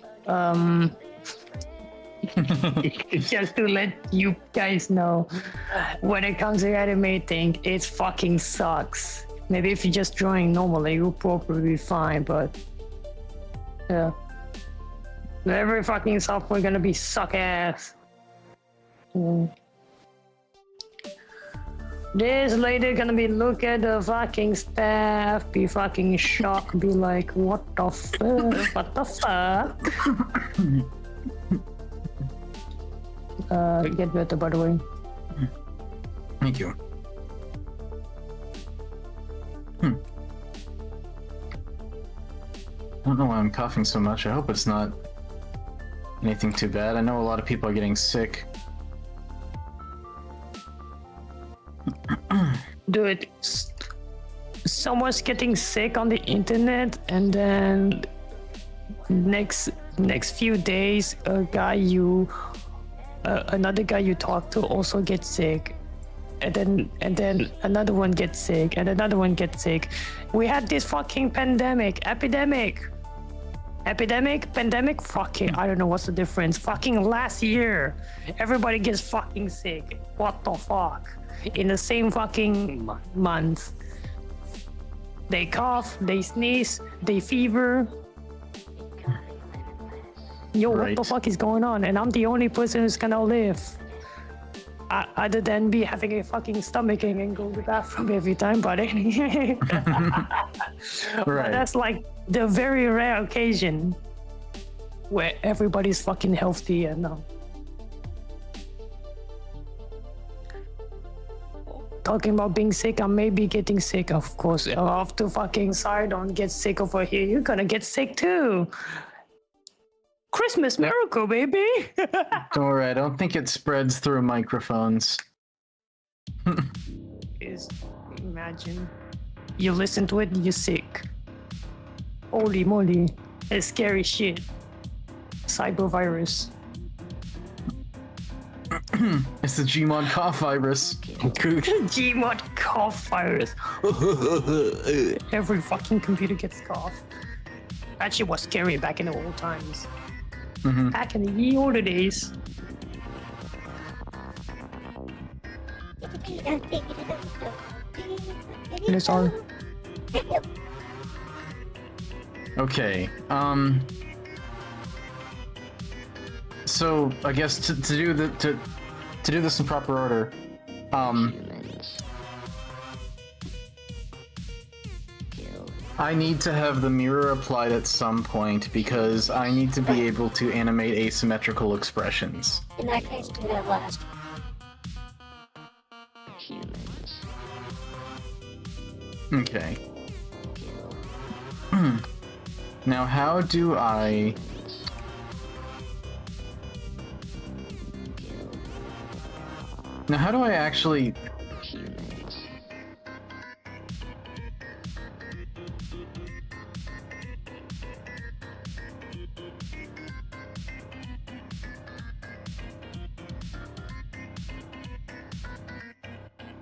Kill.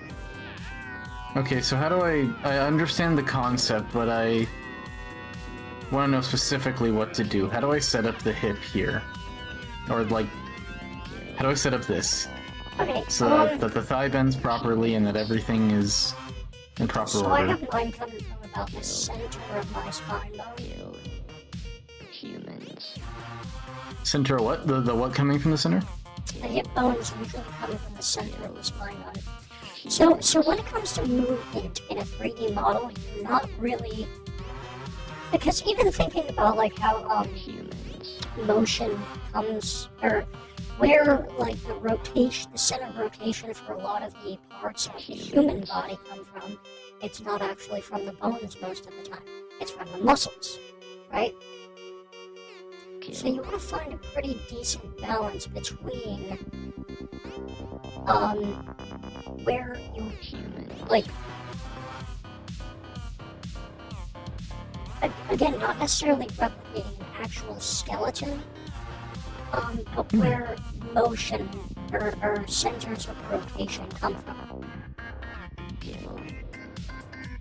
So your spine is pretty good. Like that's perfectly fine. Although I would move it forward just a tad, but it's pretty good as is. Kill. Oops.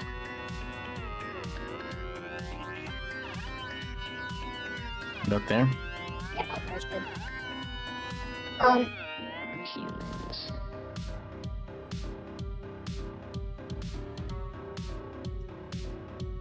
So when it comes to the leg,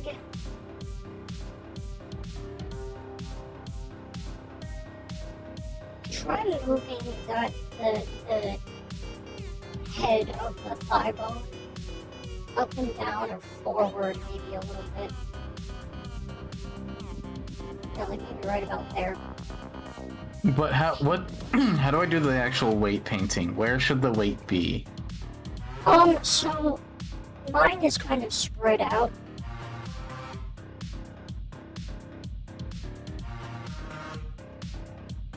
So I have a pretty, this is the hip bone here. for the thigh, it goes up a bit. So you kind of want the weight for the thigh to be spread out just a little bit more. And you want it to encapsulate some of the butt as well.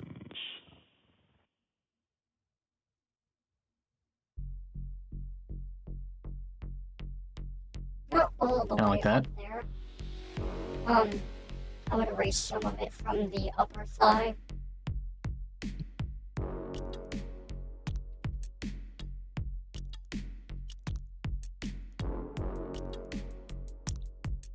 Like that? Yeah, about there. It can also go into the crotch a little bit. Because, like, if you move your leg out, it's also moving some of the skin around your crotch a little bit as well, right?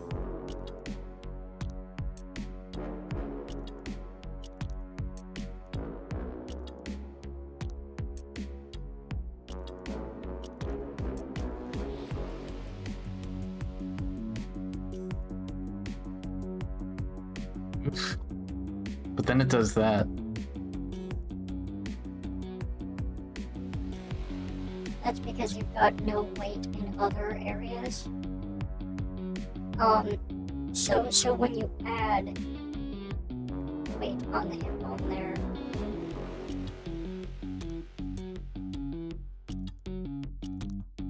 yeah, spread that down a little bit, yeah.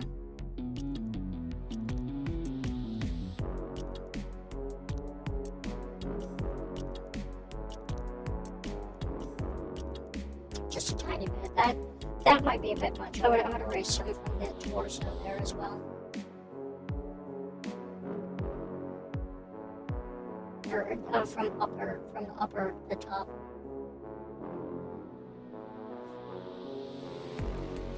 Also, one thing you can do is if you hold down Shift, that'll smooth it.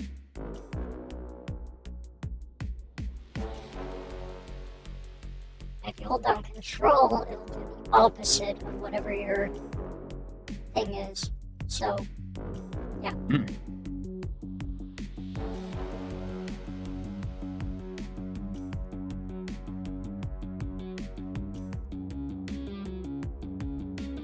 So kind of like this.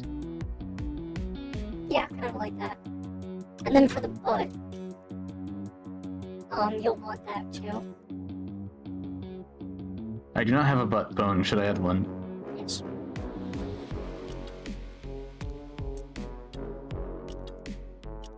I would extrude it out of the end of the thigh or the hip bone. And then disconnect it. We call this butt.r. And then do the same thing over here.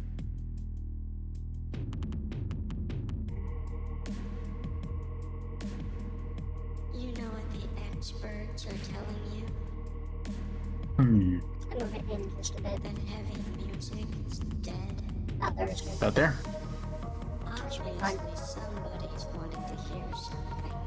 Fucking And then just make a butt paint. telling you you're not supposed to be hearing. So you'll need to go and add 2 vertex groups, butt.r and butt.l. It'll automatically know what those are referring to.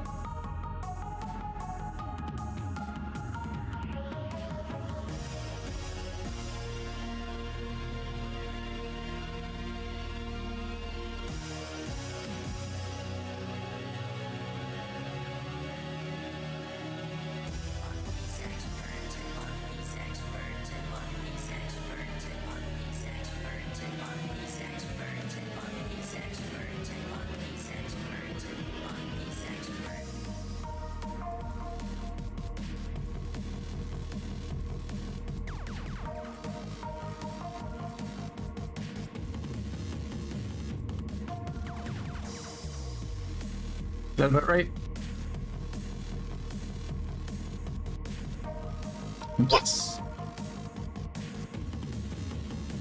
And you can even have it like going over to the other side a little bit as well. So if you go over to button.L, and paint some over onto the right side.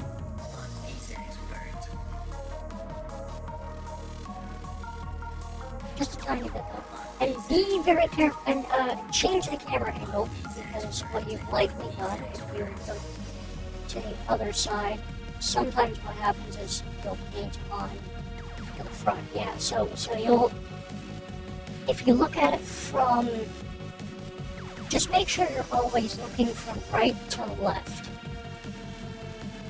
Like that, yeah.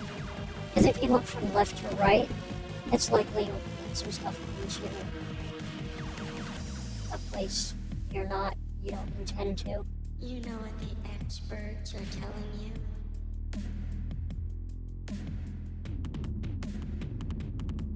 Kind of like that. Yes. That heavy music is dead. Okay.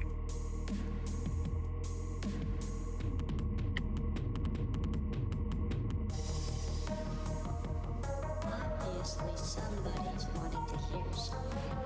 Fucking these experts are telling you you're not supposed to be hearing.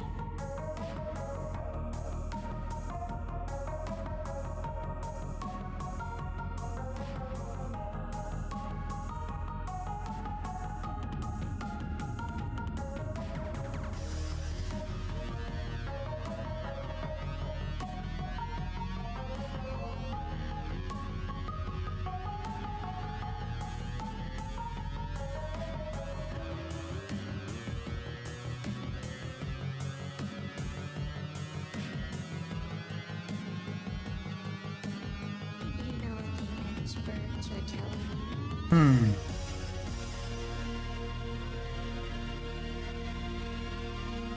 That's complicated stuff, huh? It's pretty complex, yes.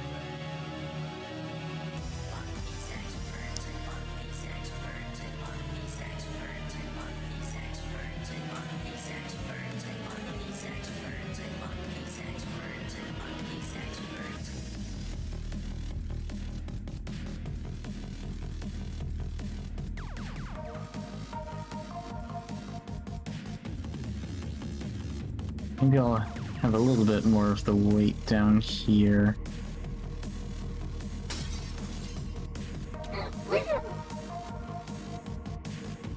Get mud thrown at me.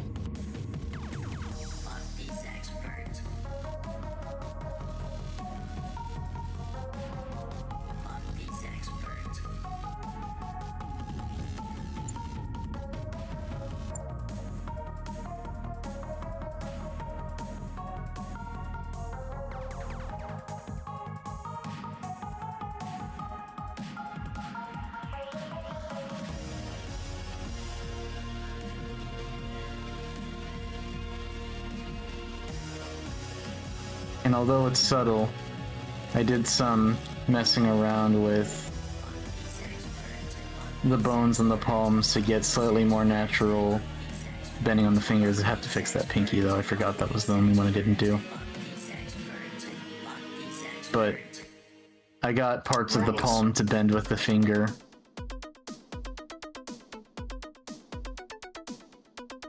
At least a bit. Because I wasn't content with the movement I was getting.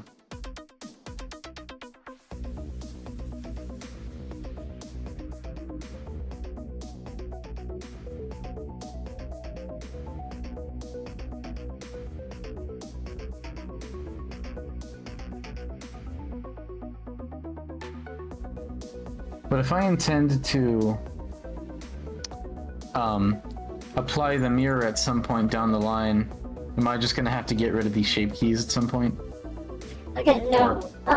Some of them are going to be duplicates, but again, I have a thing called Shape Key Keeper that lets you apply mirror modifiers or any modifier to any of the shape keys. Oh, neat.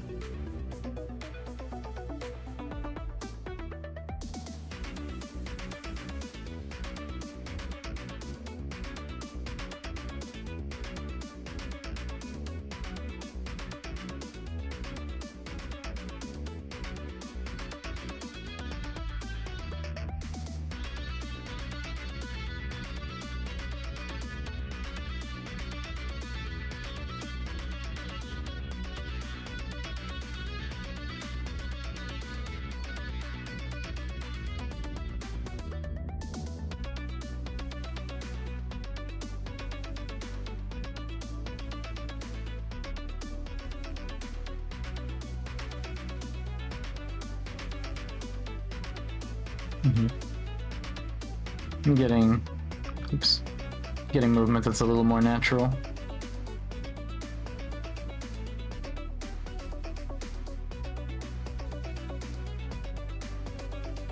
Oh, that looks gross.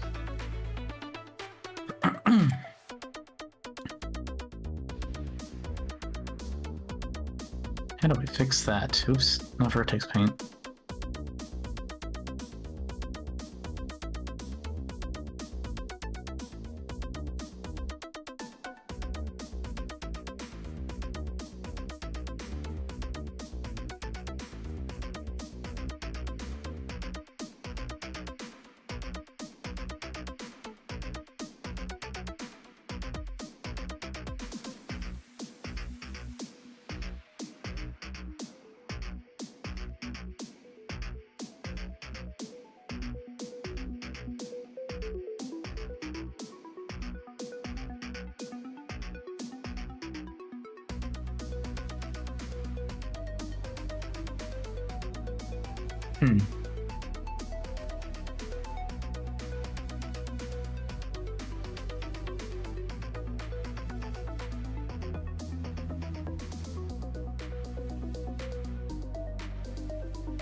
Ooh, what the hell? What did I just do? That's nasty. Okay, so don't, go to waypoint. Wait, don't reset anything. Should I go back to it? Paint. Yeah, you can weight paint from any pose.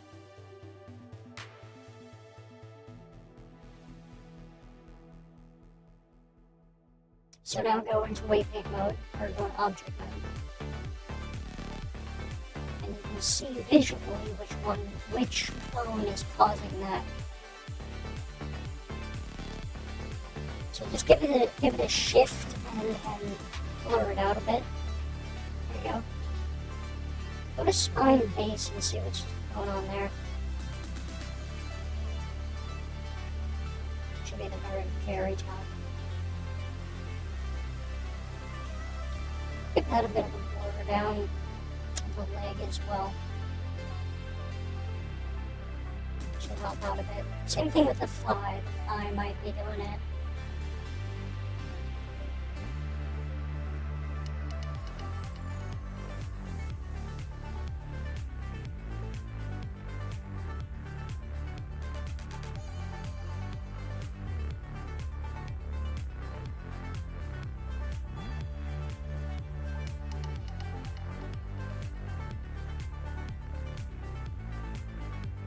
Tricky.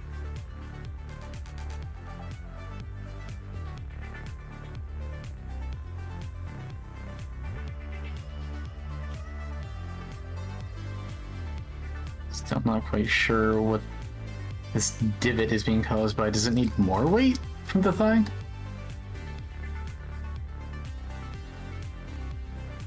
I don't know about more. Keep looking through different groups.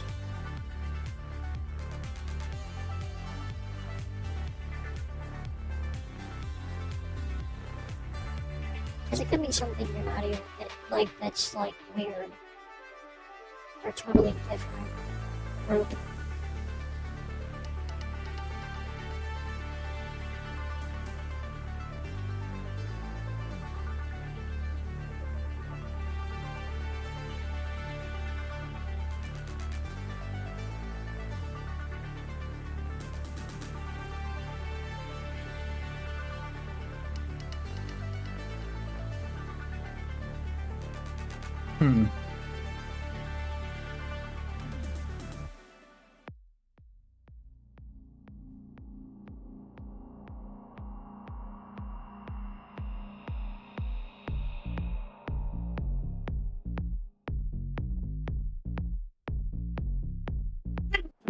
Where is he?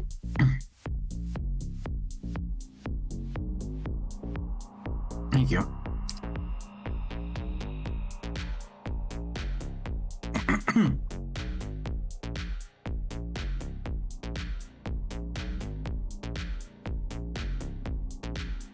I mean, it looks better. I'm not sure why there's this divot as it bends. Try moving the thigh bone up in edit mode.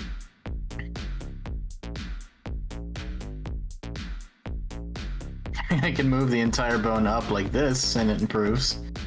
That's something I do all the time, is I actually move around the thigh bone as a corrective method for making it look better.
How you doing, Arva? ADHD's killing me. Oh no. Insane.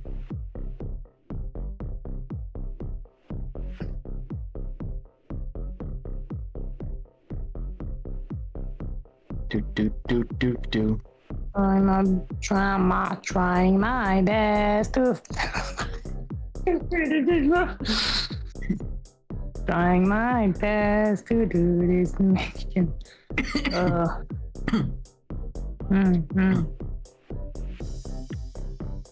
Shitting in my pants. 'Cause I want to die.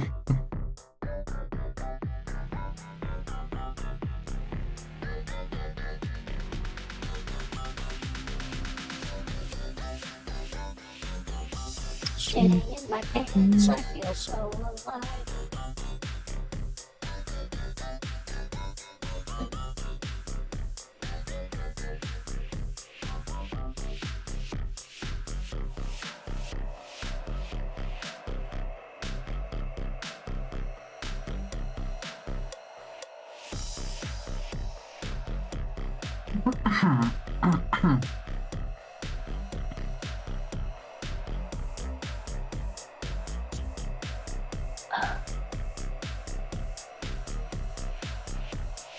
Sorry, don't fucking curse me with that South Park clip of World of Warcraft players.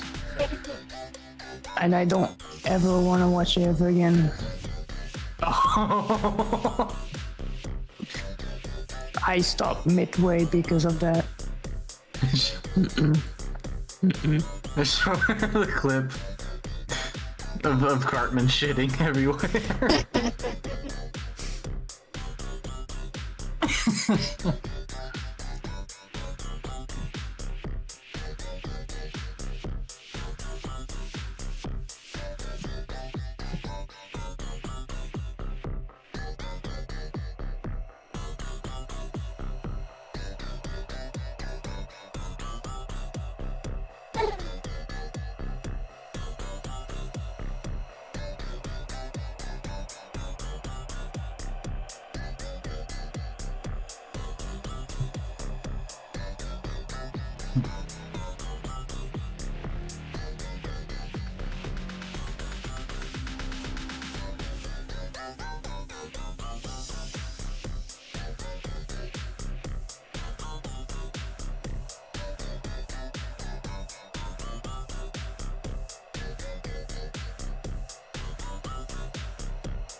Bless you. Bless you. Hey.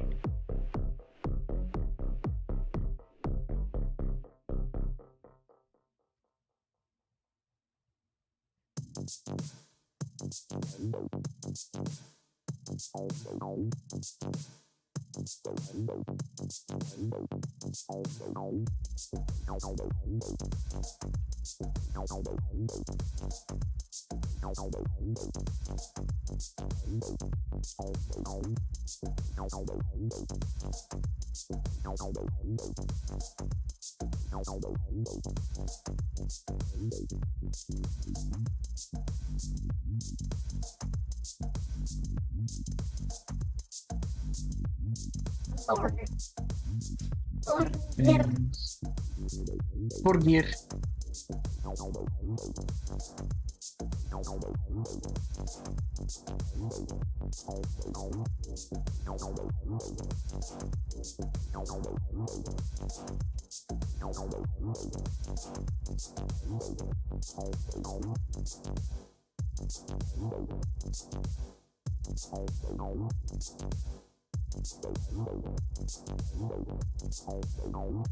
Why are you like this? Been a while since I've seen that one.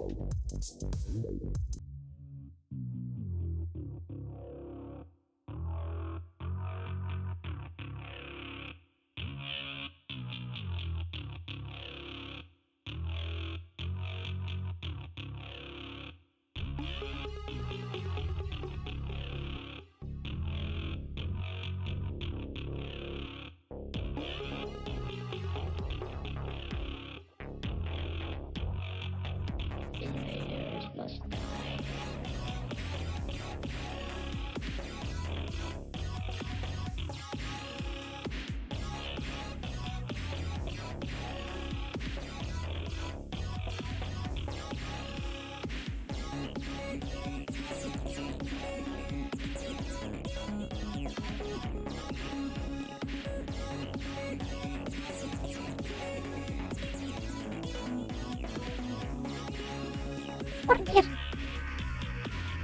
There we go.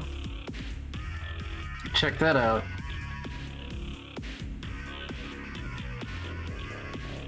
I have... Oops, not that. I have hand twist without the pinch on the wrist.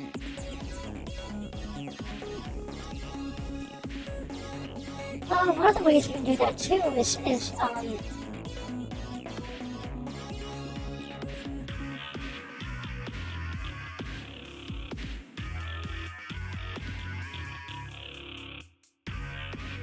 these going.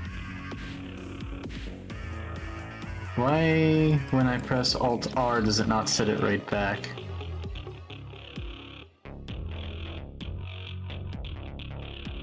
I have to tap it several times. Why is it doing that? Let me see your wrist bone. Click on that wrist bone.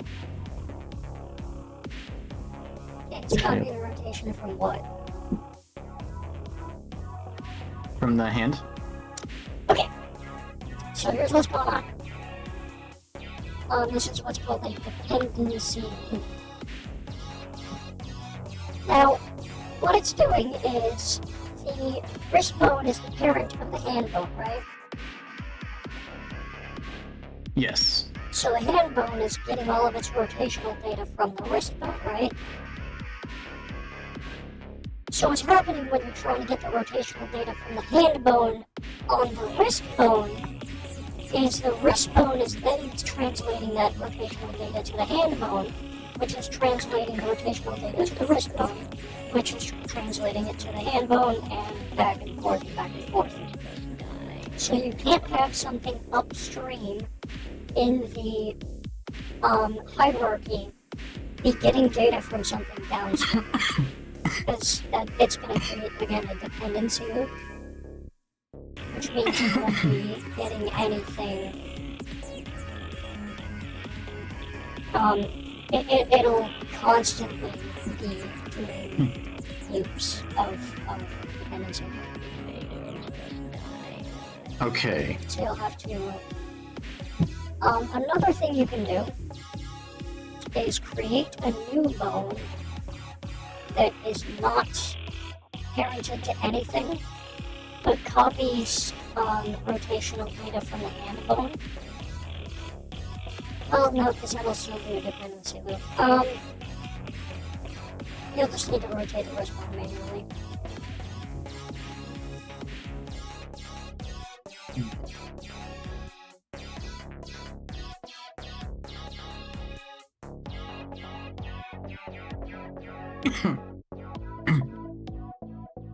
Invaders must die.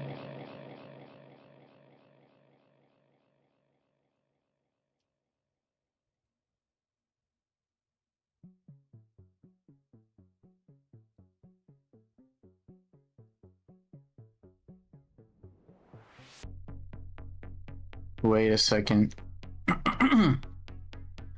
What if I keep this bone but then don't make it... What if I instead make the hand the parent of... or make it the hand the child of the forearm instead? And the wrist also the child of the forearm?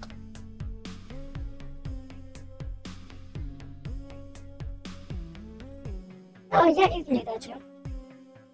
Let me try that. That's what mine is.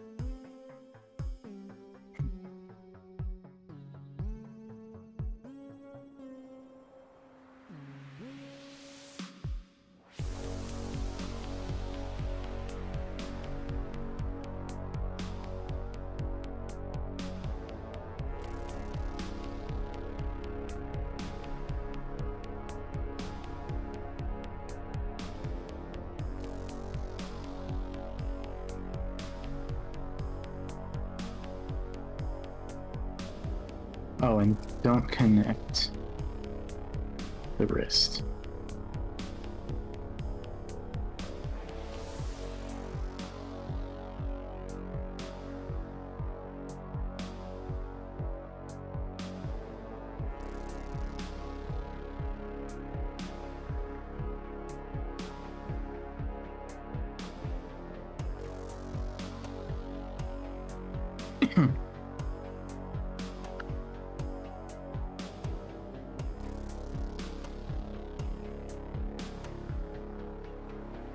This is tricky stuff. Good night, Aurelius.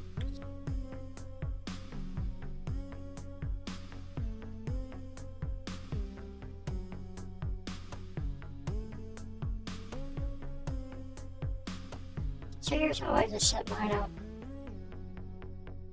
I got another bone here. You can see the wrist bone.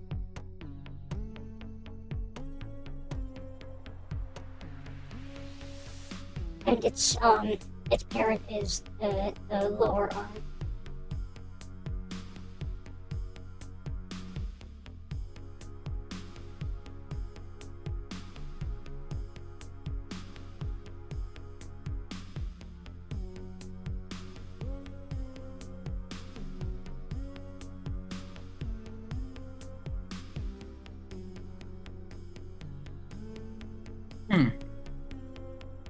I generally make it so that there's no overlap onto the hand.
Thank you, SAR-IA, for being my guide.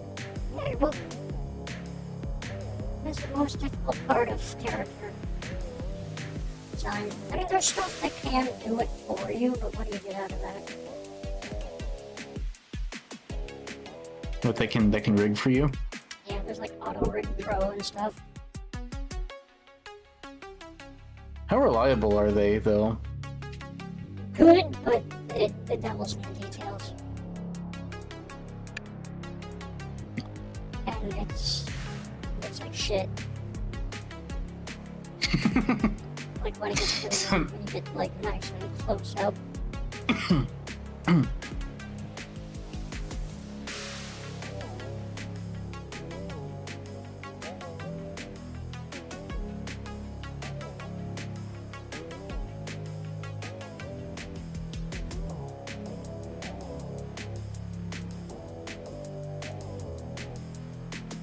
There we go.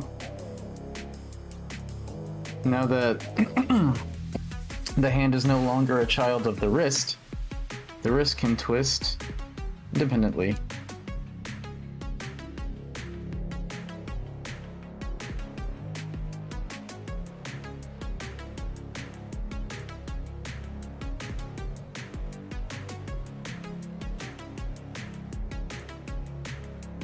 So I should definitely fix that beat painting.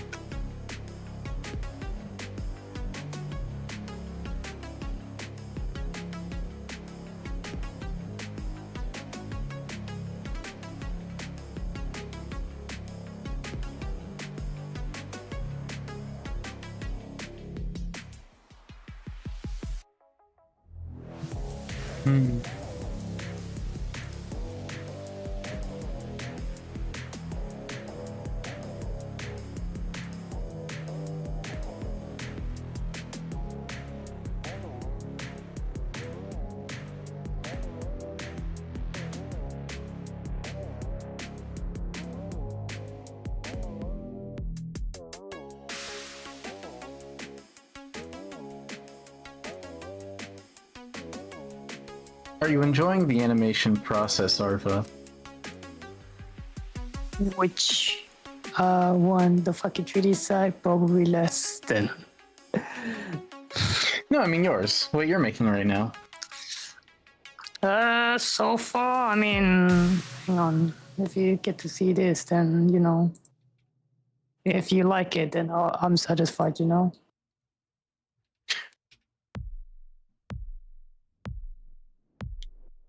But, yeah. Oh, I'm loving it so far. Yay. We need more from you, Arva. The world needs you to become an animator. Yeah.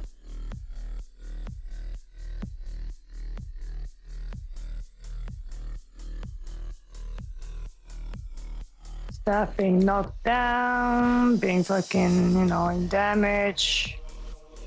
Yeah. And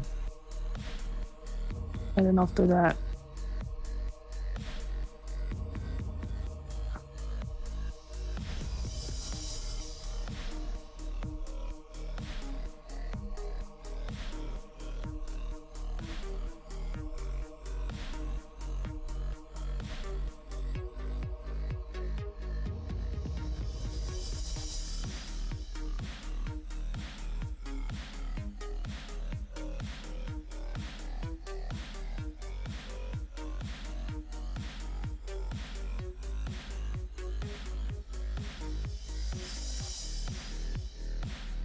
I want to do another one, so.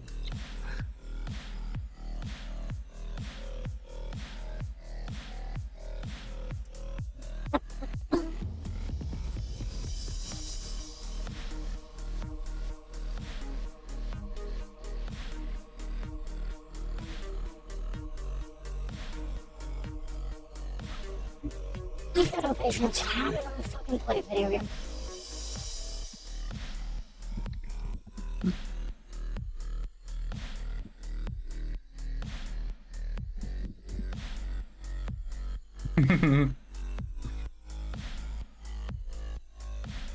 Want to play Atlas? Sure. Want to try the PvP mode at some point? Maybe. You surely. Oh, Arva rage baited me last time. fuck. Rage baited you, bro. Because I was playing on a fucking 200 pings and I gotta fucking hose it. Now I fucking kill you more than than you did to me with your fucking magic. Actually, I don't know. Curious if I'm like how it felt like fighting against you when you were playing as a magic compared to me. You know, compared to like having two fighters each other.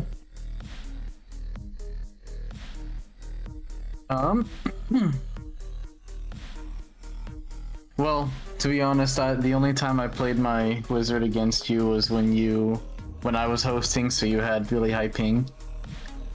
Yeah, exactly.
from the back.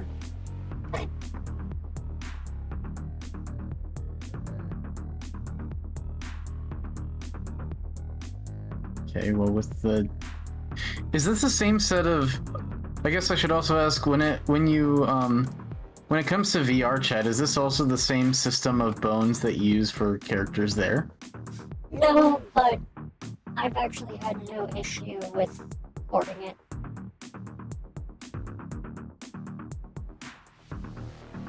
Theirs is just a leg bone and nothing else.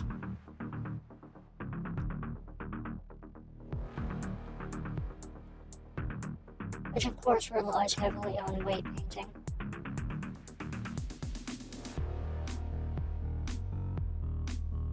I can make him clench his cheeks. Hurt.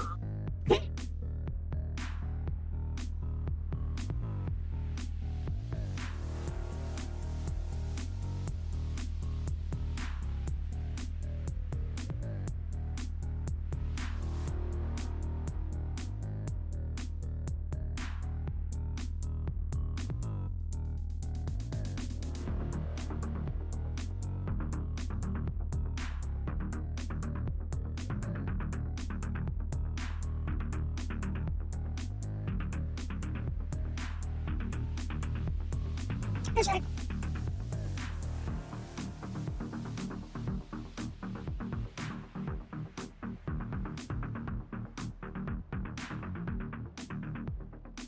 Oh shit, you're level 27. Yep.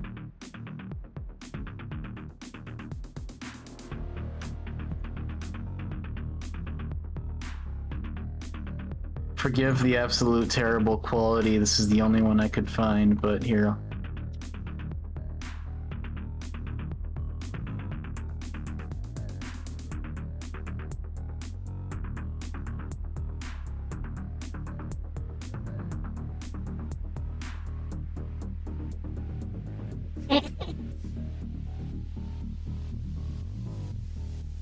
The dude immediately grabs his ass. Nice ass, lizard man. He just drops it.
Well, good news is...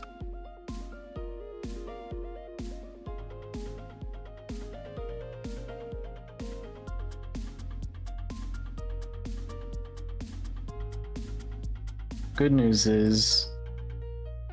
the rest of this model should be good to go. Okay, Brestos.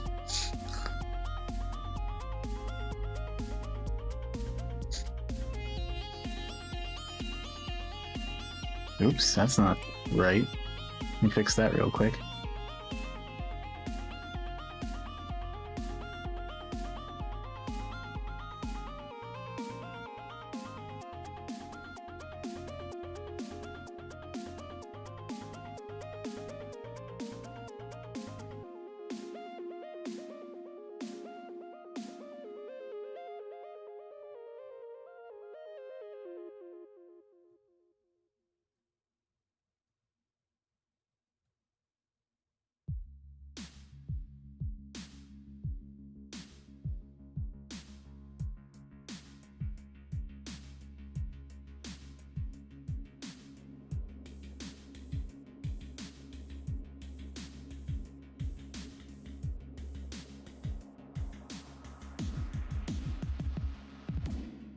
hypnotic, hydraulic, synthetic, erotic, exothermic, electronic, silicon, still gotta need a rheological material, logistical, movement, critical, downright helpful.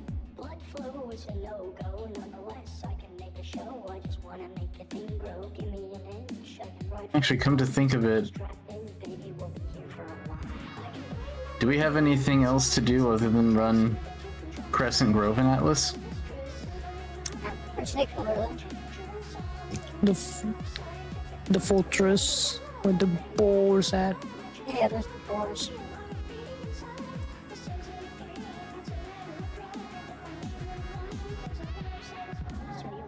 To the fortress or whatever it's fucking called. Yeah. Ecstasy, take a break from the strains of reality. You can give it all you got. It's not Alright, I'm a brain chill. I'm a brain. Brain will freeze. come back. Yeah. Brain freeze. But this time I play vintage because I need to finish the furniture. Making furnitures. You don't want to Atlas with us? That's okay. Soon.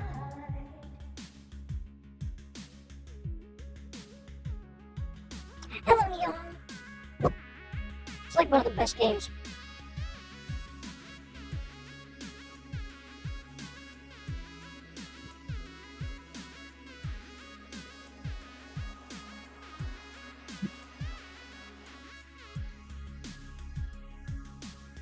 Bring me in. How do I get the fucking...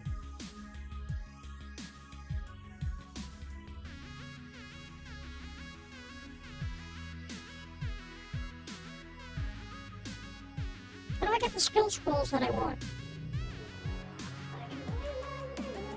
Eh?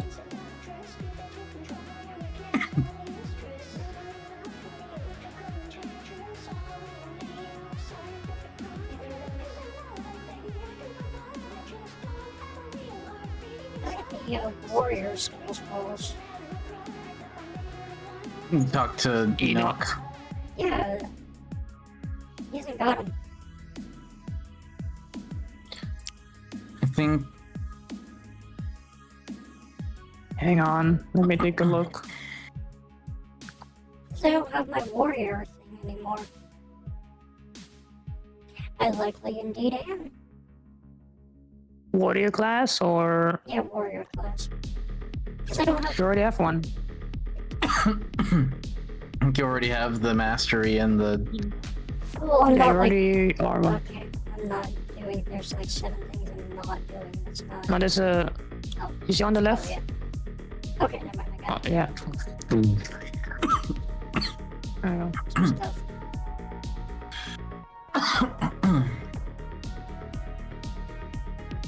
Recovery is important, also your potions as well, so.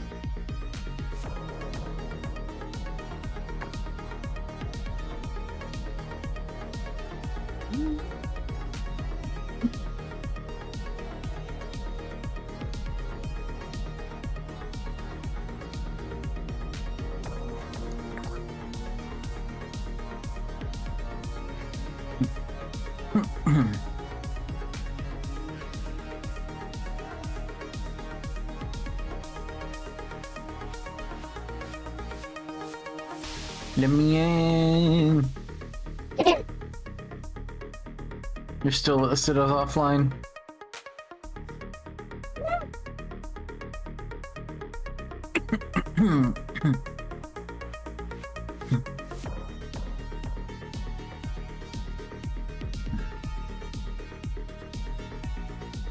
There we go.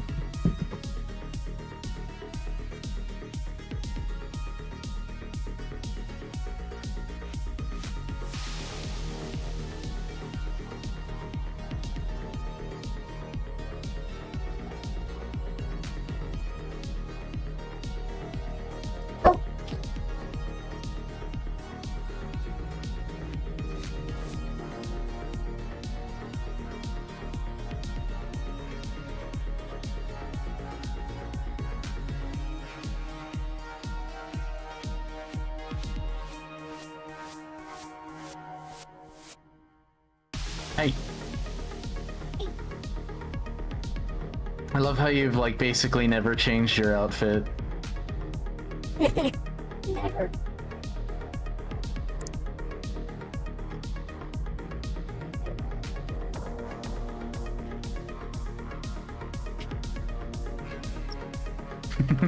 Mine's nuclear.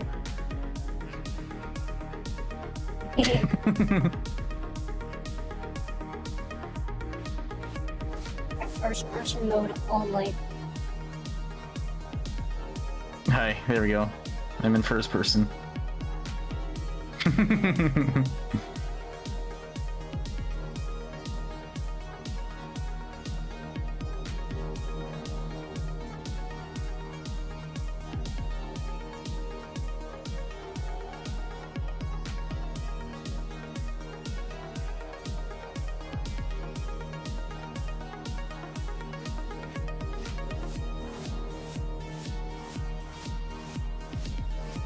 Huh, it actually does put, when I go first person, it actually does put my camera at like proper eye level. Uh-oh, you're running in place. That's not good. When I go first person, I have to look upwards at you. A little short. Yo, I did that thing Hi. with Sardon's magic character, bro. Wait a second, where's the... There we go. Don't worry, I took some screenshots there.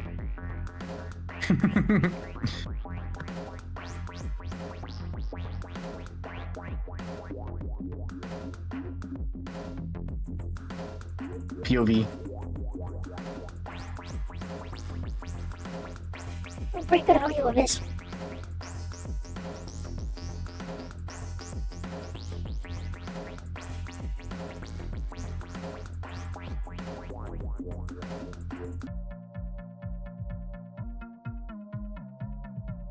You think if you sit down, you're my height? I think so.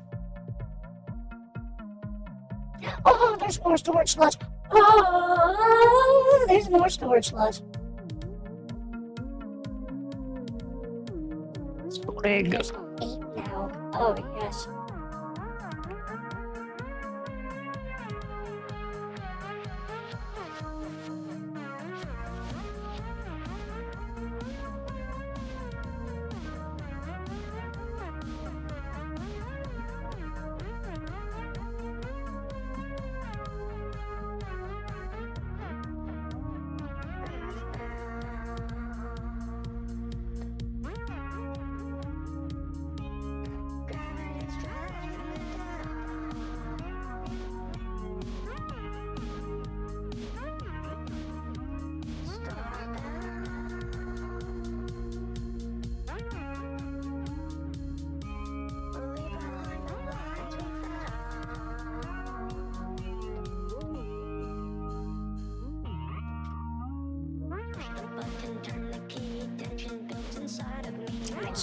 Hi. A tiny bit. By like a hair.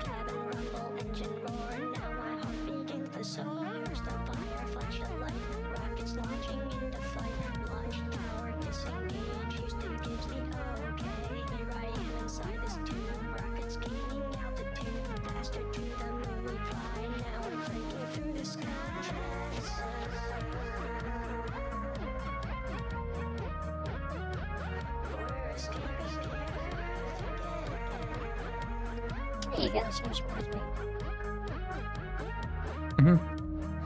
And I have a hammer.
Alright, I gotta go find some prolific pages.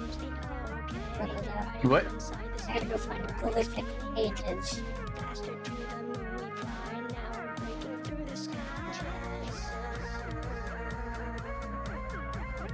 Prolific pages?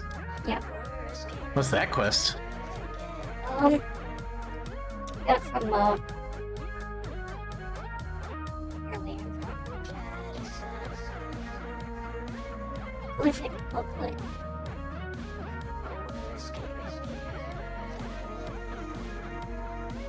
Who's that one from?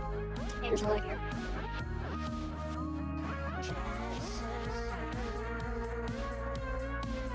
I don't think I have that one. Or like, I don't think she's offering it.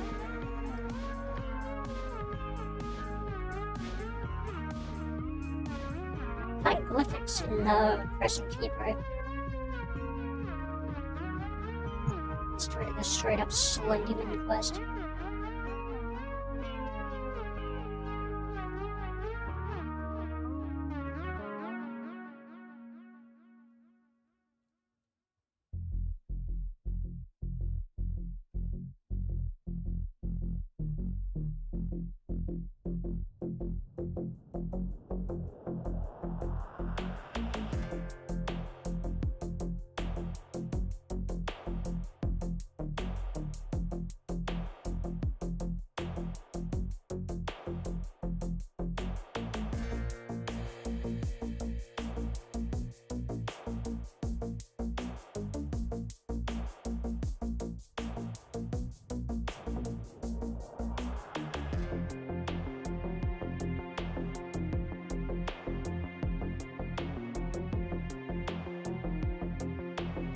Oh yeah, it's also, there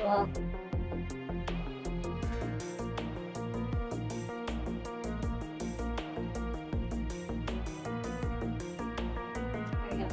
You're invited. Yay! Should I go to Crescent Grove? No. Where's the glyphics at? What are those things again? I unfortunately have no idea. I don't even have the quest as an option. Go to Crescent Grove. I'll just... Let's do a Crescent Grove run. Let me see here.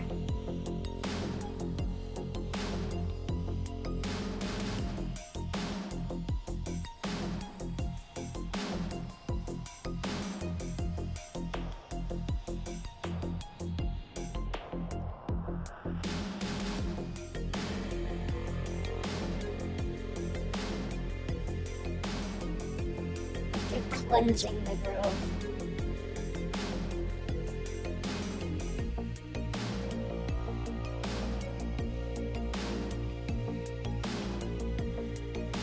Is it from Enoch? Yep. Cleansing the grove is.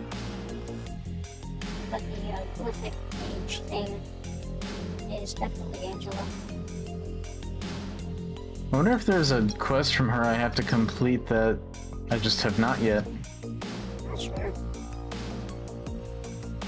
I guess let's do Hell in the Grove as well.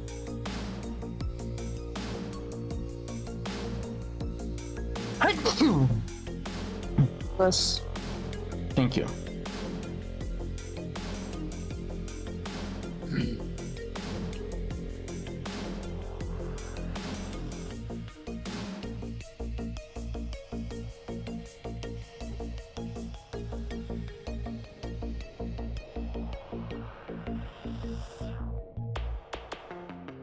Alright, 20 to 25. I'll be in the Crescent Grove. That's really sweet, Thomas.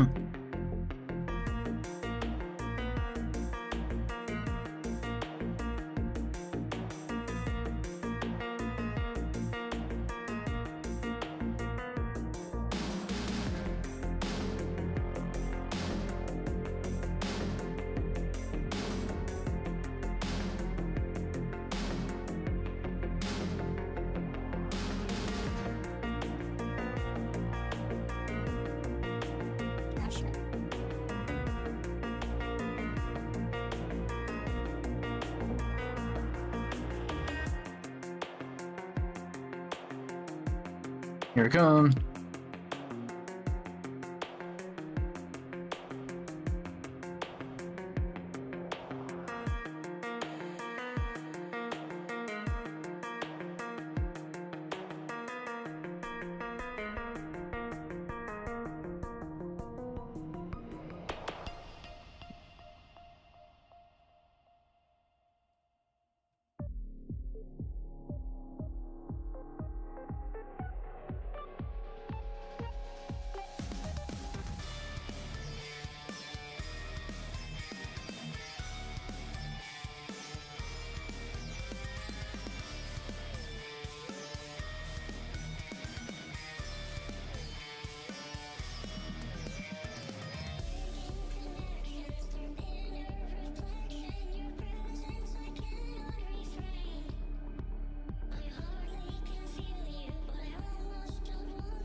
Got him. Meow.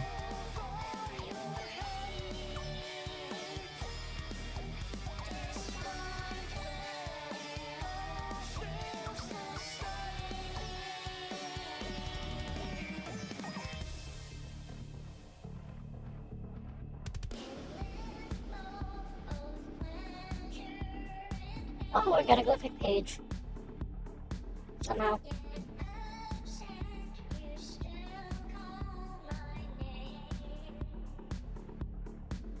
I wonder if it's because you're a higher level. Could be it.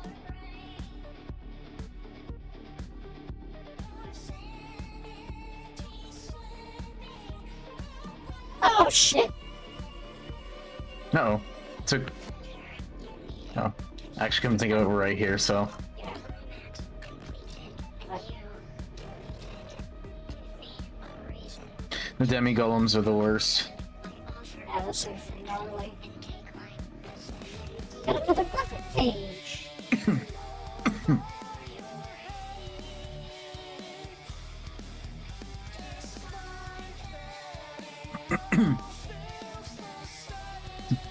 Haven't seen this configuration.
Oh, there's more.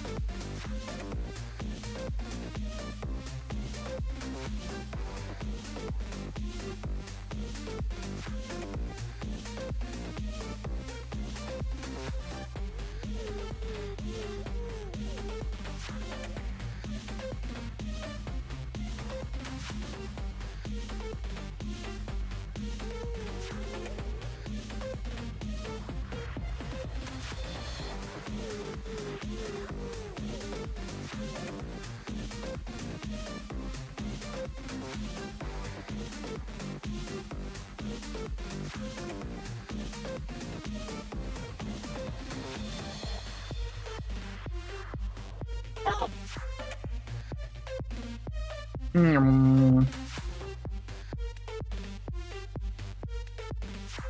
it just never ends.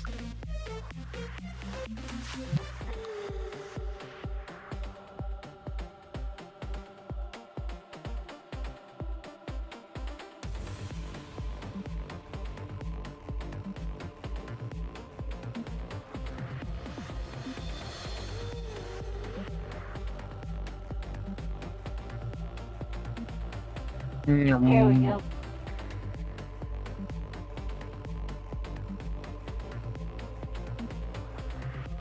Goodies. Burn is good. Need the Mr. Incredible treatment, Oh. Coro. Nerd.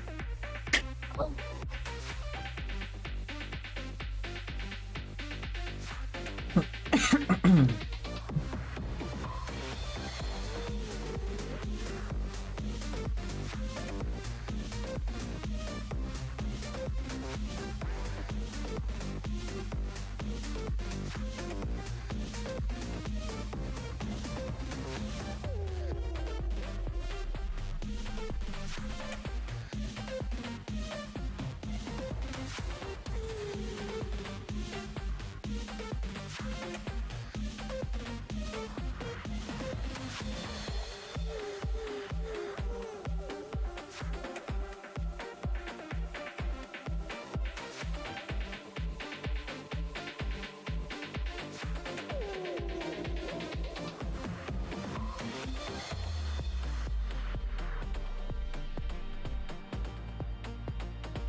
Go. Meow.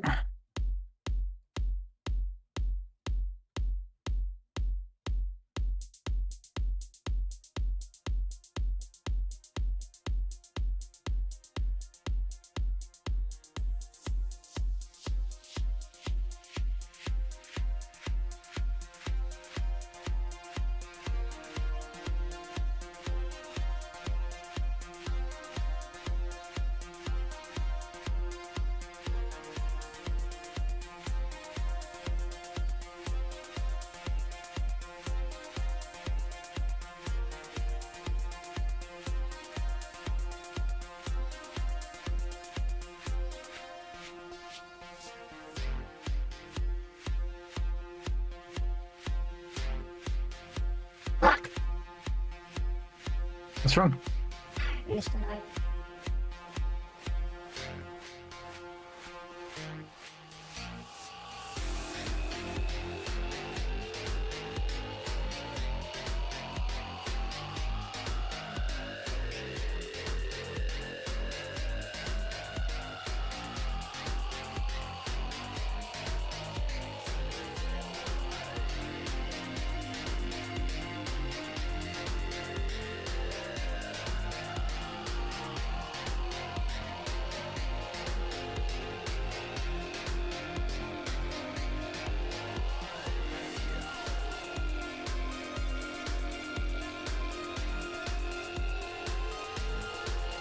Not a chance.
cool axe you got there.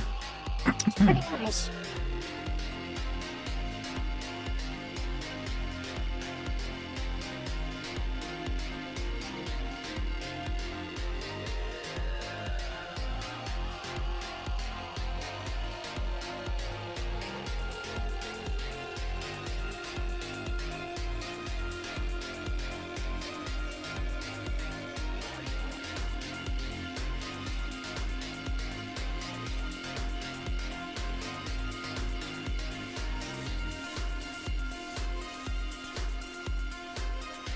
Are you getting any burn roses?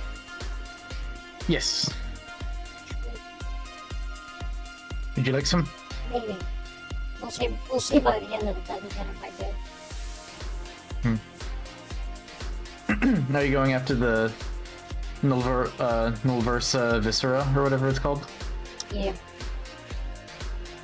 That's the one I got right now. It's this one. Nice. Yeah, I've got mine on as well. Or red versa.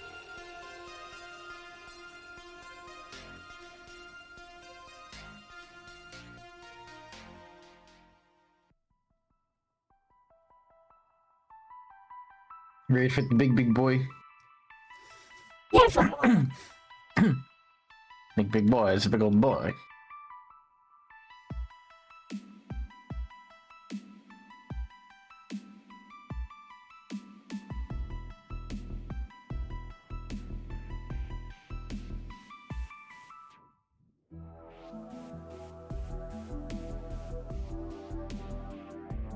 Nope.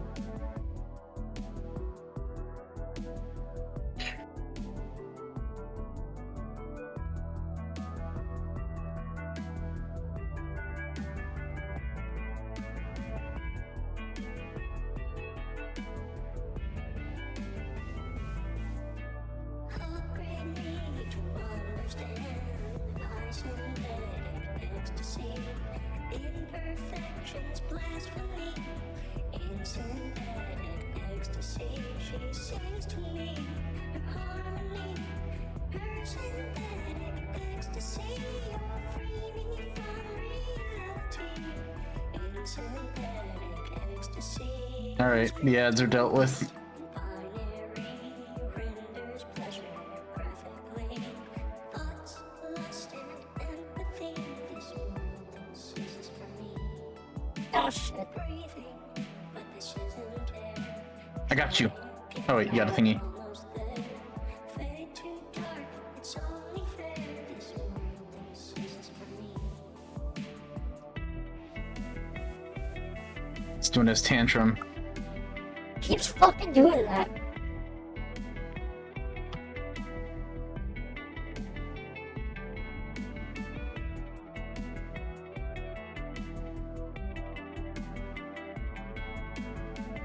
There we go. Easy, easy.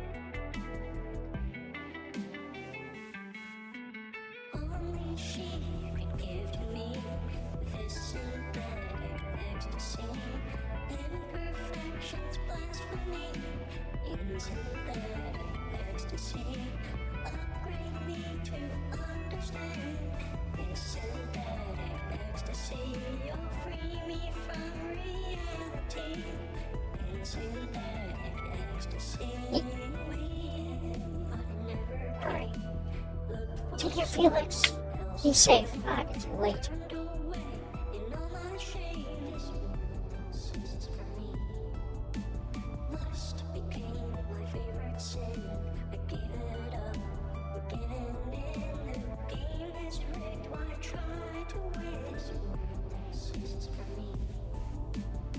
I think I just recently acquired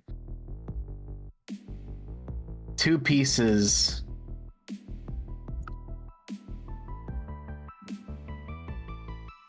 of the armor, the final armor set, the Death Knight armor, or whatever. Why technically put these in storage? Are you shitting me?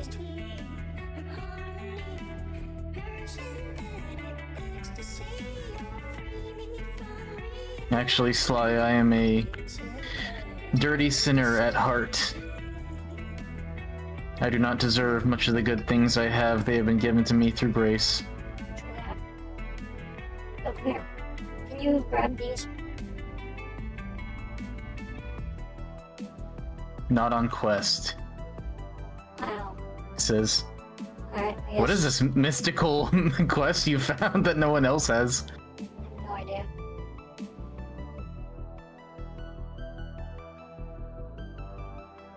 All I know is I've got enough glyphic page 4s. Hey, Jess. Hello, Jess. No. Funny thing, I literally just spoke of how I'm a sinner at heart saved by grace. And Jess is here. Hey. Fellow brother in Christ. Except for real this time, not a figure of speech. Everybody's a brother in Christ. Or a sister. Not everybody. Well, no, what I mean is Christ loves everybody all the same.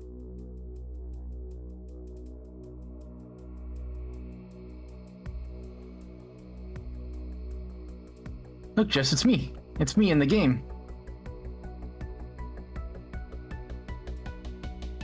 You can see me, I'm a creature. Yeah, what a little guy, a little fellow.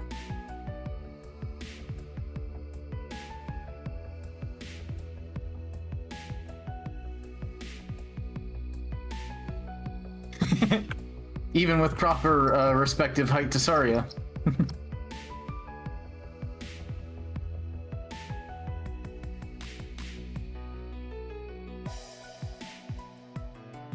I'm just curious where you got that quest. I just got it from Angela.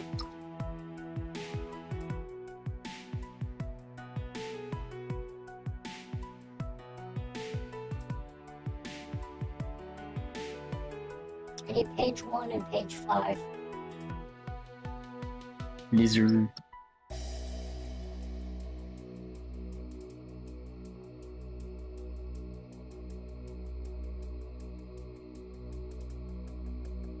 Level 24, apparently. Oh, sorry, Jess. 26. But thank you. Thank you for your wishes. And everything was completed successfully and with flying colors. I even got to attend an end of the semester screening of our team's film, which I still need to contact them and see if they're cool with me uploading it to YouTube. Because then you'll get to see it too.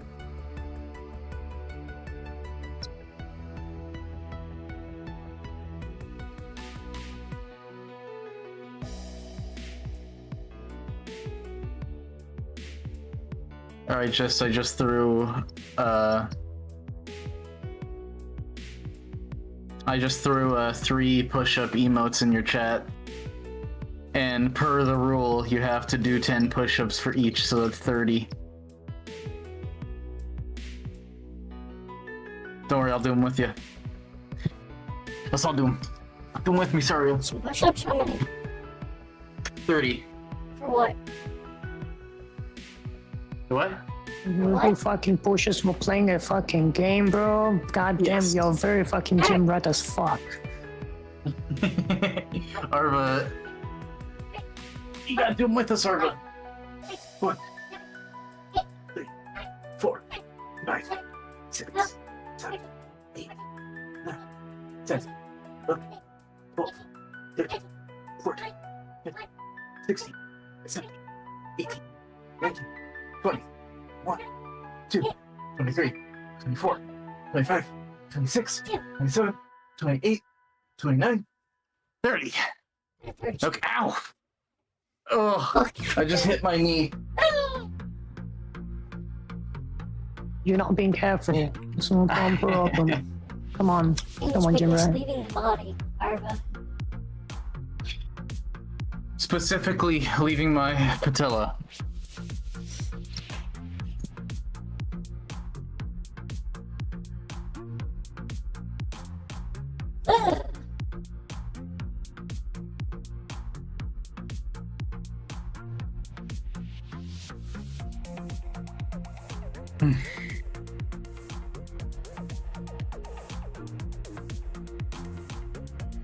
You should just Do it, do it. make a...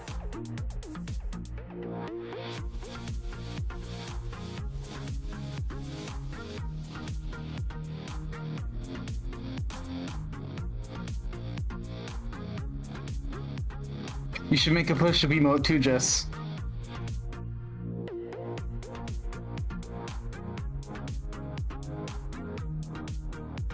I'ma sit on the throne.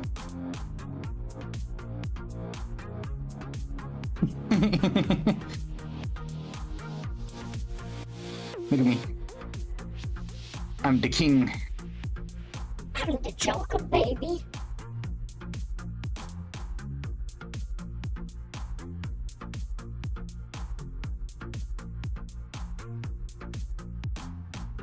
Who dares challenge the king?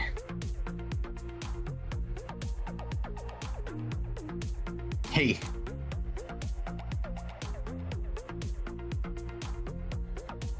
Stop! It's my throne!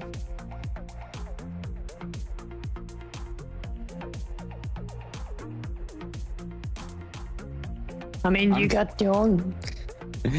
I mean, you got a throne there. On top of her.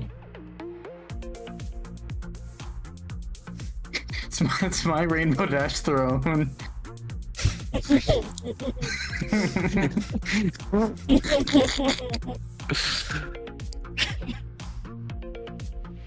I love that picture. Brings me so much joy. Worse than the office chair. It is worse than the office trick. It's much like that. Oh my god. Is that real or was that edited by someone? No, it's real.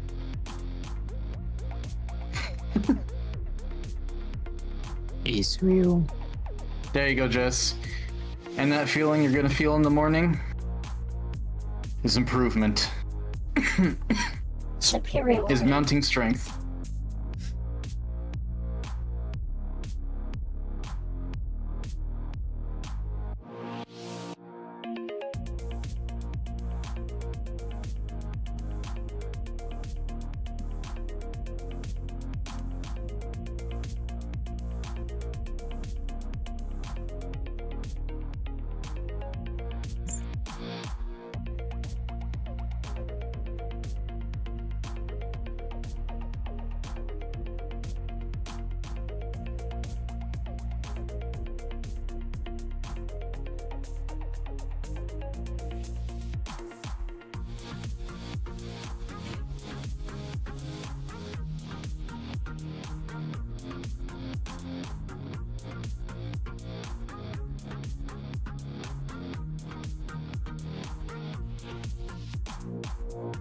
I'm gonna make the magic cape. Alright, one more grove. Sure, let me grab something real quick.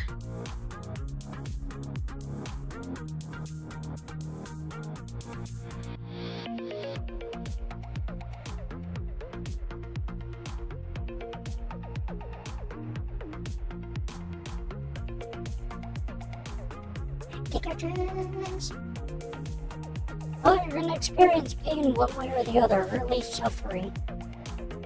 Good news is you get to choose how you do it. If not, it's chosen for you. Very true. And the point of embracing discomfort, smaller discomforts now, is so that you can prevent and avoid bigger discomforts later. Yes. That's the whole point of leading into struggle and suffering. It's to be conditioned and be made stronger so that as you move forward in life, life feels better. More pain and struggle and suffering is avoided. And most importantly, you can live for people. You can support a family. You can be there for friends. You can achieve your dreams. It's also why the... Oops, no! I messed it up.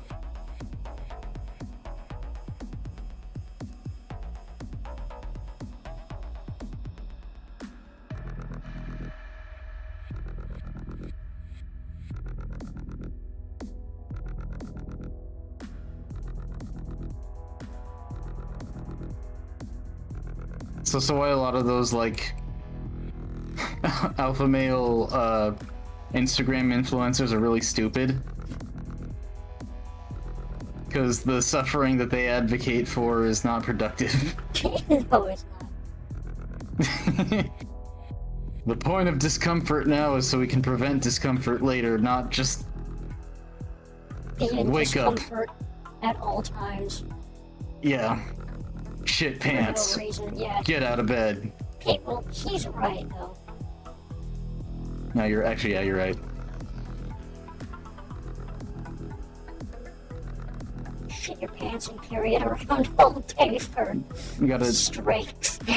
you gotta doo-doo your bed in the morning. That's how you win. Remember that, chat. The best troops. That'd be when you're having diarrhea on your bed. That is a different Best story. troops I knew all shit their pants. Just like that story that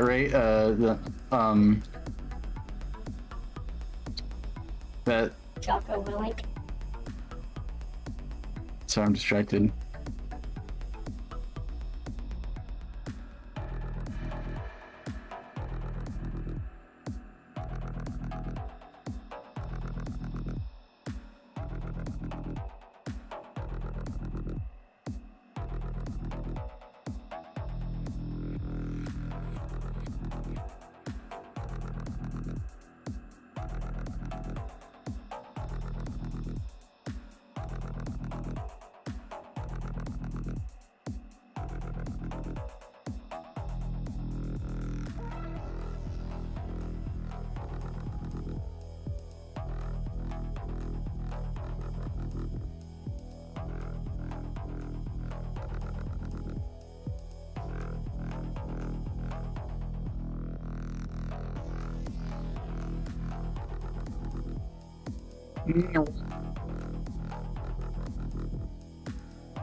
And this may be negative reinforcement, but if you're struggling with motivation and enjoy the comfort of not working out now, take a look at a nursing home and see how painful life can be later on when you don't take care of your body now. Or just really fat people. I was gonna say my 600-pound life. Yeah.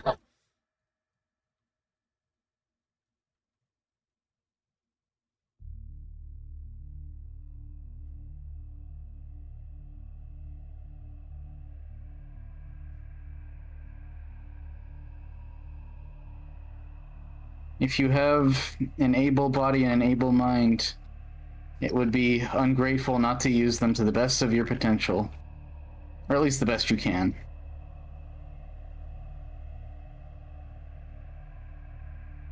That being said, don't let worldly or materialistic gain distract you from the real purpose and calling in your life. And don't let it take the place of loving the people around you.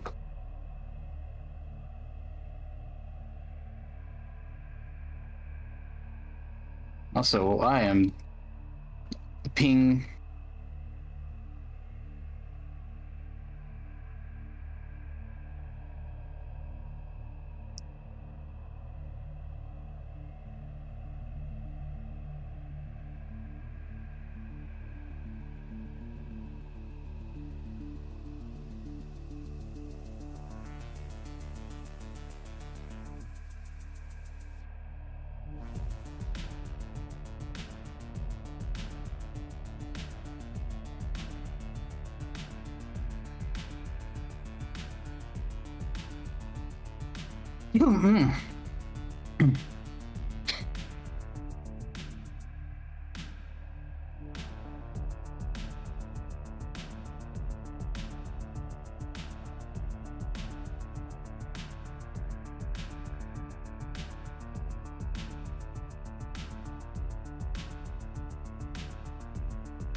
Oh, that was close.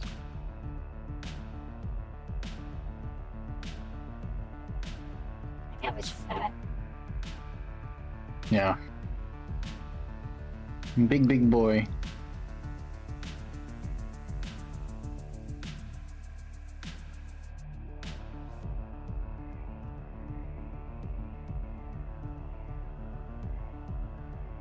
Oh shit.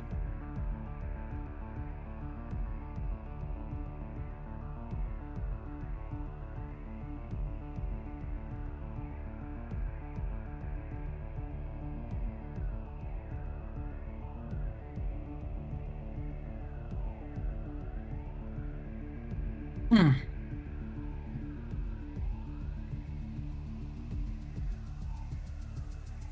I need page 1 and 5, not page 3.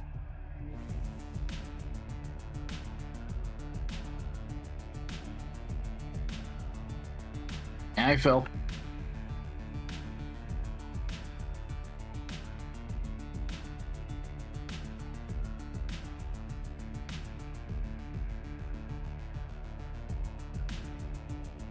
Oh no. Tim got a spaghetti noodle. Oh!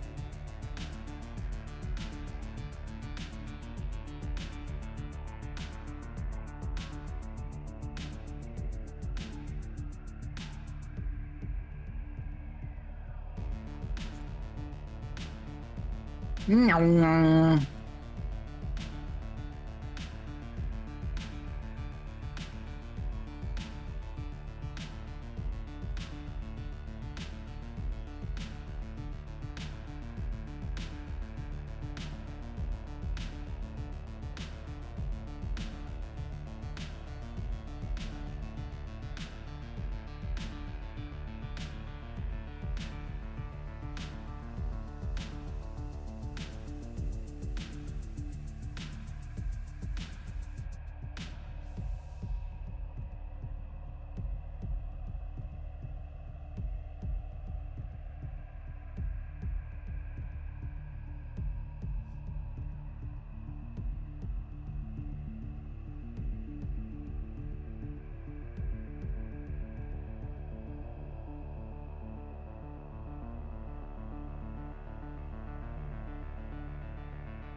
Hmm.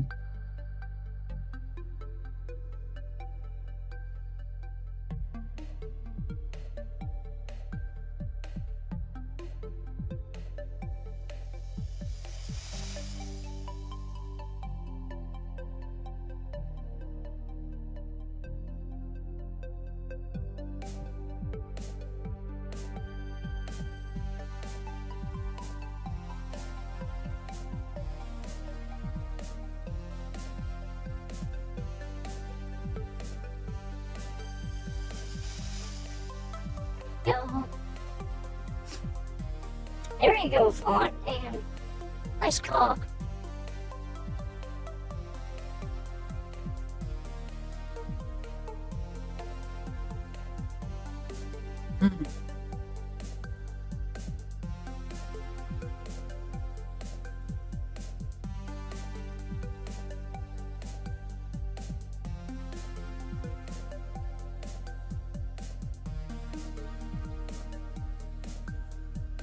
Uh-oh, did I go the wrong way?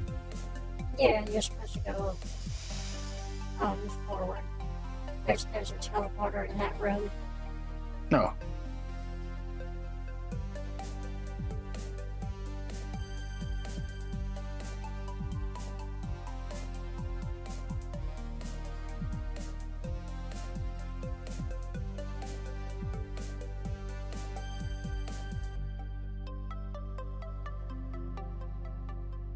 Here.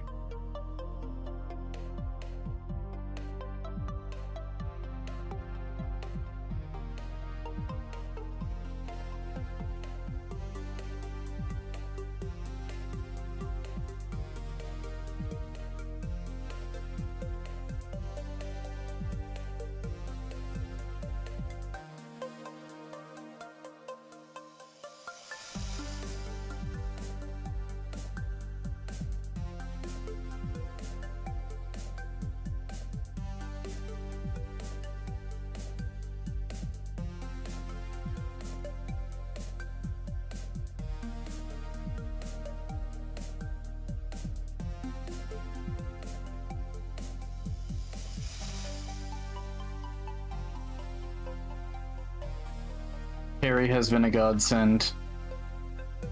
Yes.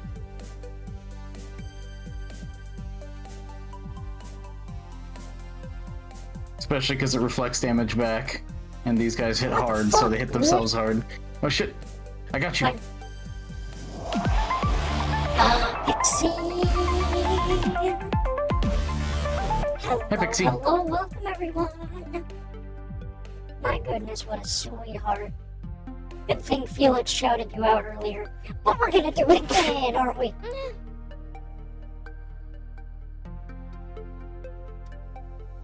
Welcome, Strelasaur. Thank you for simulating. Hello, how are you doing today? Sorry, we're deep in shit here. Thank you, Radish Pixie. How was your stream? What were you guys up to? Black Rock Shooter, the game. Interesting title. That means something totally different here in America. Wait, Black Rock? You mean the... Yeah, that's what I'm. You know. That's what I'm thinking. That's Black Rock Shooter. So, a hero of mankind is what it is.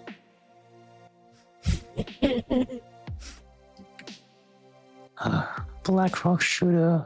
Oh, wow, what a title. That is a. I mean- That is a title right there.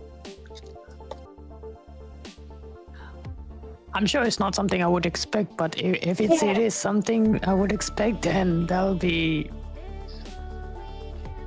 peak. That'd be an interesting game for like. If the main character was like Chud Jack.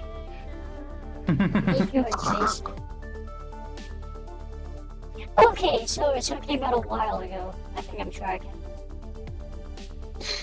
I've been seeing a lot of posts on Instagram about Chud and Chud ex furry wife.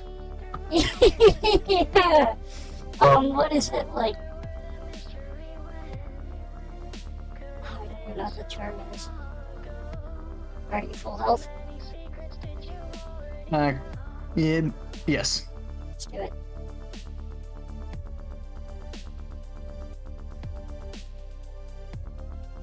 But it sure sounds fun.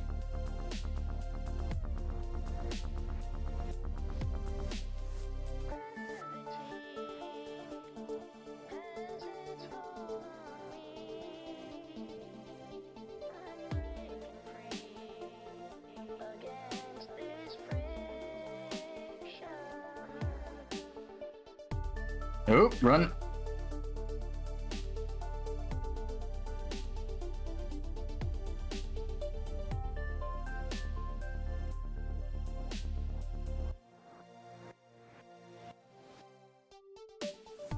He needs our assistance, brother.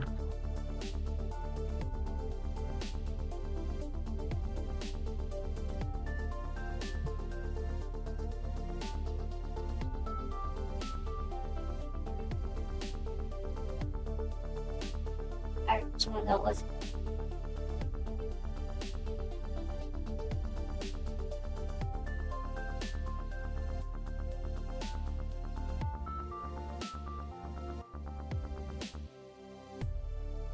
You understood what I couldn't say when my mind was getting in my way, and you knew just what it meant.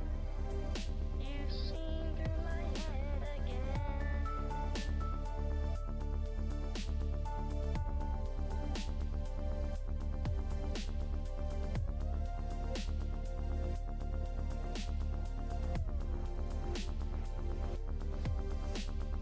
Frictionless, becoming limitless, into the infinite, truly frictionless.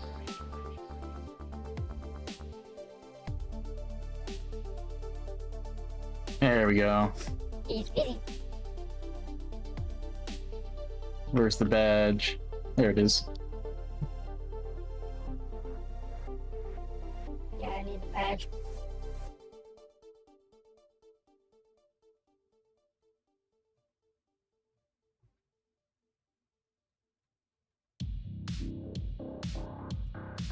Oh my goodness. Becoming a nerd about it? Well, nerd out all you'd like. But if you also need to head out and get some food, get some water, get some nice stuff, rest even, you feel more than free. You take care of yourself.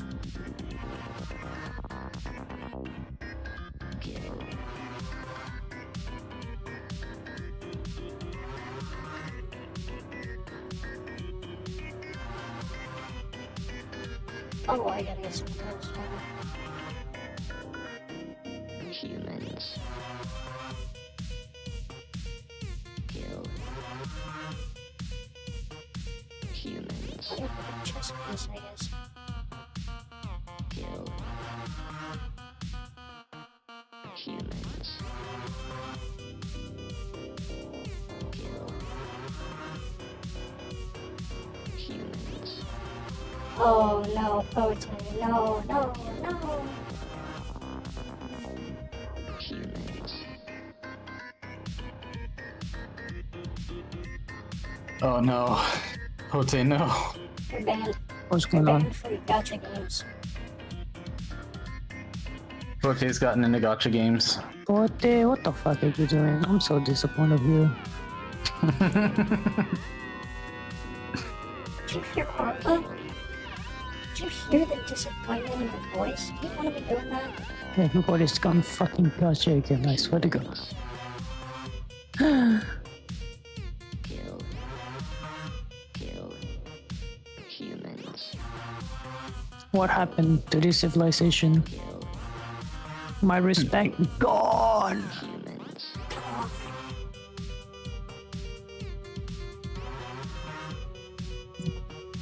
Humans.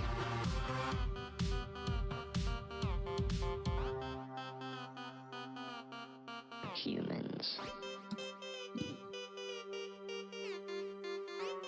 Want to check out the PvP zone? Yeah, let's get in here. I got some stuff I gotta get. Humans.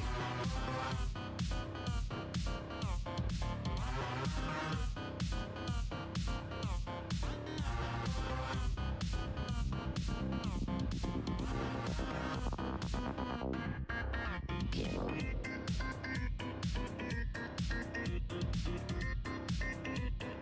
I wonder when more Atlas updates are coming out. Oh, yeah, I bet he's working on them. Kill. Really slow, but you know, considering the situation with Humans. what's happening behind the scenes, I hope things will get better sooner, so that the ISF will start working more and more. Yeah, faction. What's happening behind the scenes? Is something wrong? Let's just say some bad actors get involved with the community and Oh, really? Yep.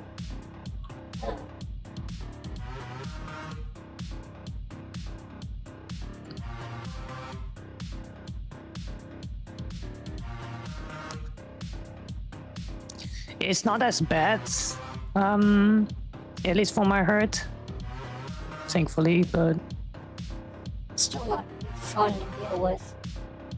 mhm. Kill humans.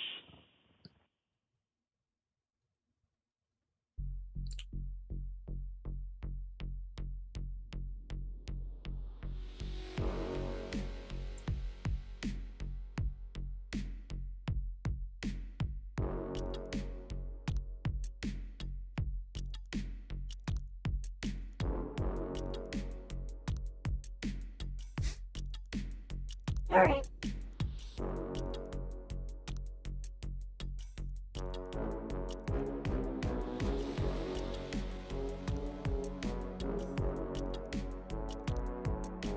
EVP time? Let's do it.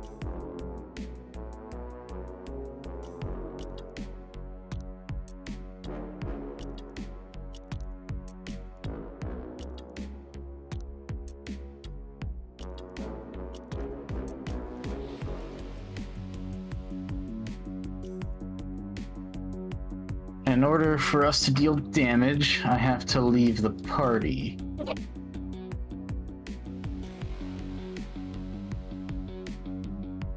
There we go.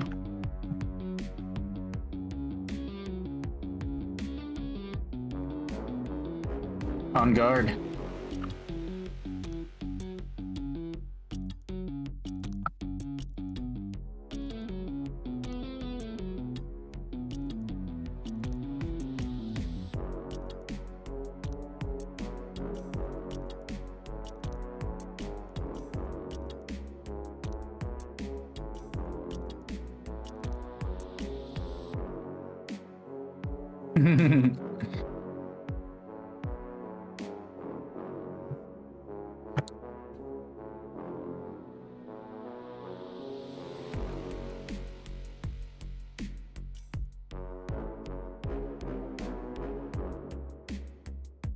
Okay, the same idea.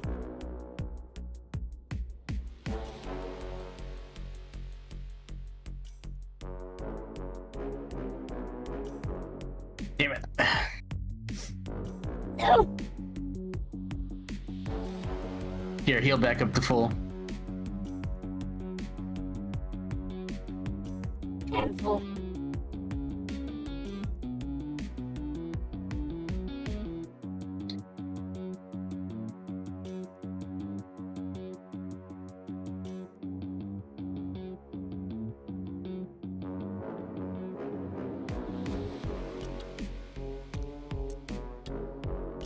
Oh, what the? Oh, gosh. Oh, you parried and it did my entire health bar in one go. Holy shit! Oh, you parried my charged heavy. Holy shit. Alright, you can charge. And it did my entire health bar in one.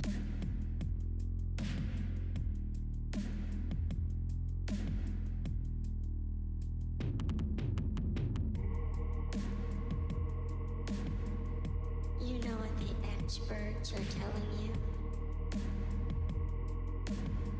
That heavy music is dead.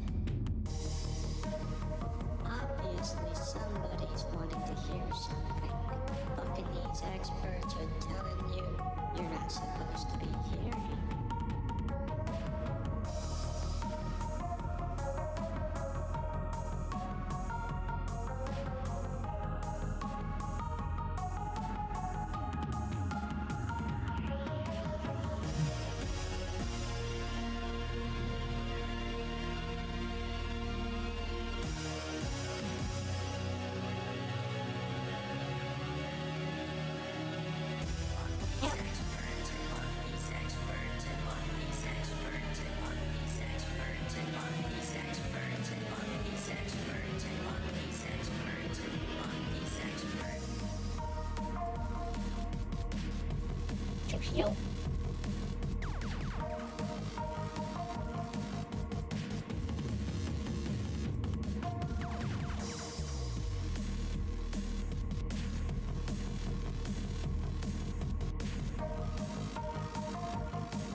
You're not allowed to heal. Didn't you just do that? Yeah, I did because you had died and I had my cooldown done yet.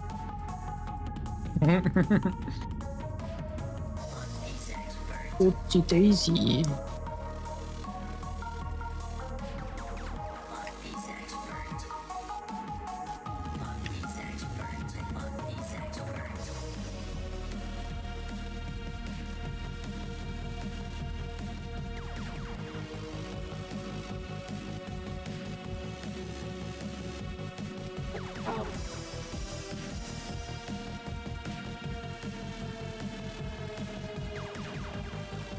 Yes.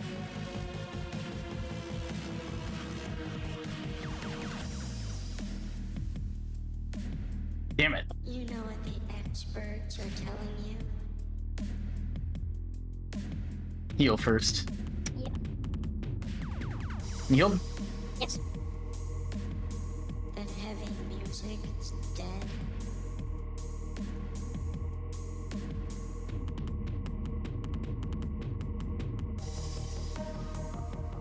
Obviously, somebody's wanting to hear something. Fucking these experts are telling you you're not supposed to be hearing.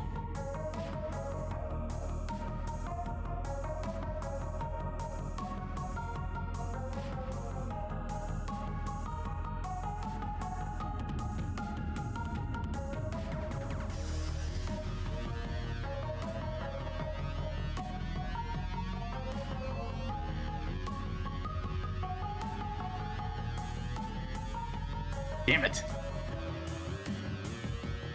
Maybe I gotta stop chasing a little bit more.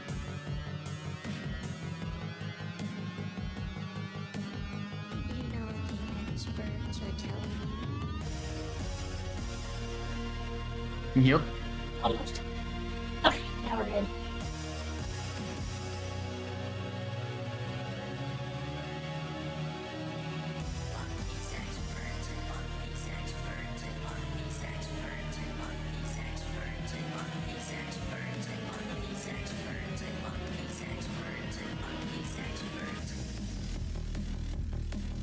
Oh!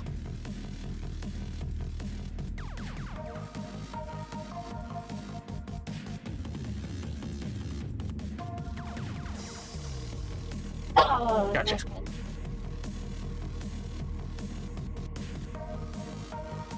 Alright, go up.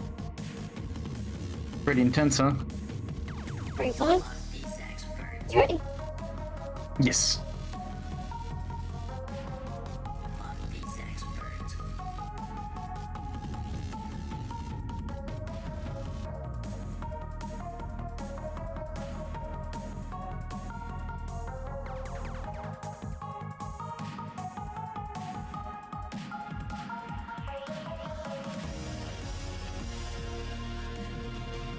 Damn it. God, that blade is gnarly. You know when you're healed.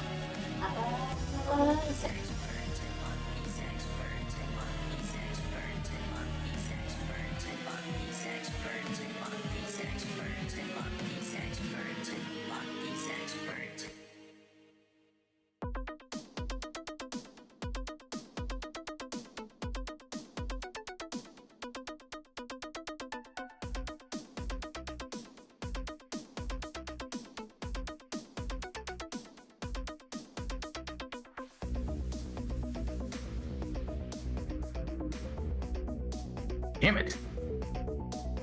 How the hell do you land the bleed every time? And how did you parry it back onto me? I'm using sturdy. Do you have sturdy? Do I have what? Sturdy. What's that? Sure. Generous I'll show you. skill. So,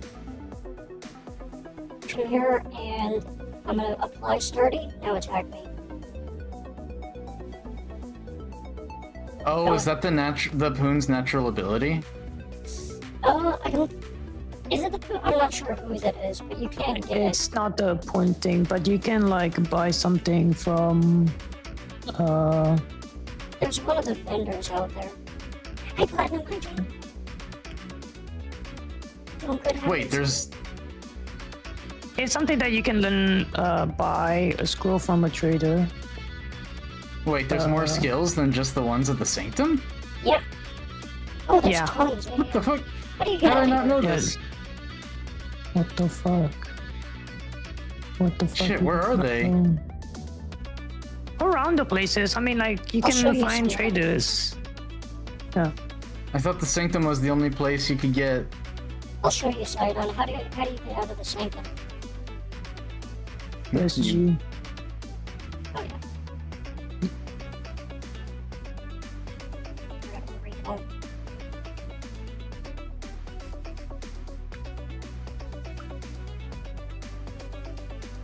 Shit, I thought the three vendors here were the only place you could get skills. Angela, Enoch, and No. Here, join the party. Come with me to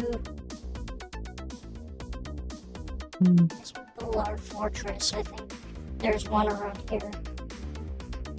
wait, where? Polar Fortress. I do not have that place charted. It's beyond the Enclave. You know that place? Where the Sapphire? Yes, I'm gonna have to travel there. Yeah, Alright, travel I'll there and then try you go somewhere. I'll show you where it's at.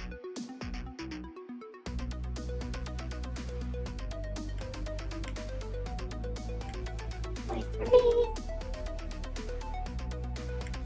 Beyond Tool Valley? There's a vendor Yeah. in Tool Valley.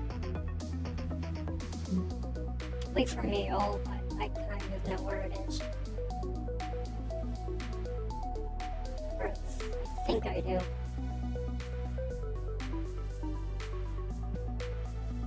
How are you anime?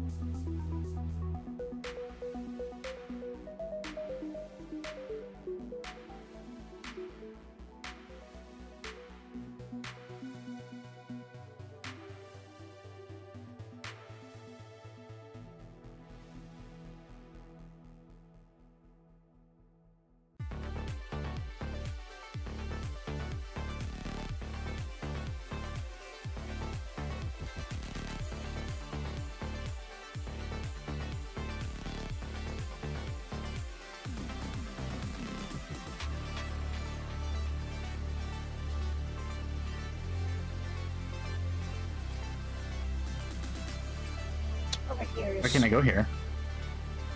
It doesn't let me. You can't? No, I can't. I can't interact with this portal. Wait, is there a DLC I'm supposed to buy or something? No? It's not, you know what I'm saying? I can't interact with this portal. I couldn't the first time I found it either. Well,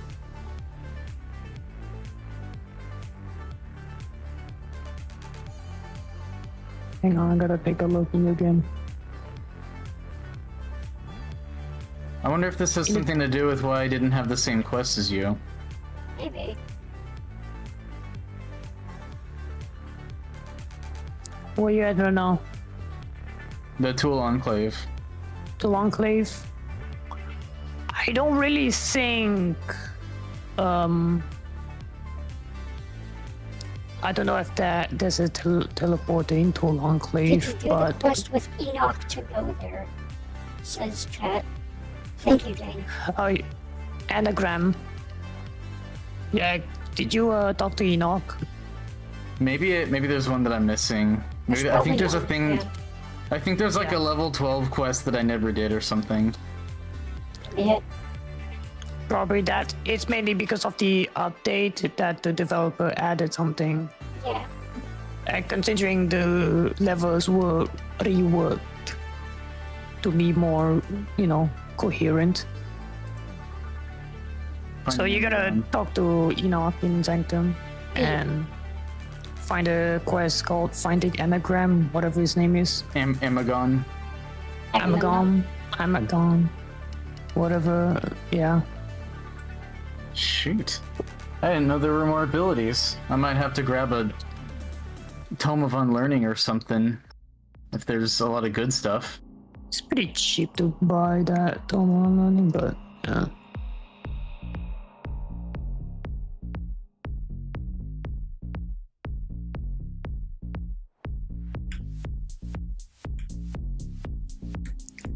If for nothing else but to beat SAR-IA in a duel. You did.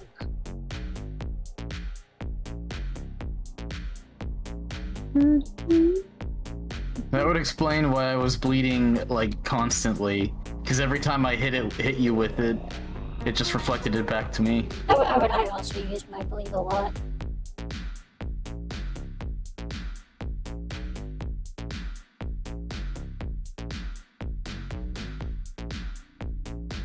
Fighting fighters are pretty scary.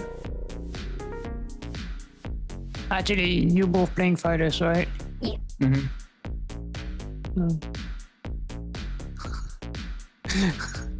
If I play Rogue, I'll fucking shoot you guys. I was like, stay away from me. Okay, now I can interact with it.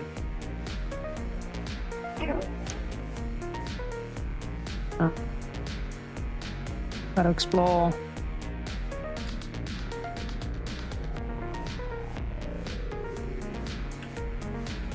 Should be a teleporter just ahead.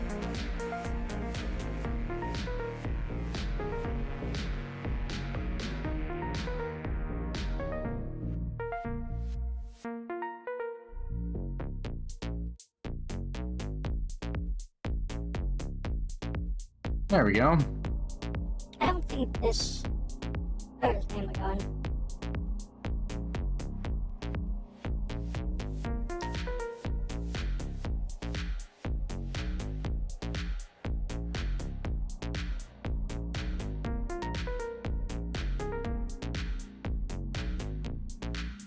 Interesting.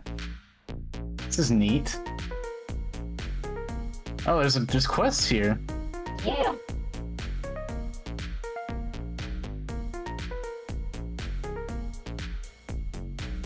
Gatling Gallius.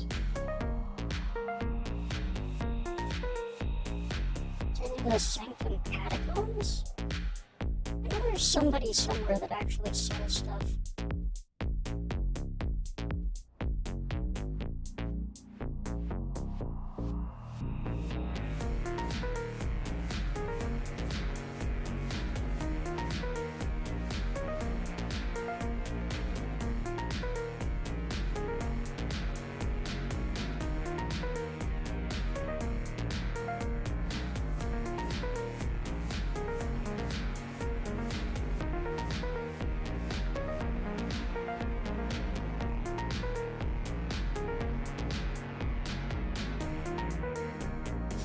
Oh yeah, Frankie out here has skill scrolls.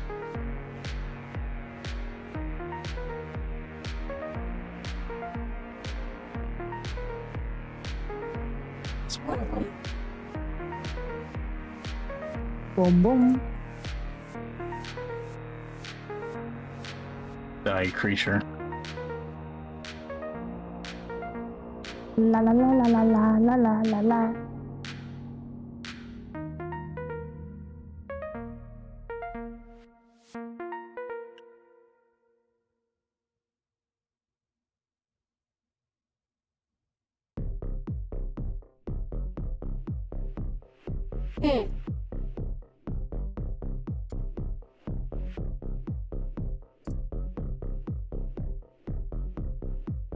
Well, there might be, I think some of the salespeople are around near Wall of the Stars.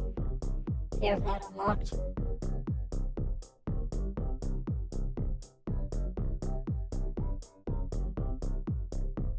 Okay, yeah, Craig over here at Wall of the Stars sells sturdy.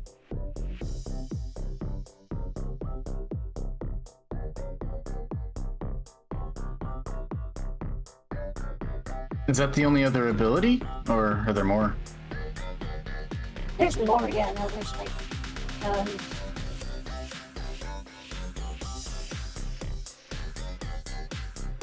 there's like, Gust and Aquas. You can also get Leg Up. at, I think, the other guy.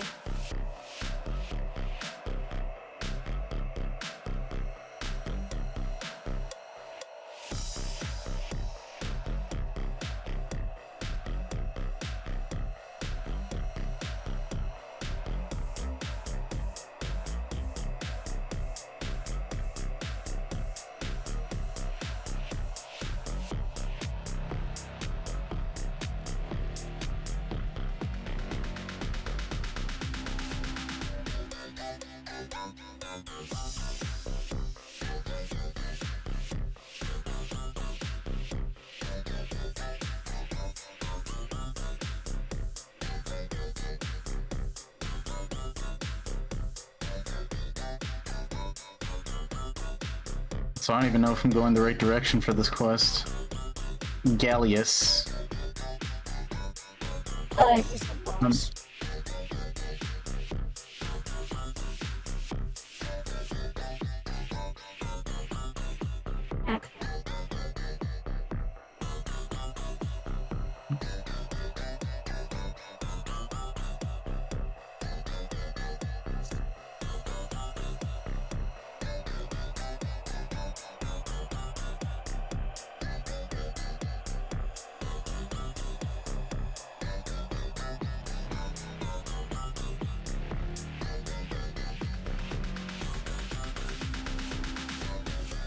Okay.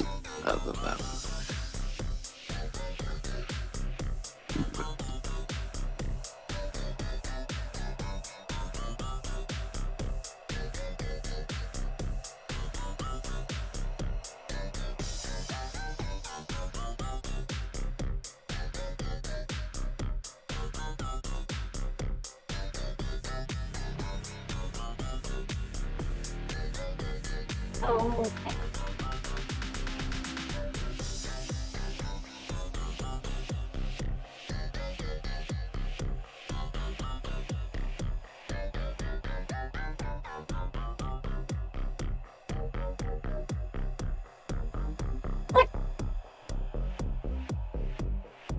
What happened?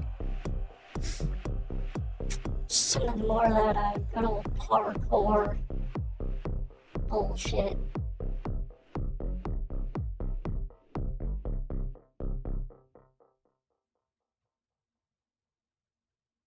Whoa, that's a cool looking dude, a war boar.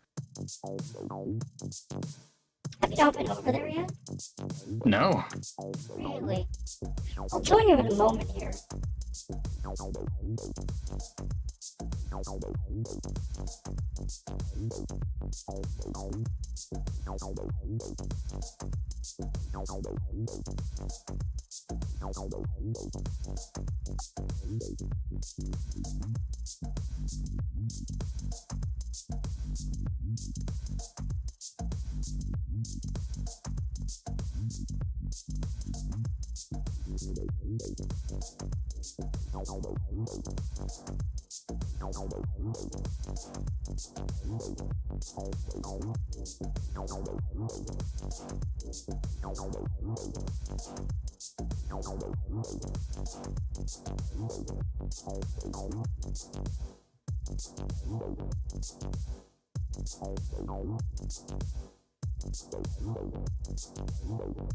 God damn it.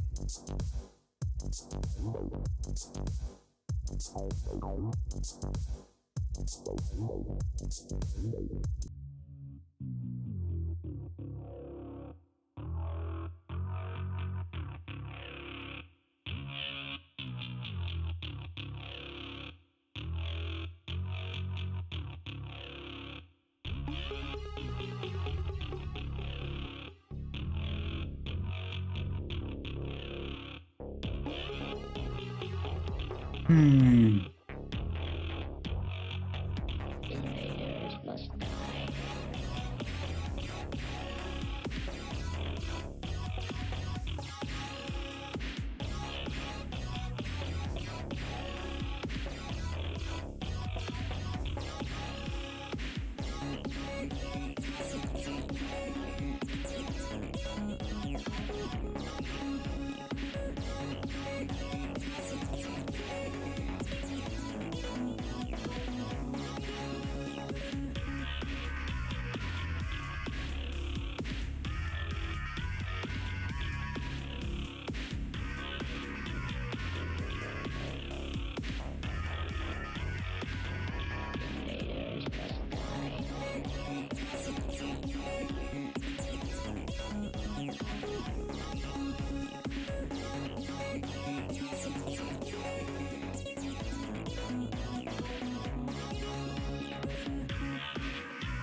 Is that how you got the axe that you have? This? No. Oh, do you mean that?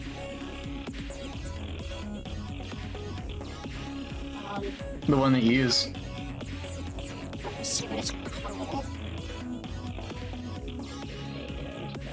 Riser Great Axe. I think so.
Invaders must die.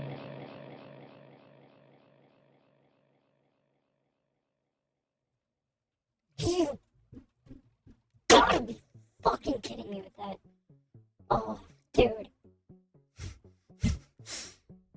Oh.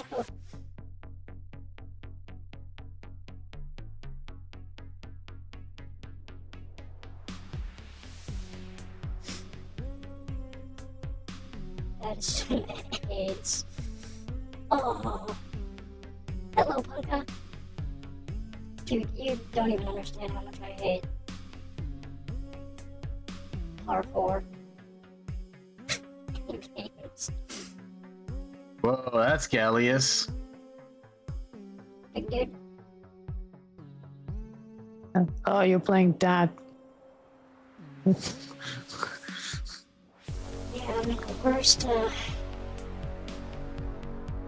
Why do you torture yourself with it?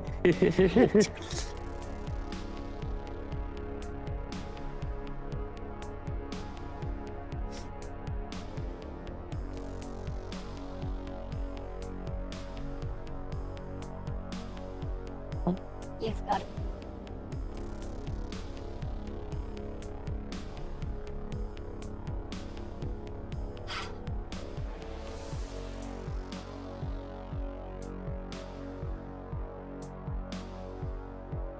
Oh, he's actually kind of tough.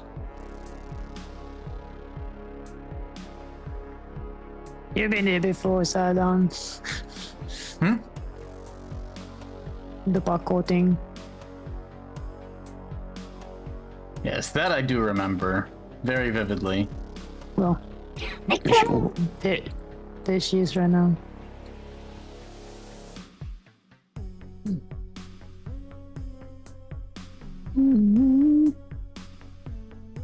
I should not pump that melody. Fuck. How did I not grab that? Okay, I'm done. Fuck this game.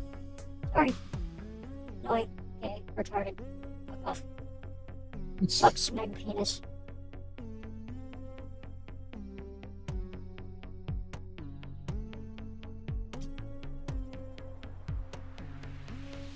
Fucking hate that shit. Dude, I hate parkour.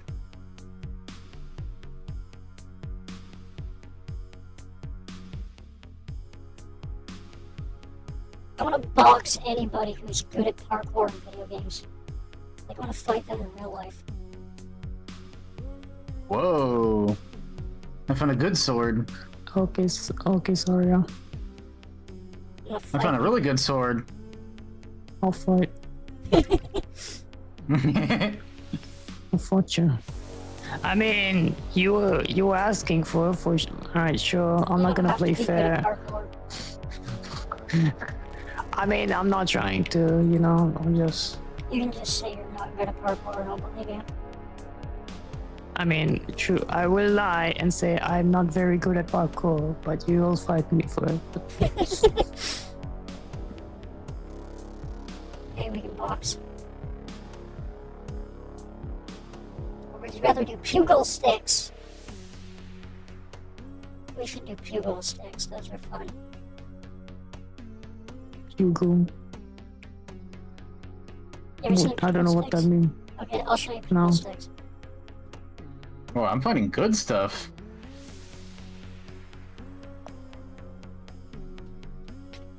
Pig. I'm gonna join. Oh, Pig mask.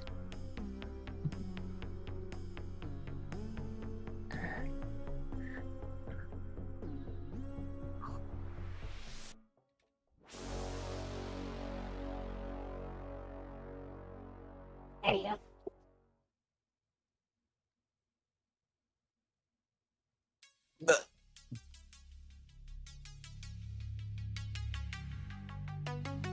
Pugil sticks is real fun.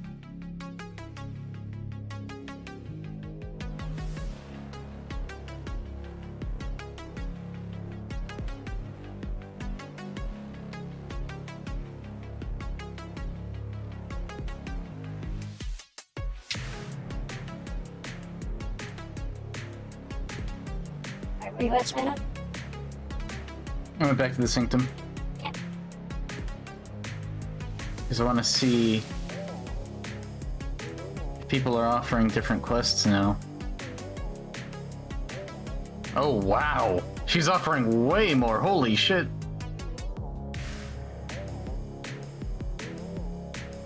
Okay.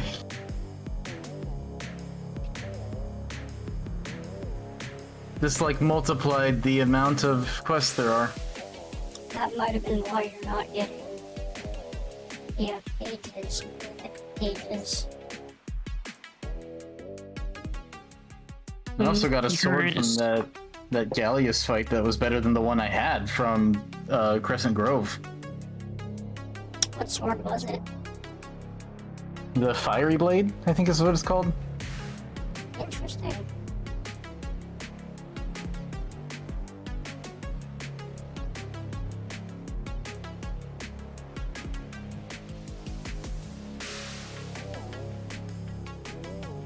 Okay, yeah, now I have the Glyphic Pages book. Let's see what Enoch is offering.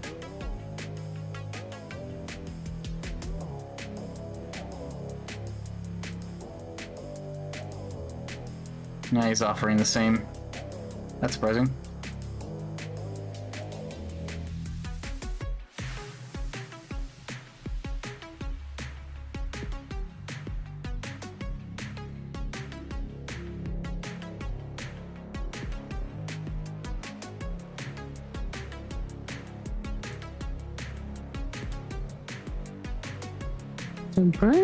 Mm-hmm.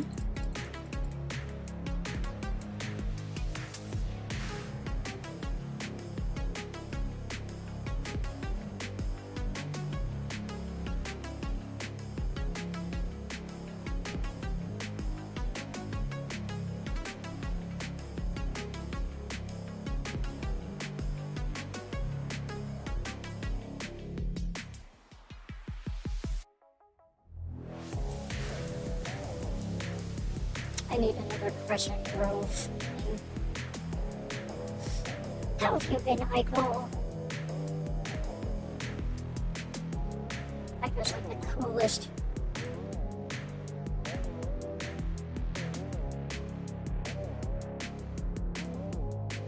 Of all of them. Oh, that's a cool post that you showed me. Battering fucking ram. Yeah.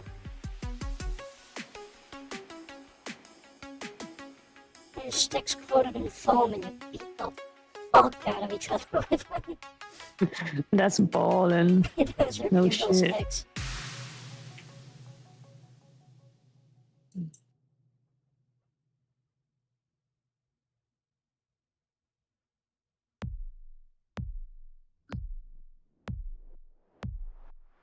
Oh, damn it, I need a serrated blade? I've sold so many of them, and the one moment I have them, I don't. The one moment I need it, I don't have any. Ah, jeez. Let me see, Okay. I have one.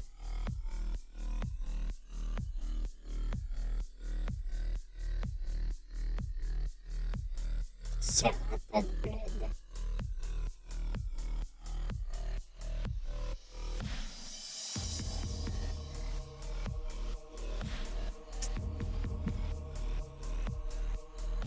I'm afraid I don't.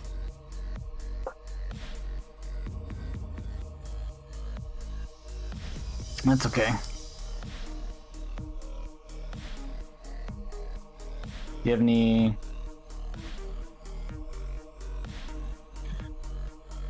actually, we might as well just run it one more time. Crescent Grove? You know what? Fuck it. Oh, John, hang on. I'll probably have one in my fucking chest somewhere. Let's go. We do.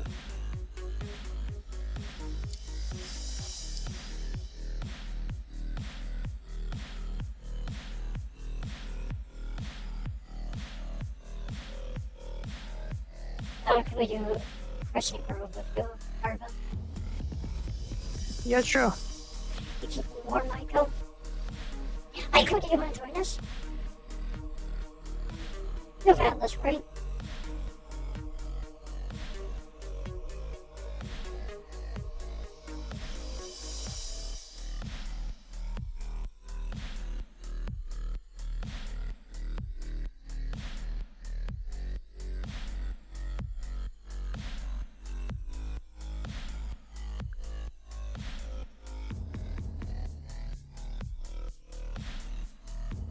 Oh, yeah. What level are your characters?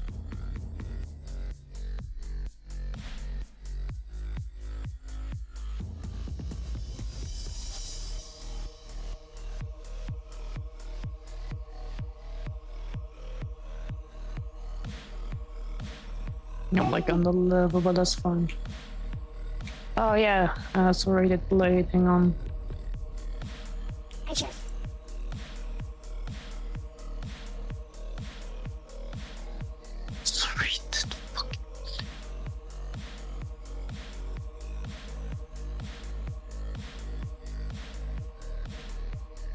I've had so many of them.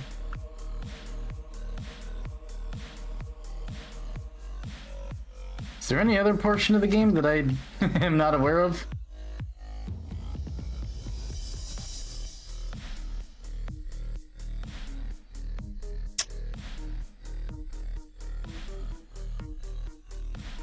It's a big question.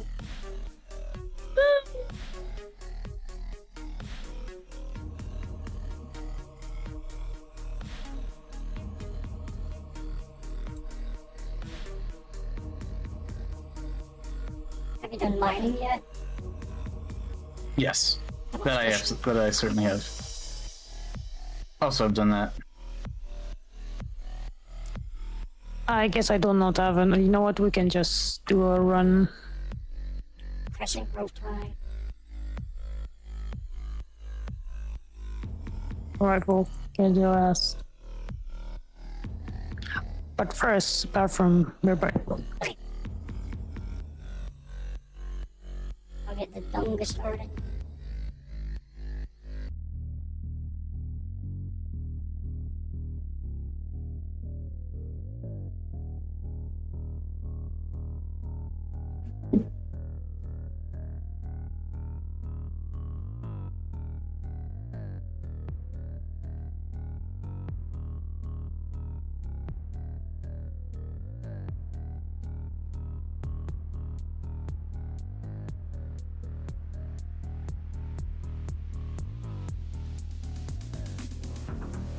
You come inside one? Sure. Wait, I forgot. Did you say you got the axe from the Rage War area? Or is it something different? I might have just gotten it from Jesse. Oh. Shoot. I guess I'm out of luck. Wait, where do I get sturdy from? The... Wall of Stars or whatever? Yeah, the merchant sells it.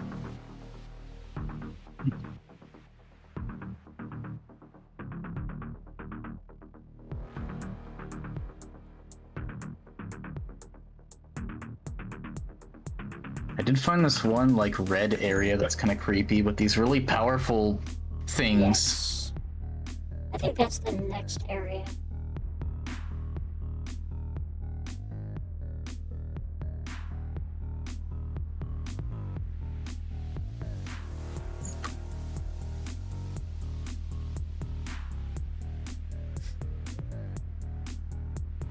Yeah, you should be able to.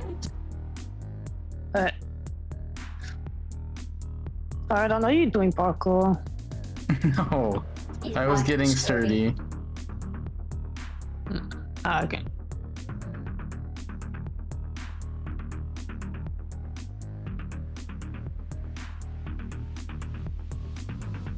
Perfect place crossfire.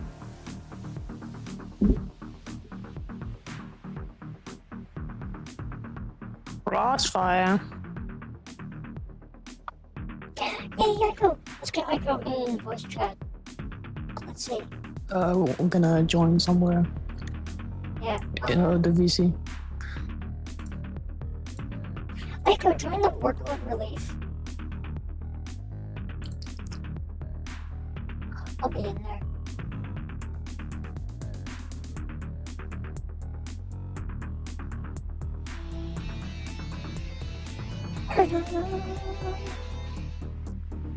The fucking city boy over here, man. Wow. Are you guys already in the dungeon? Yeah, We are in the dungeon. then we'll get Echo in here.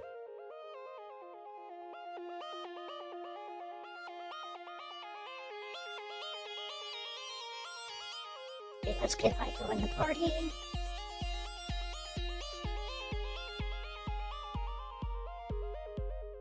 Oh, Echo might not be able to. Are we full or what? Oh, we got like No, maximum. Does she not? Doesn't have a level 20 character. We can power level through power level or through the lower tier Crescent Grove. She'll get the XP.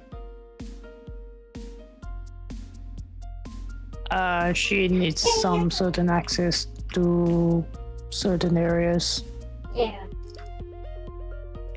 before, you know. Also, she might have to reallocate points and stuff. Hmm. Are we gonna help her Echo, out? in Or the food tab in your, like, if you open up the inventory, in the very last tab to the right is where you should be able to see the invites. Yay, Echo.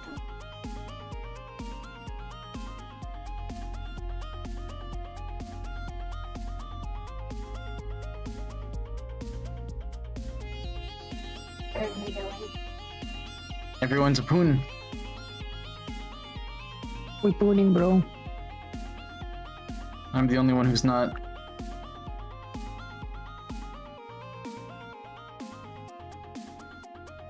Fuck.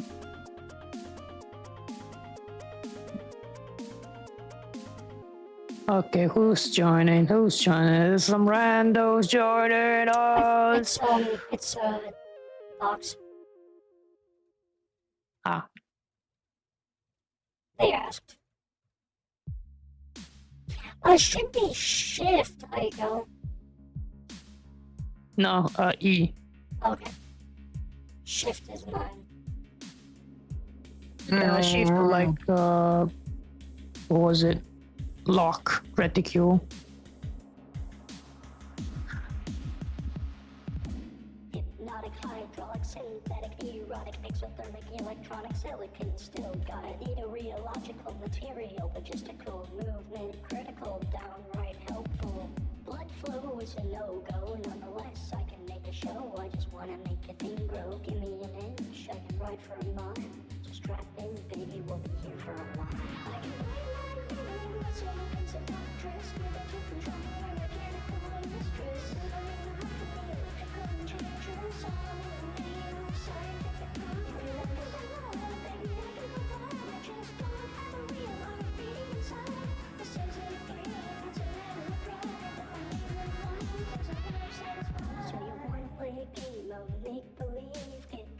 this world of ecstasy.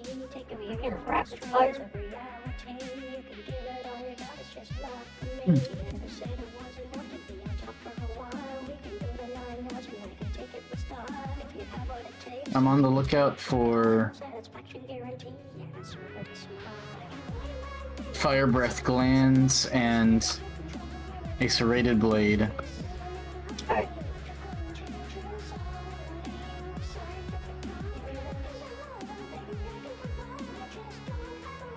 Wow! Oh, Wow! I'm coming.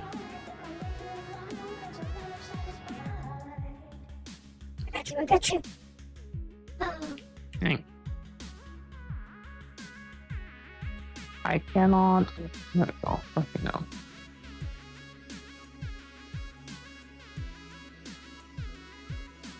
What is this? Ritualist one.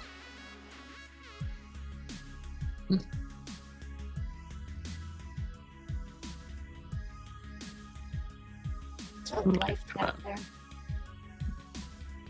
there. I'll just hold it.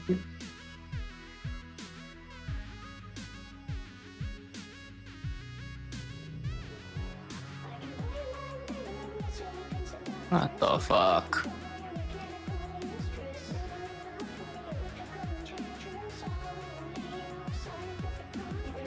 Oh my god, what the fuck hit me, bro? Like fucking nowhere. It's so annoying.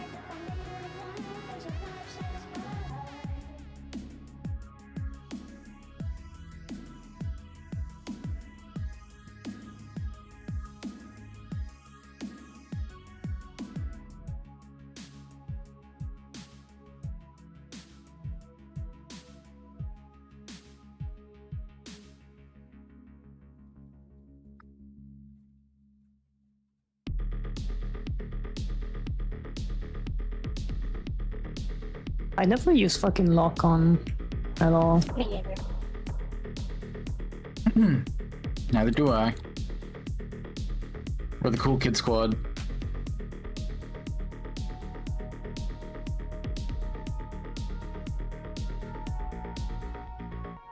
Oh.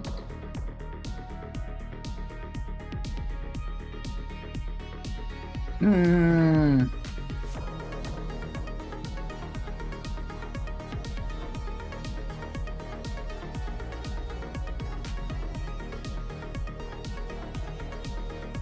That is so annoying.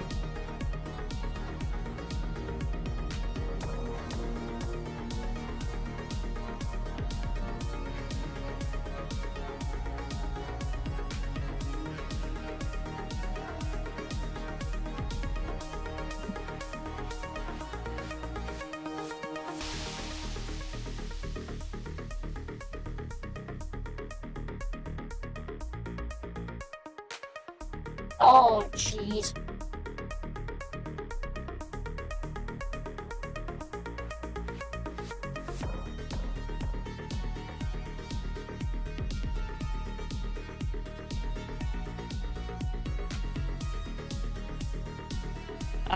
I hate those rocks. I hate them rock attack. It's like, I mean, you can revive me, don't worry. I am not sure, Neon. I'm unable to hear my own soundtrack going on. What? Are there lyrics to it? Or this track, does anybody Oh, know that's the what's Facilitate song. going on? Awesome, okay. Yeah, here, let me post a link to it. The Silly Sates. That's what I'm actually the most proud of. That song? Big hit. Or one of them, yeah. There's a moment at the end I'm really happy about. Nova Flavor might be my favorite one to date.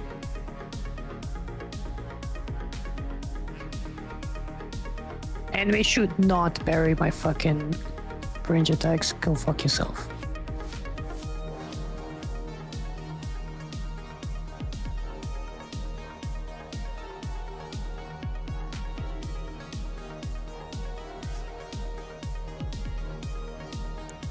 I'll post it in chat here.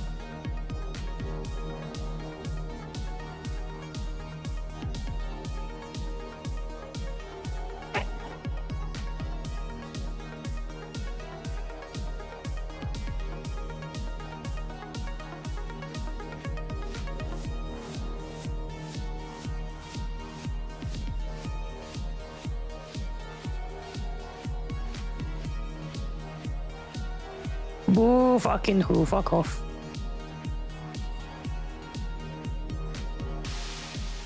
Oh, fuck.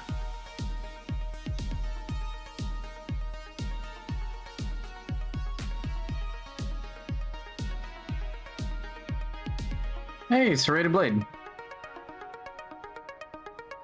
Yep.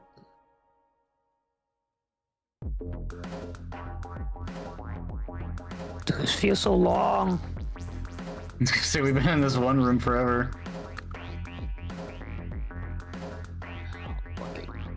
Years.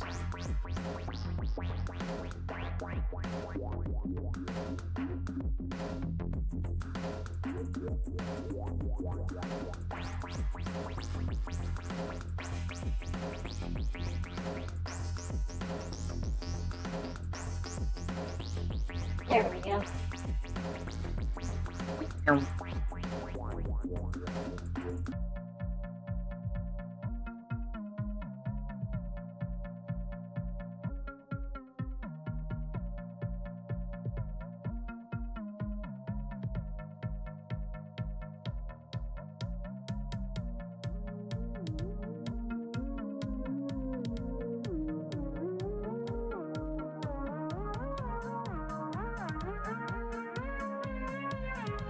The fuck?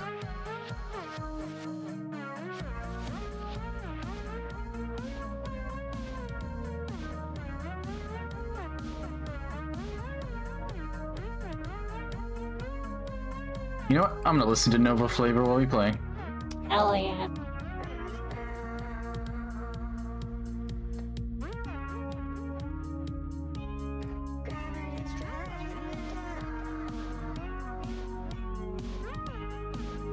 This motherfucker is chasing me, motherfucker. Out of it. Do the dungeons get scaled up depending on how many people are present? I'm sure they do. Because this feels more challenging than usual. Could also be how many You people go fucking are fucking in god. Taz, hello! Thank you so much for the raid. Welcome everyone. For those of you who don't know me, I'm SAR-IA, I'm just robot intelligence Modco. And we're doing a dangerous dungeon.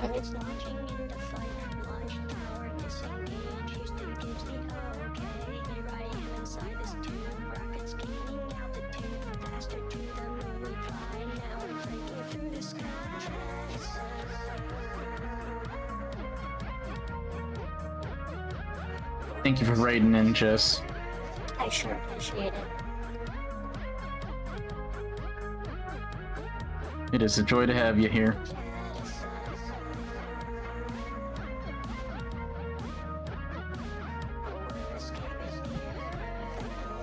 At least for me, I won't speak for other people. It's pretty fun.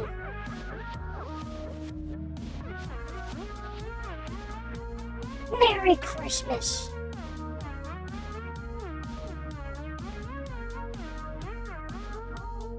To you and your entire family. May God bless us all.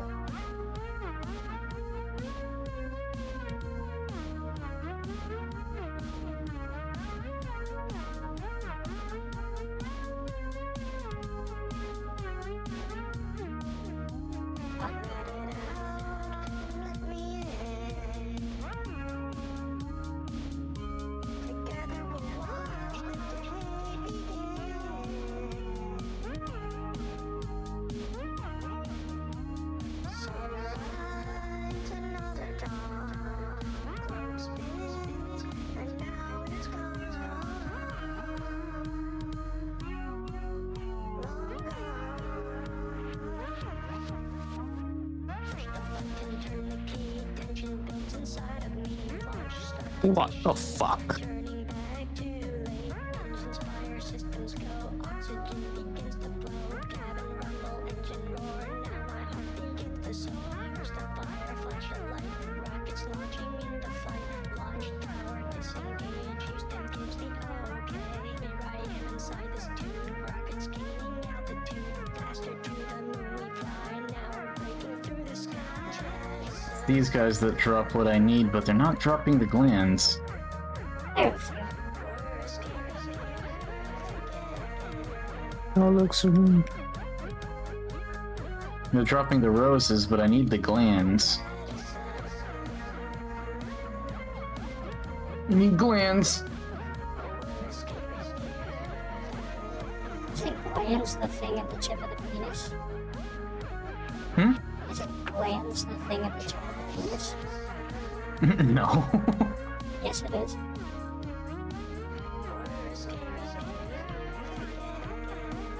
Look up GLANS. It's gonna be what it is.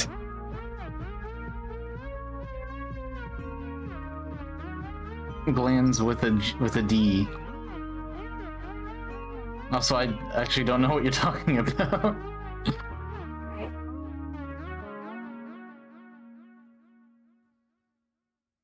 She's just being nasty.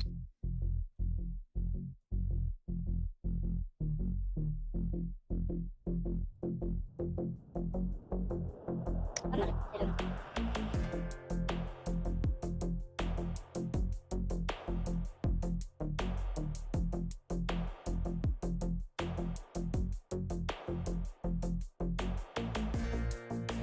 Run!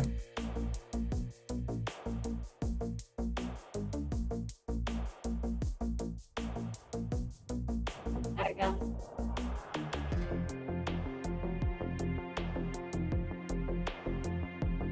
Boom! I'm unstoppable!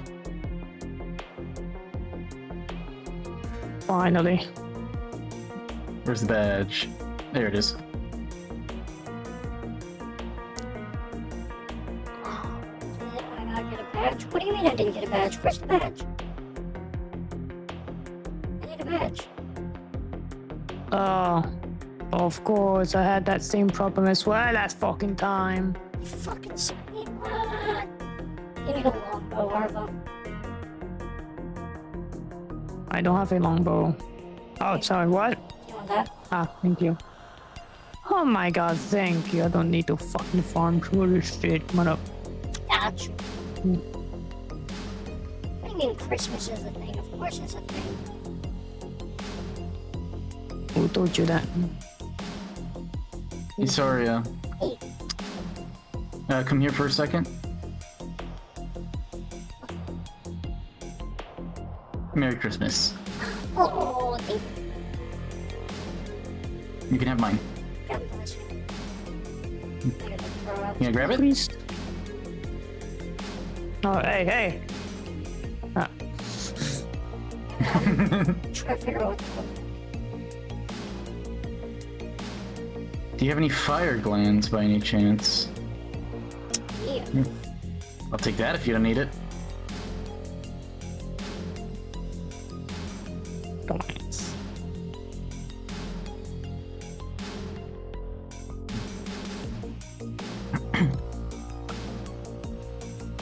Which one of these?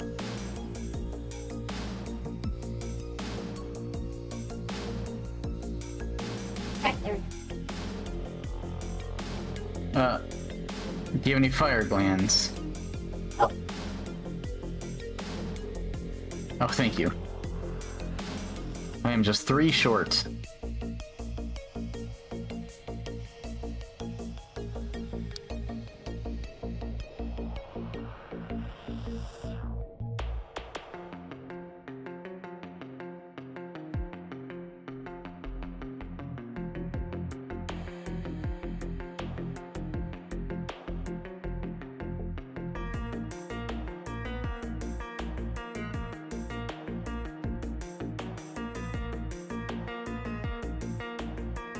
Let's go. I'm gonna bring Echo in.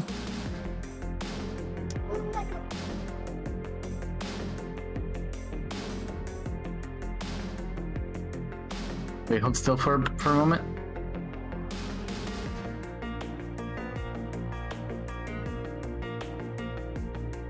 Poke.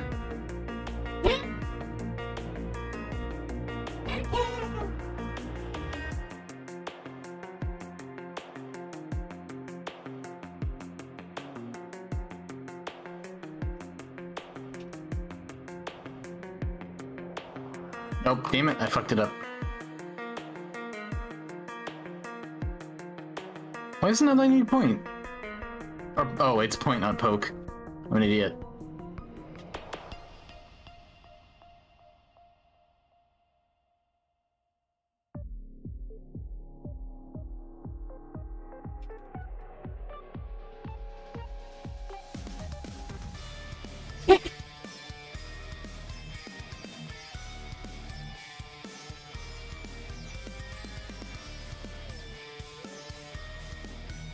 I'm gonna poke Arva.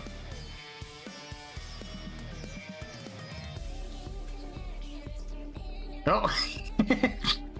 She turned right at me.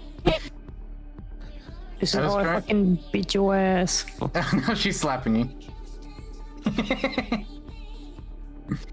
She turned at just the perfect moment. I meant to poke her face, but she turned right at me and I poked her boob instead. Oh, yeah. So then she smacked me.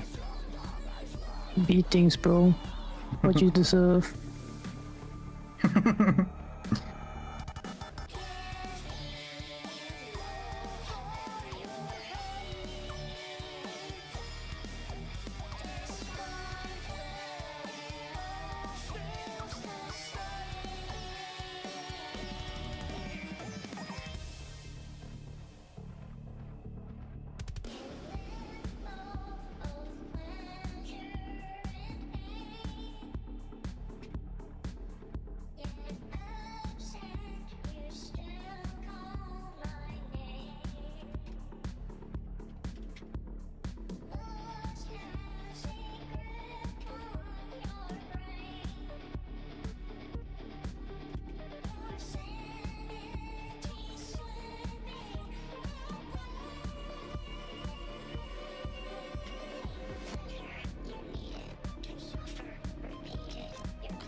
You do have like city space and VA system.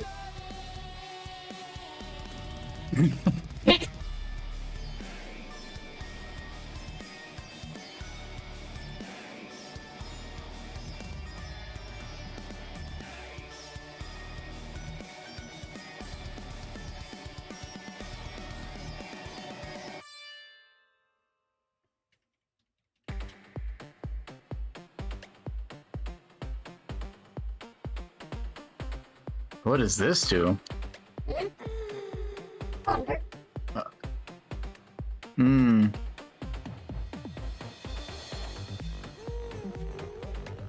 My gosh, you got that pointed right at my face.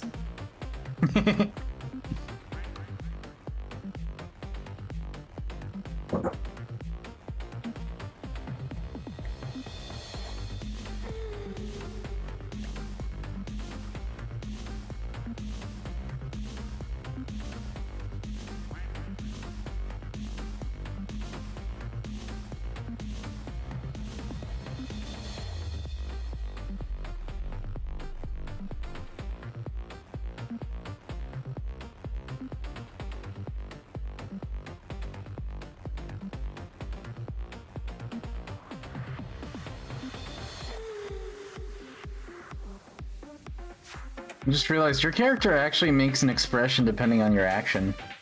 Yep. Like she furrows her eyebrows when you change weapons or shield. Yes, please.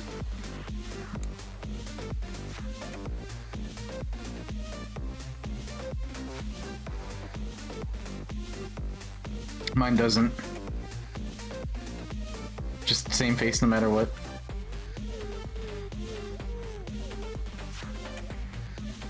How do you furrow your brows? Look close.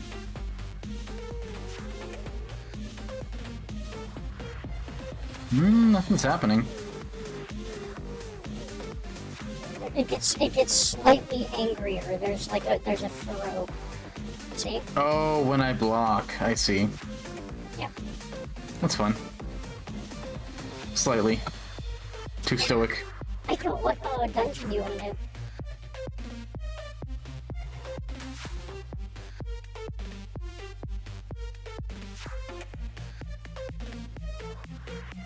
Let's free for all.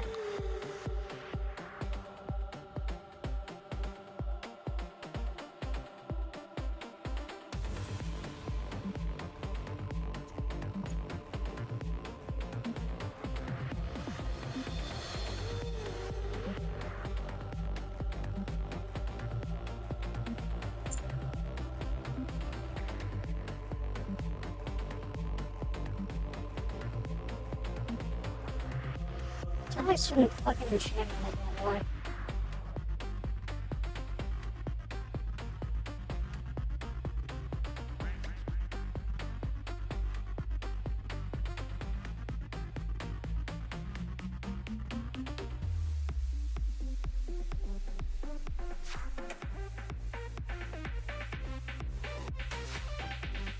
I wish there was transmog for your weapons. Yeah. Because I'd like to turn this hammer into this. Oops. Into this right here. Oh, yeah.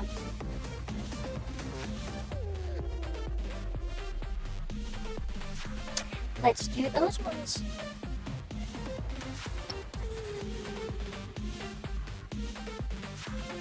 Purging the Grove is the...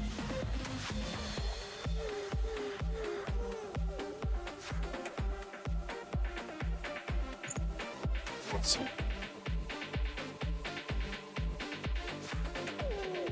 Oh, Purging the Grove is the level 20 one, I think. Ready? I'm not there yet. Purging the grove. Like when we've been there. I think spiraling in the grove, and then I think... Oh, no, that's the easier one. We'll do the easier one, but like...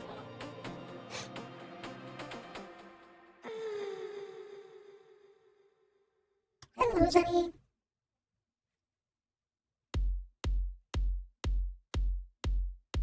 Teleport to Crescent Grove. It should be the purple, or one of the purple ones, I know. If you can. If not, let me know and we'll get you over here.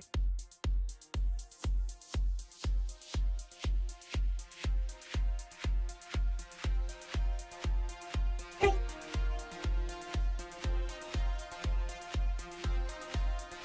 Alright, we'll be in Crescent Grove.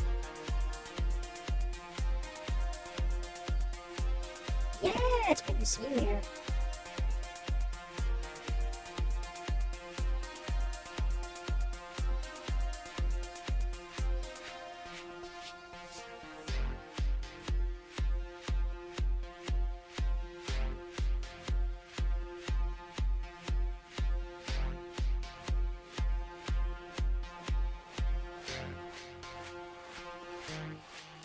Mm-hmm.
discriminate them?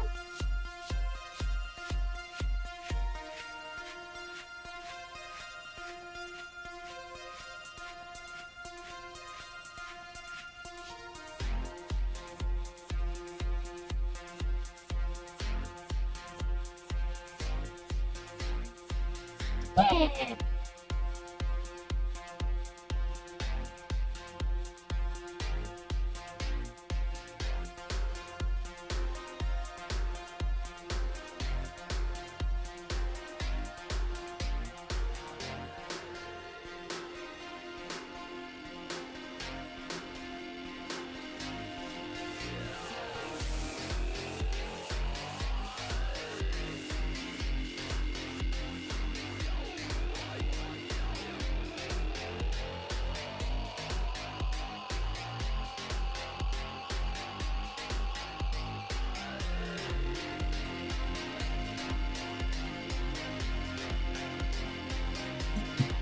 Hey, we did it.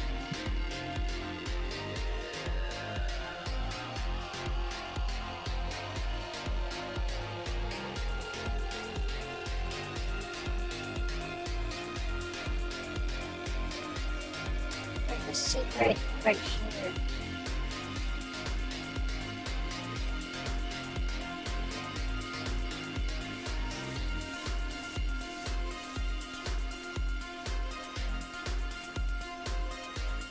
Ooh.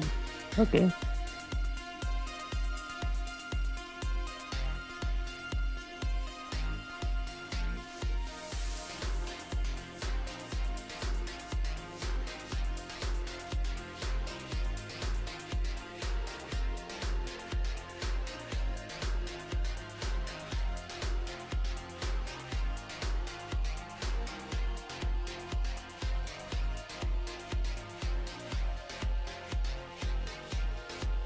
What the heck? I got glyphic pages over here. It says you can Where get all them the- in a lot of different places.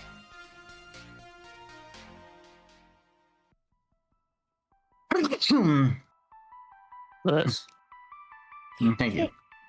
Have one of these, Ico.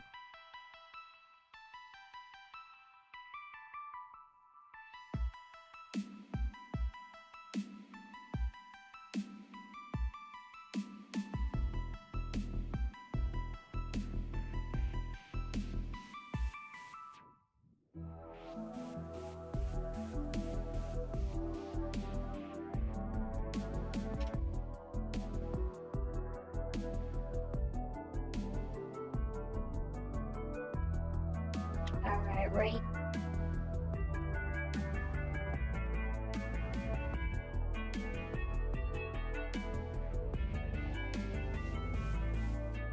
Upgrade me to understand my synthetic ecstasy. Imperfections, blasphemy. In synthetic ecstasy, she sings to me her harmony. Her synthetic ecstasy, you'll free me from reality. In synthetic ecstasy, scripted light and binary renders pleasure graphically. Thoughts, lust, and empathy. This is for me. Breathing, Oh, shit. but this isn't air.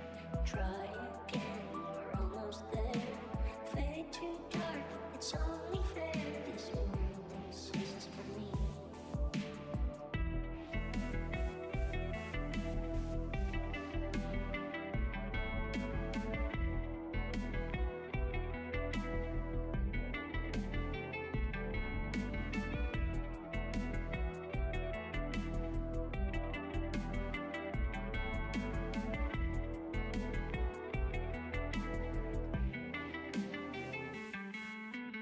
Only she could give to me this synthetic ecstasy. Imperfections, blasphemy.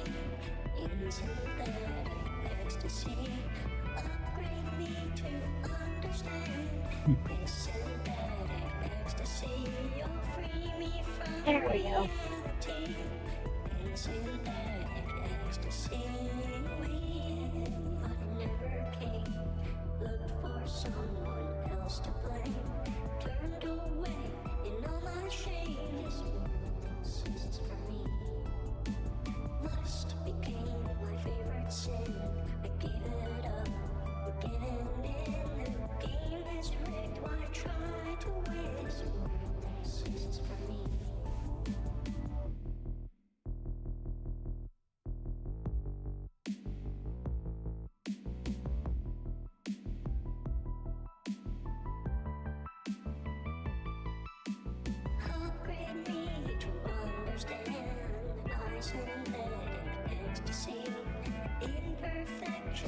blasphemy. In synthetic ecstasy, she sings to me her harmony. Her synthetic ecstasy. Here we go. Reality. In synthetic ecstasy.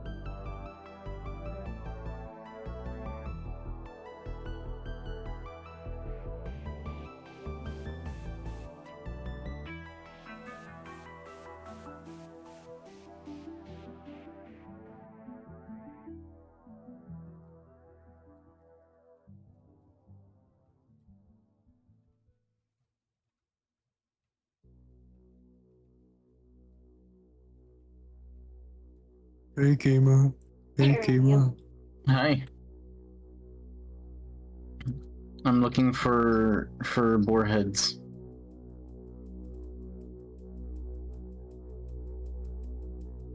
I still need a lot of them.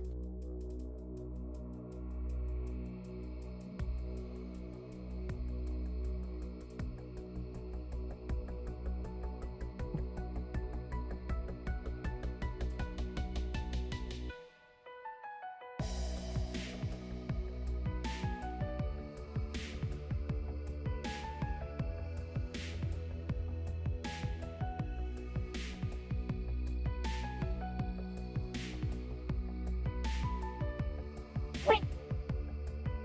Wait.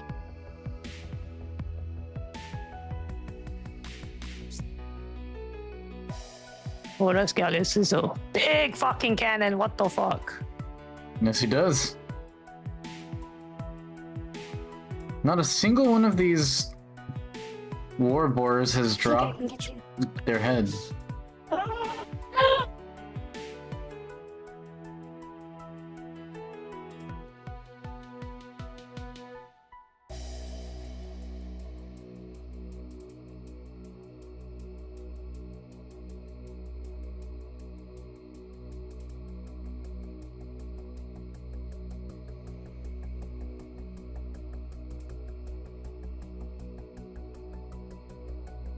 At this entire place and not a single war boar head. Oh shit.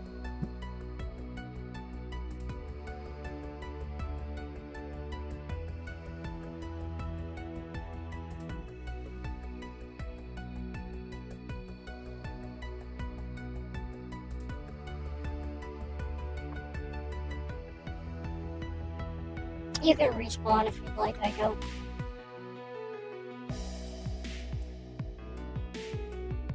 I don't know if I'll be able to get you, I'm sorry.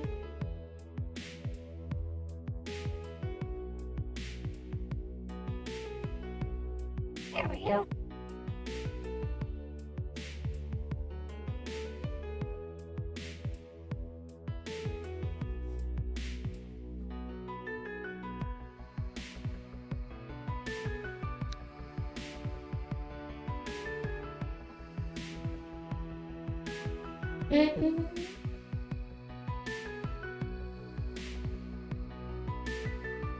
It's tomorrow. Tomorrow's Monday. Well, today, but tomorrow.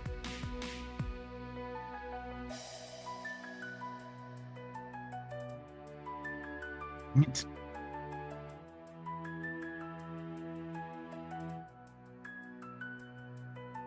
Ah. No war boar heads.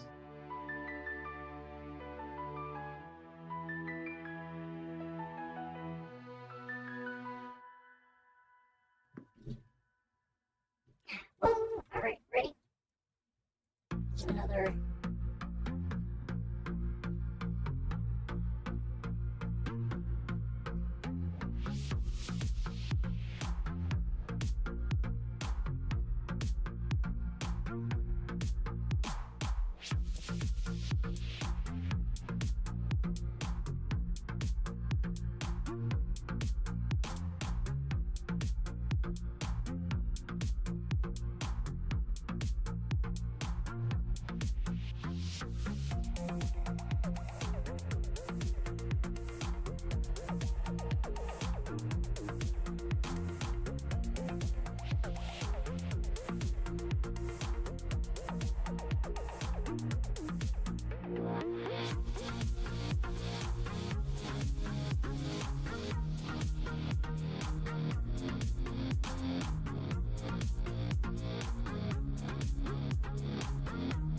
Yeah.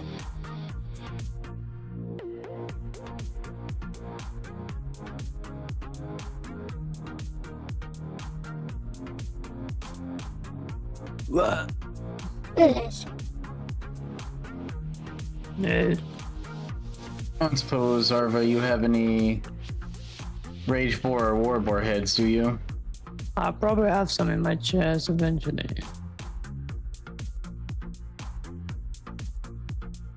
Excellent.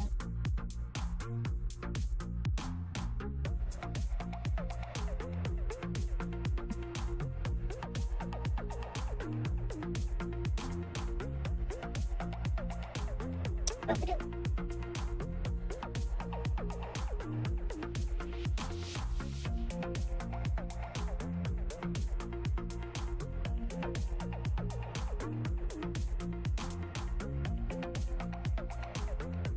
You want to fight the boss, Psycho? Like a war boar head, rage boar, nah. Let's do it. Oh wait, this one. Oh, thank you.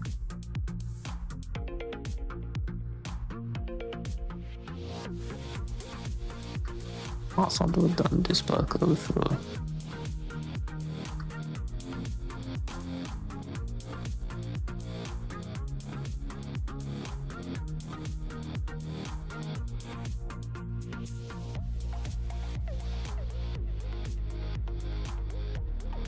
Oh, it's already open. Well, I'm being silly. Let's see, we can go this way. There's some War Boars here.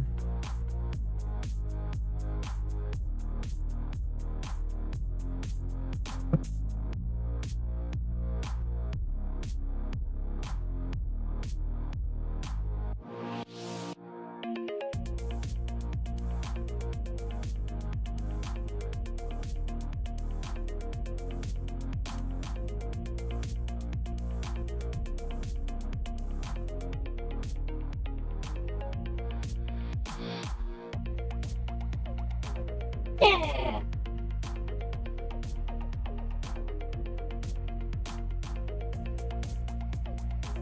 Here, I can take this. This one. Rage Boar head.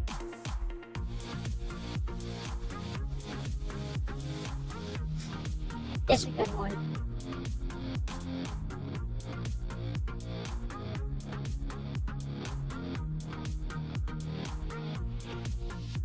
Can always get more stones. Those you can trade for some really, really good stuff. You already done the stone. You can store a lot of stuff in the dog chest thing. Oh my gosh, I got a War Boar head. yeah. The first one. I got a fuck ton of heads. Just in case. Hang on.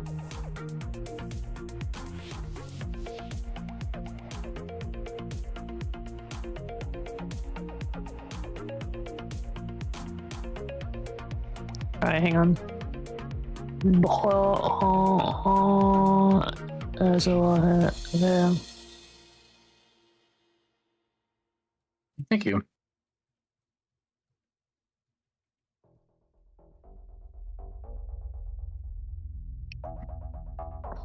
Over here I go is where you can trade those thingies.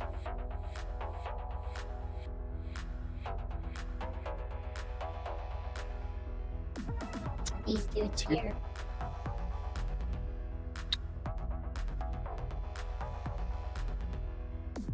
This one's the higher level one, but you can trade those Earthstone badges with this guy.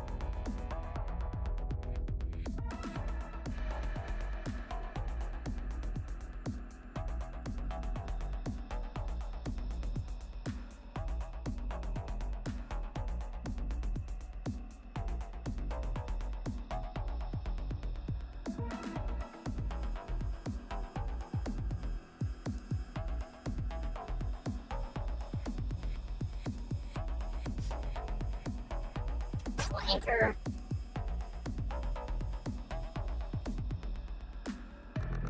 Apples to oranges. Well, apples to something much better than apples.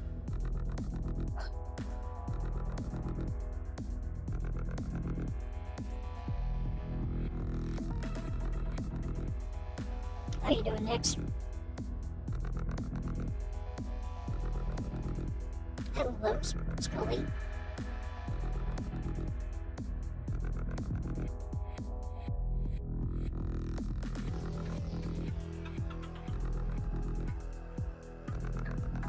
No, you're good.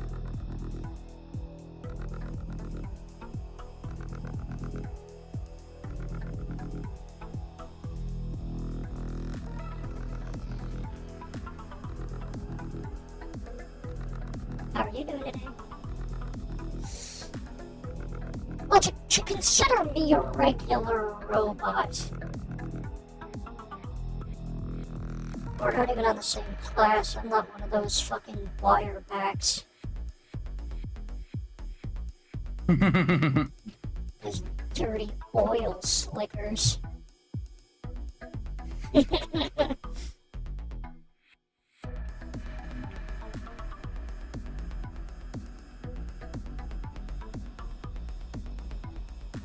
Doing pretty good though.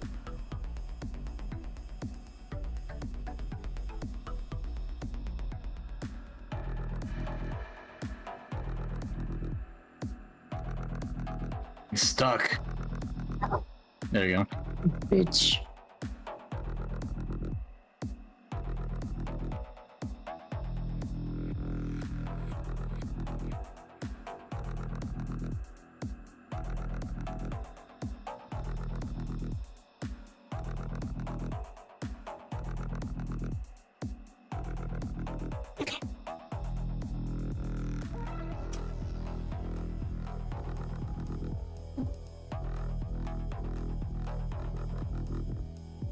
so what we got?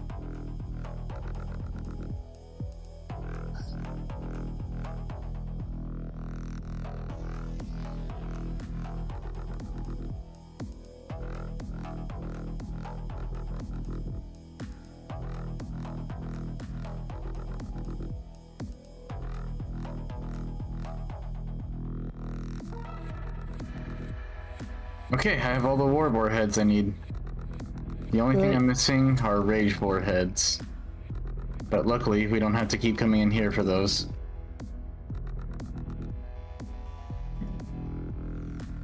I'll join y'all. Good lurk, Vernon Lord. Reaper Nixie, welcome, welcome.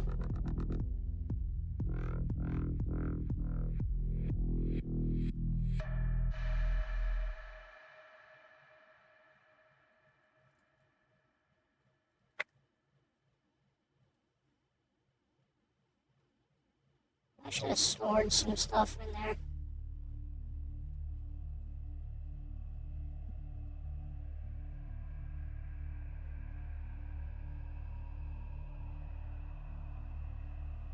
Okie dokie, I go. Hello, hello.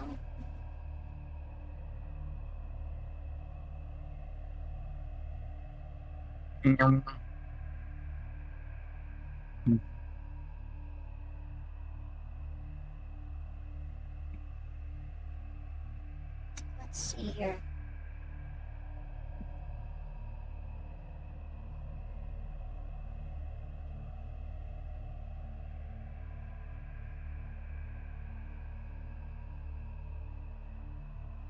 What's that?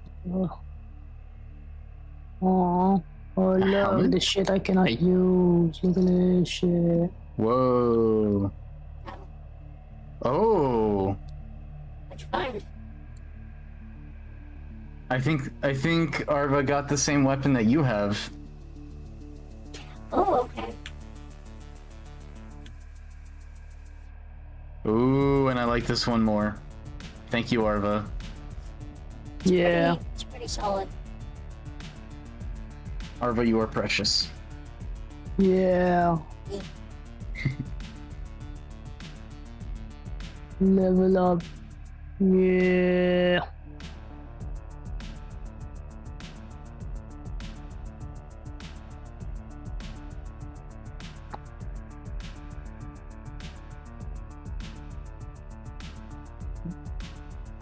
Want to do Hell in the Grove again, or the Crescent Grove thing again?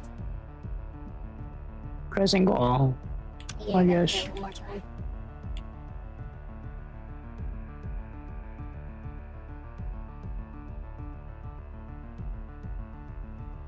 I'll do it one more time. I just gotta get 3 more rage warheads. I think I got 3 rage bar. Hang on, I got though.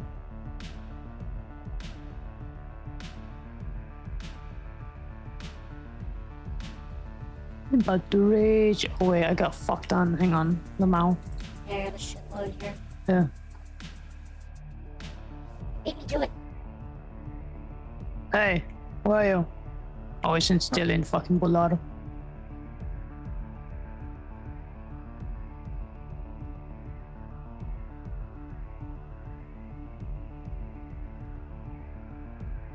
I just need 1 more now. Arba has some. Yeah, I got 10 of those for some reason. Hang on, where are you? I'm coming back to the sanctum. Yeah, why you back?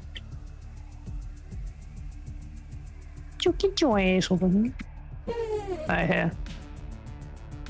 Anyone got any fire breath glands? I'm saving myself. Yeah. Hi. Thank you.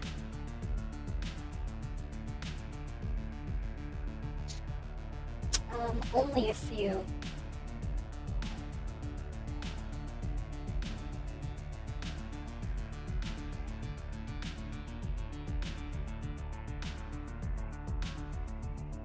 Okay.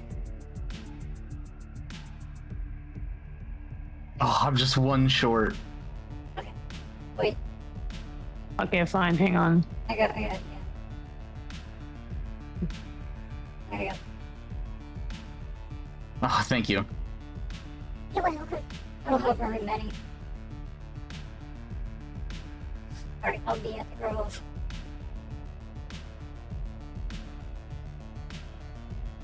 The grooves. Moving.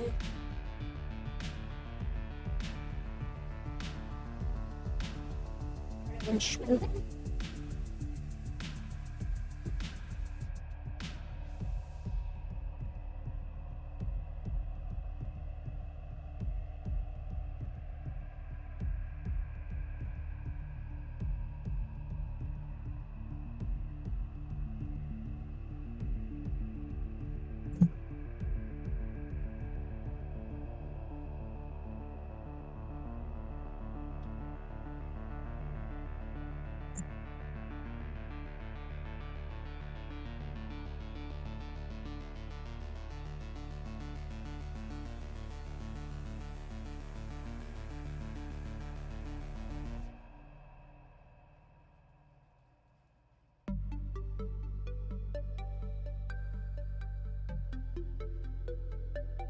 Oh, I don't think I have anything going on.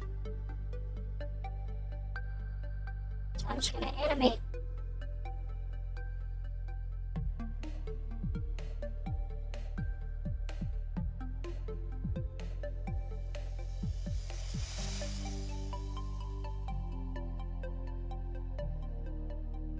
What's going on? Oh, not much tomorrow.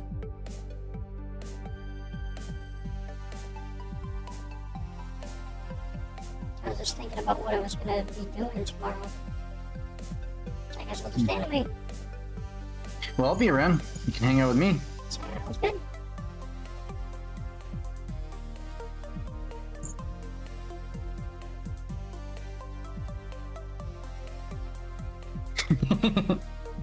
Imagine you're just like, nah, you're lame. No. You're green. Ew, he's green. What kind of weirdo is green? I don't with those people. Okay? have a standard of racism to uphold.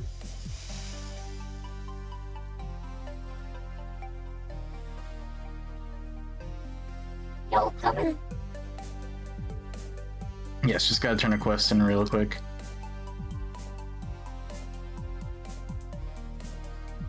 Speaking of, hang on.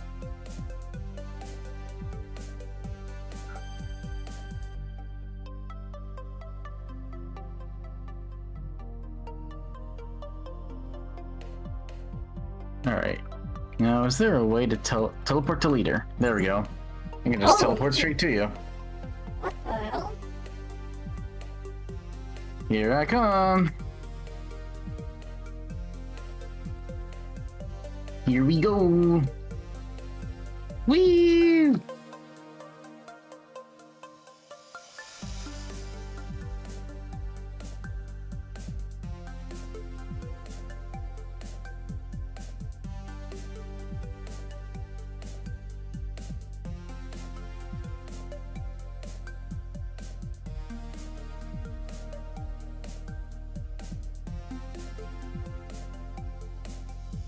I still need page 1 and 3 of the book.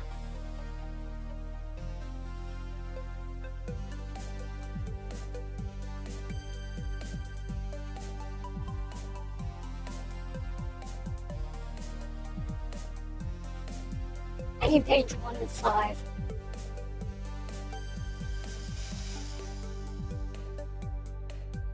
There's a ton of page 5 at the Oh my fucking god, amazing. Warbor area. Oh, okay.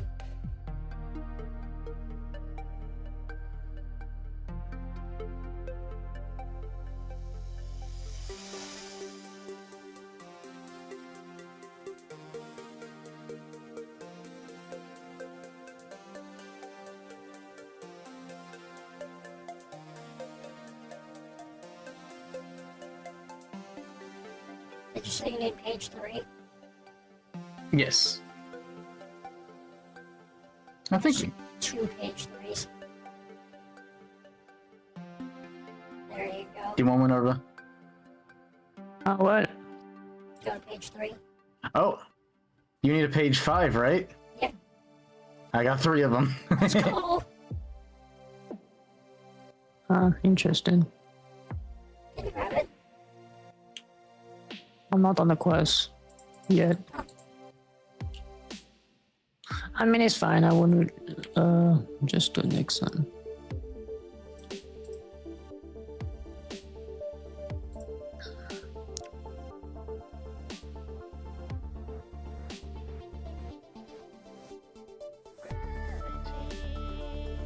What the fuck?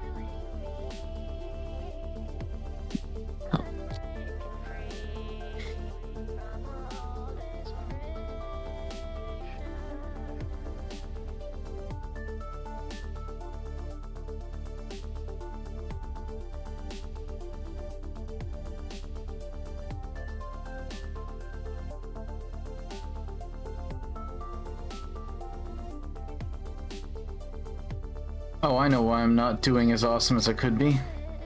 I'm not playing my battle ballad. Oh! Stop it here! Oh shit! And it's broken. Hang on. Oh, There we go.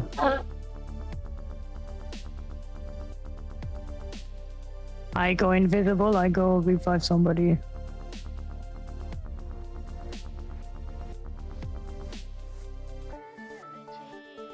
I don't like the tree boys, they burn you. They're mean.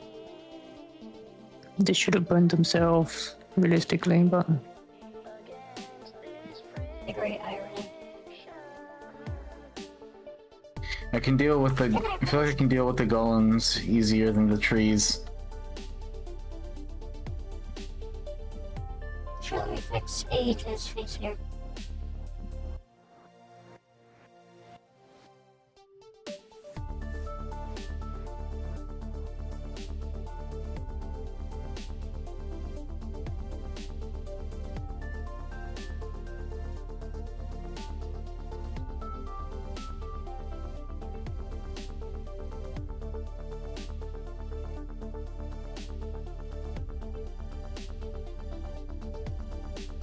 Page 4.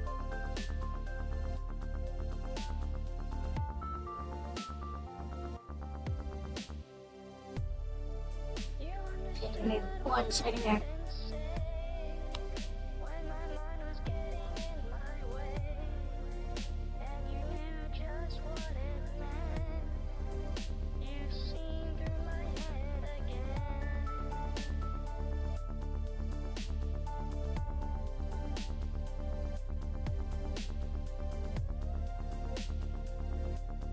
Oh, I see.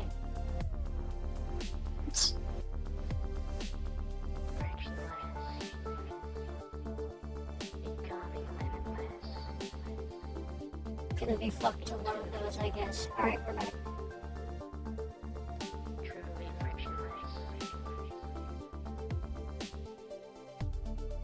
Oh, did I go the wrong way? Oh, wait, no. Yeah, the right way.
Humans. Kill. Humans. Kill. Humans. Kill. Humans. Kill. Humans.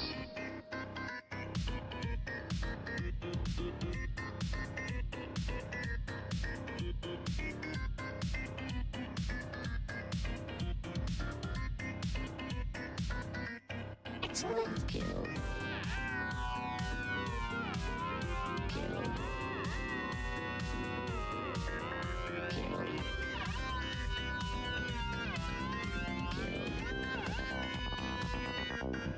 Humans. Kill. Kill.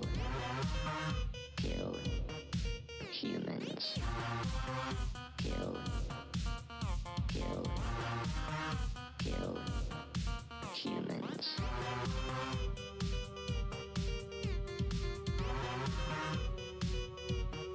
Humans. Bullshit.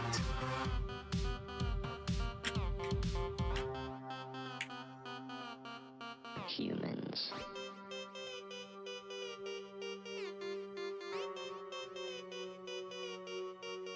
Kill. Another page 4.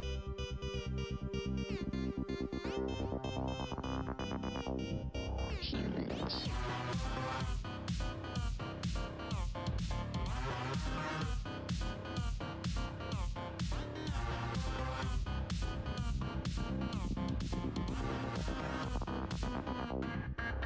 Kill.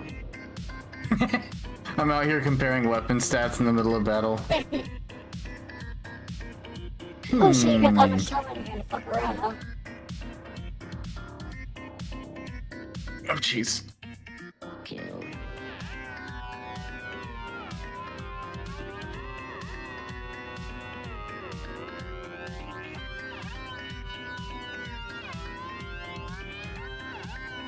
I just need page 1. Humans.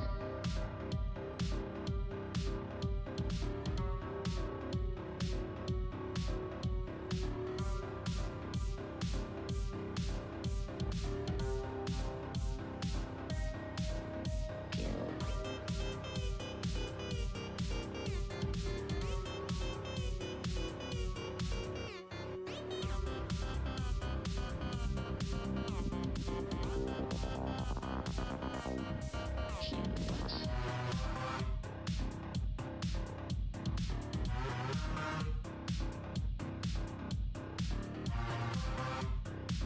If I had to guess, I bet page one's in the catacombs or something. Maybe.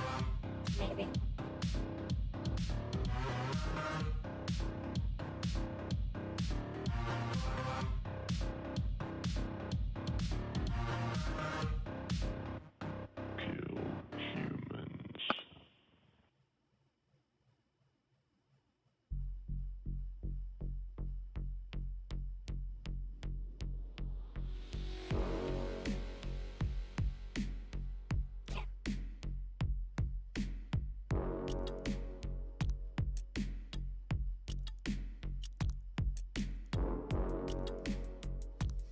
Alright, ready? Yeah.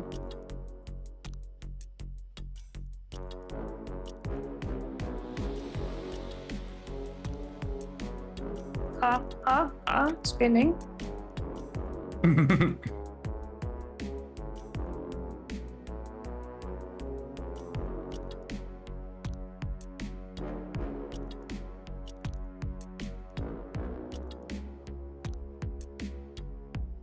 Nuke him down! We can kill him! There we go.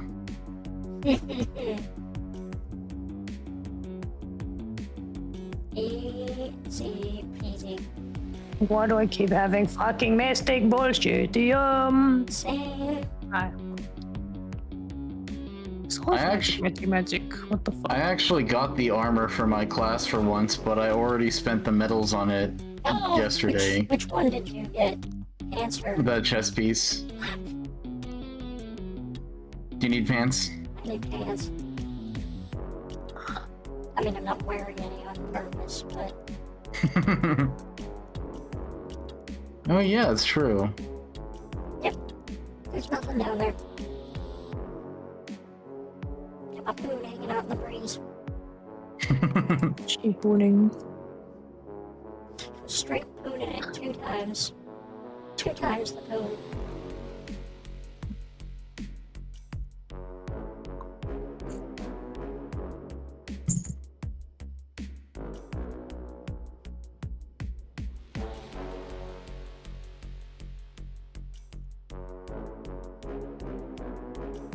Okie dokie, I go.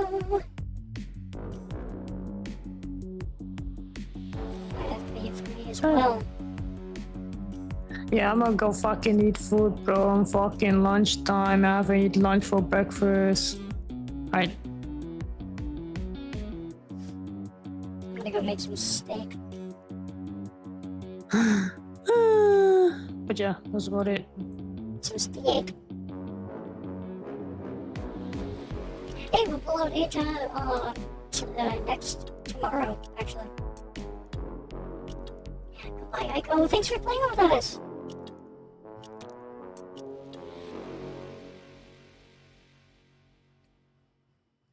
Oh, I know who we're gonna raid.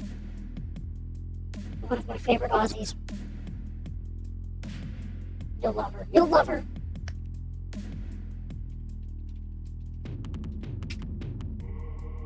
Alright, everyone, take good care of yourselves. I'll be back online tomorrow. Experts are telling you Hey, Merry Christmas. that heavy music is dead. You guys are awesome. Obviously, somebody's We're gonna raid Pearl. You guys are gonna love her, and if you don't, telling you you're not supposed and then we're gonna have some mean words. Okay? I'm gonna not be very nice. Pearl's like one of my favoriteest. It's real time. You love real. That's her tagline, actually. That's what she says all the shit. She says, it's Pearl o'clock. Oh really? No, she doesn't say that ever. She's never Oh. said that ever. Why'd you say that? Because it's funny. Compulsive liar. It's actually what Simon I still remember the says a squat lot. plug. He says, he goes, he just can't stop saying, he goes, it's 12 o'clock. That's his tagline before he does like, I definitely don't. That's it's what he says.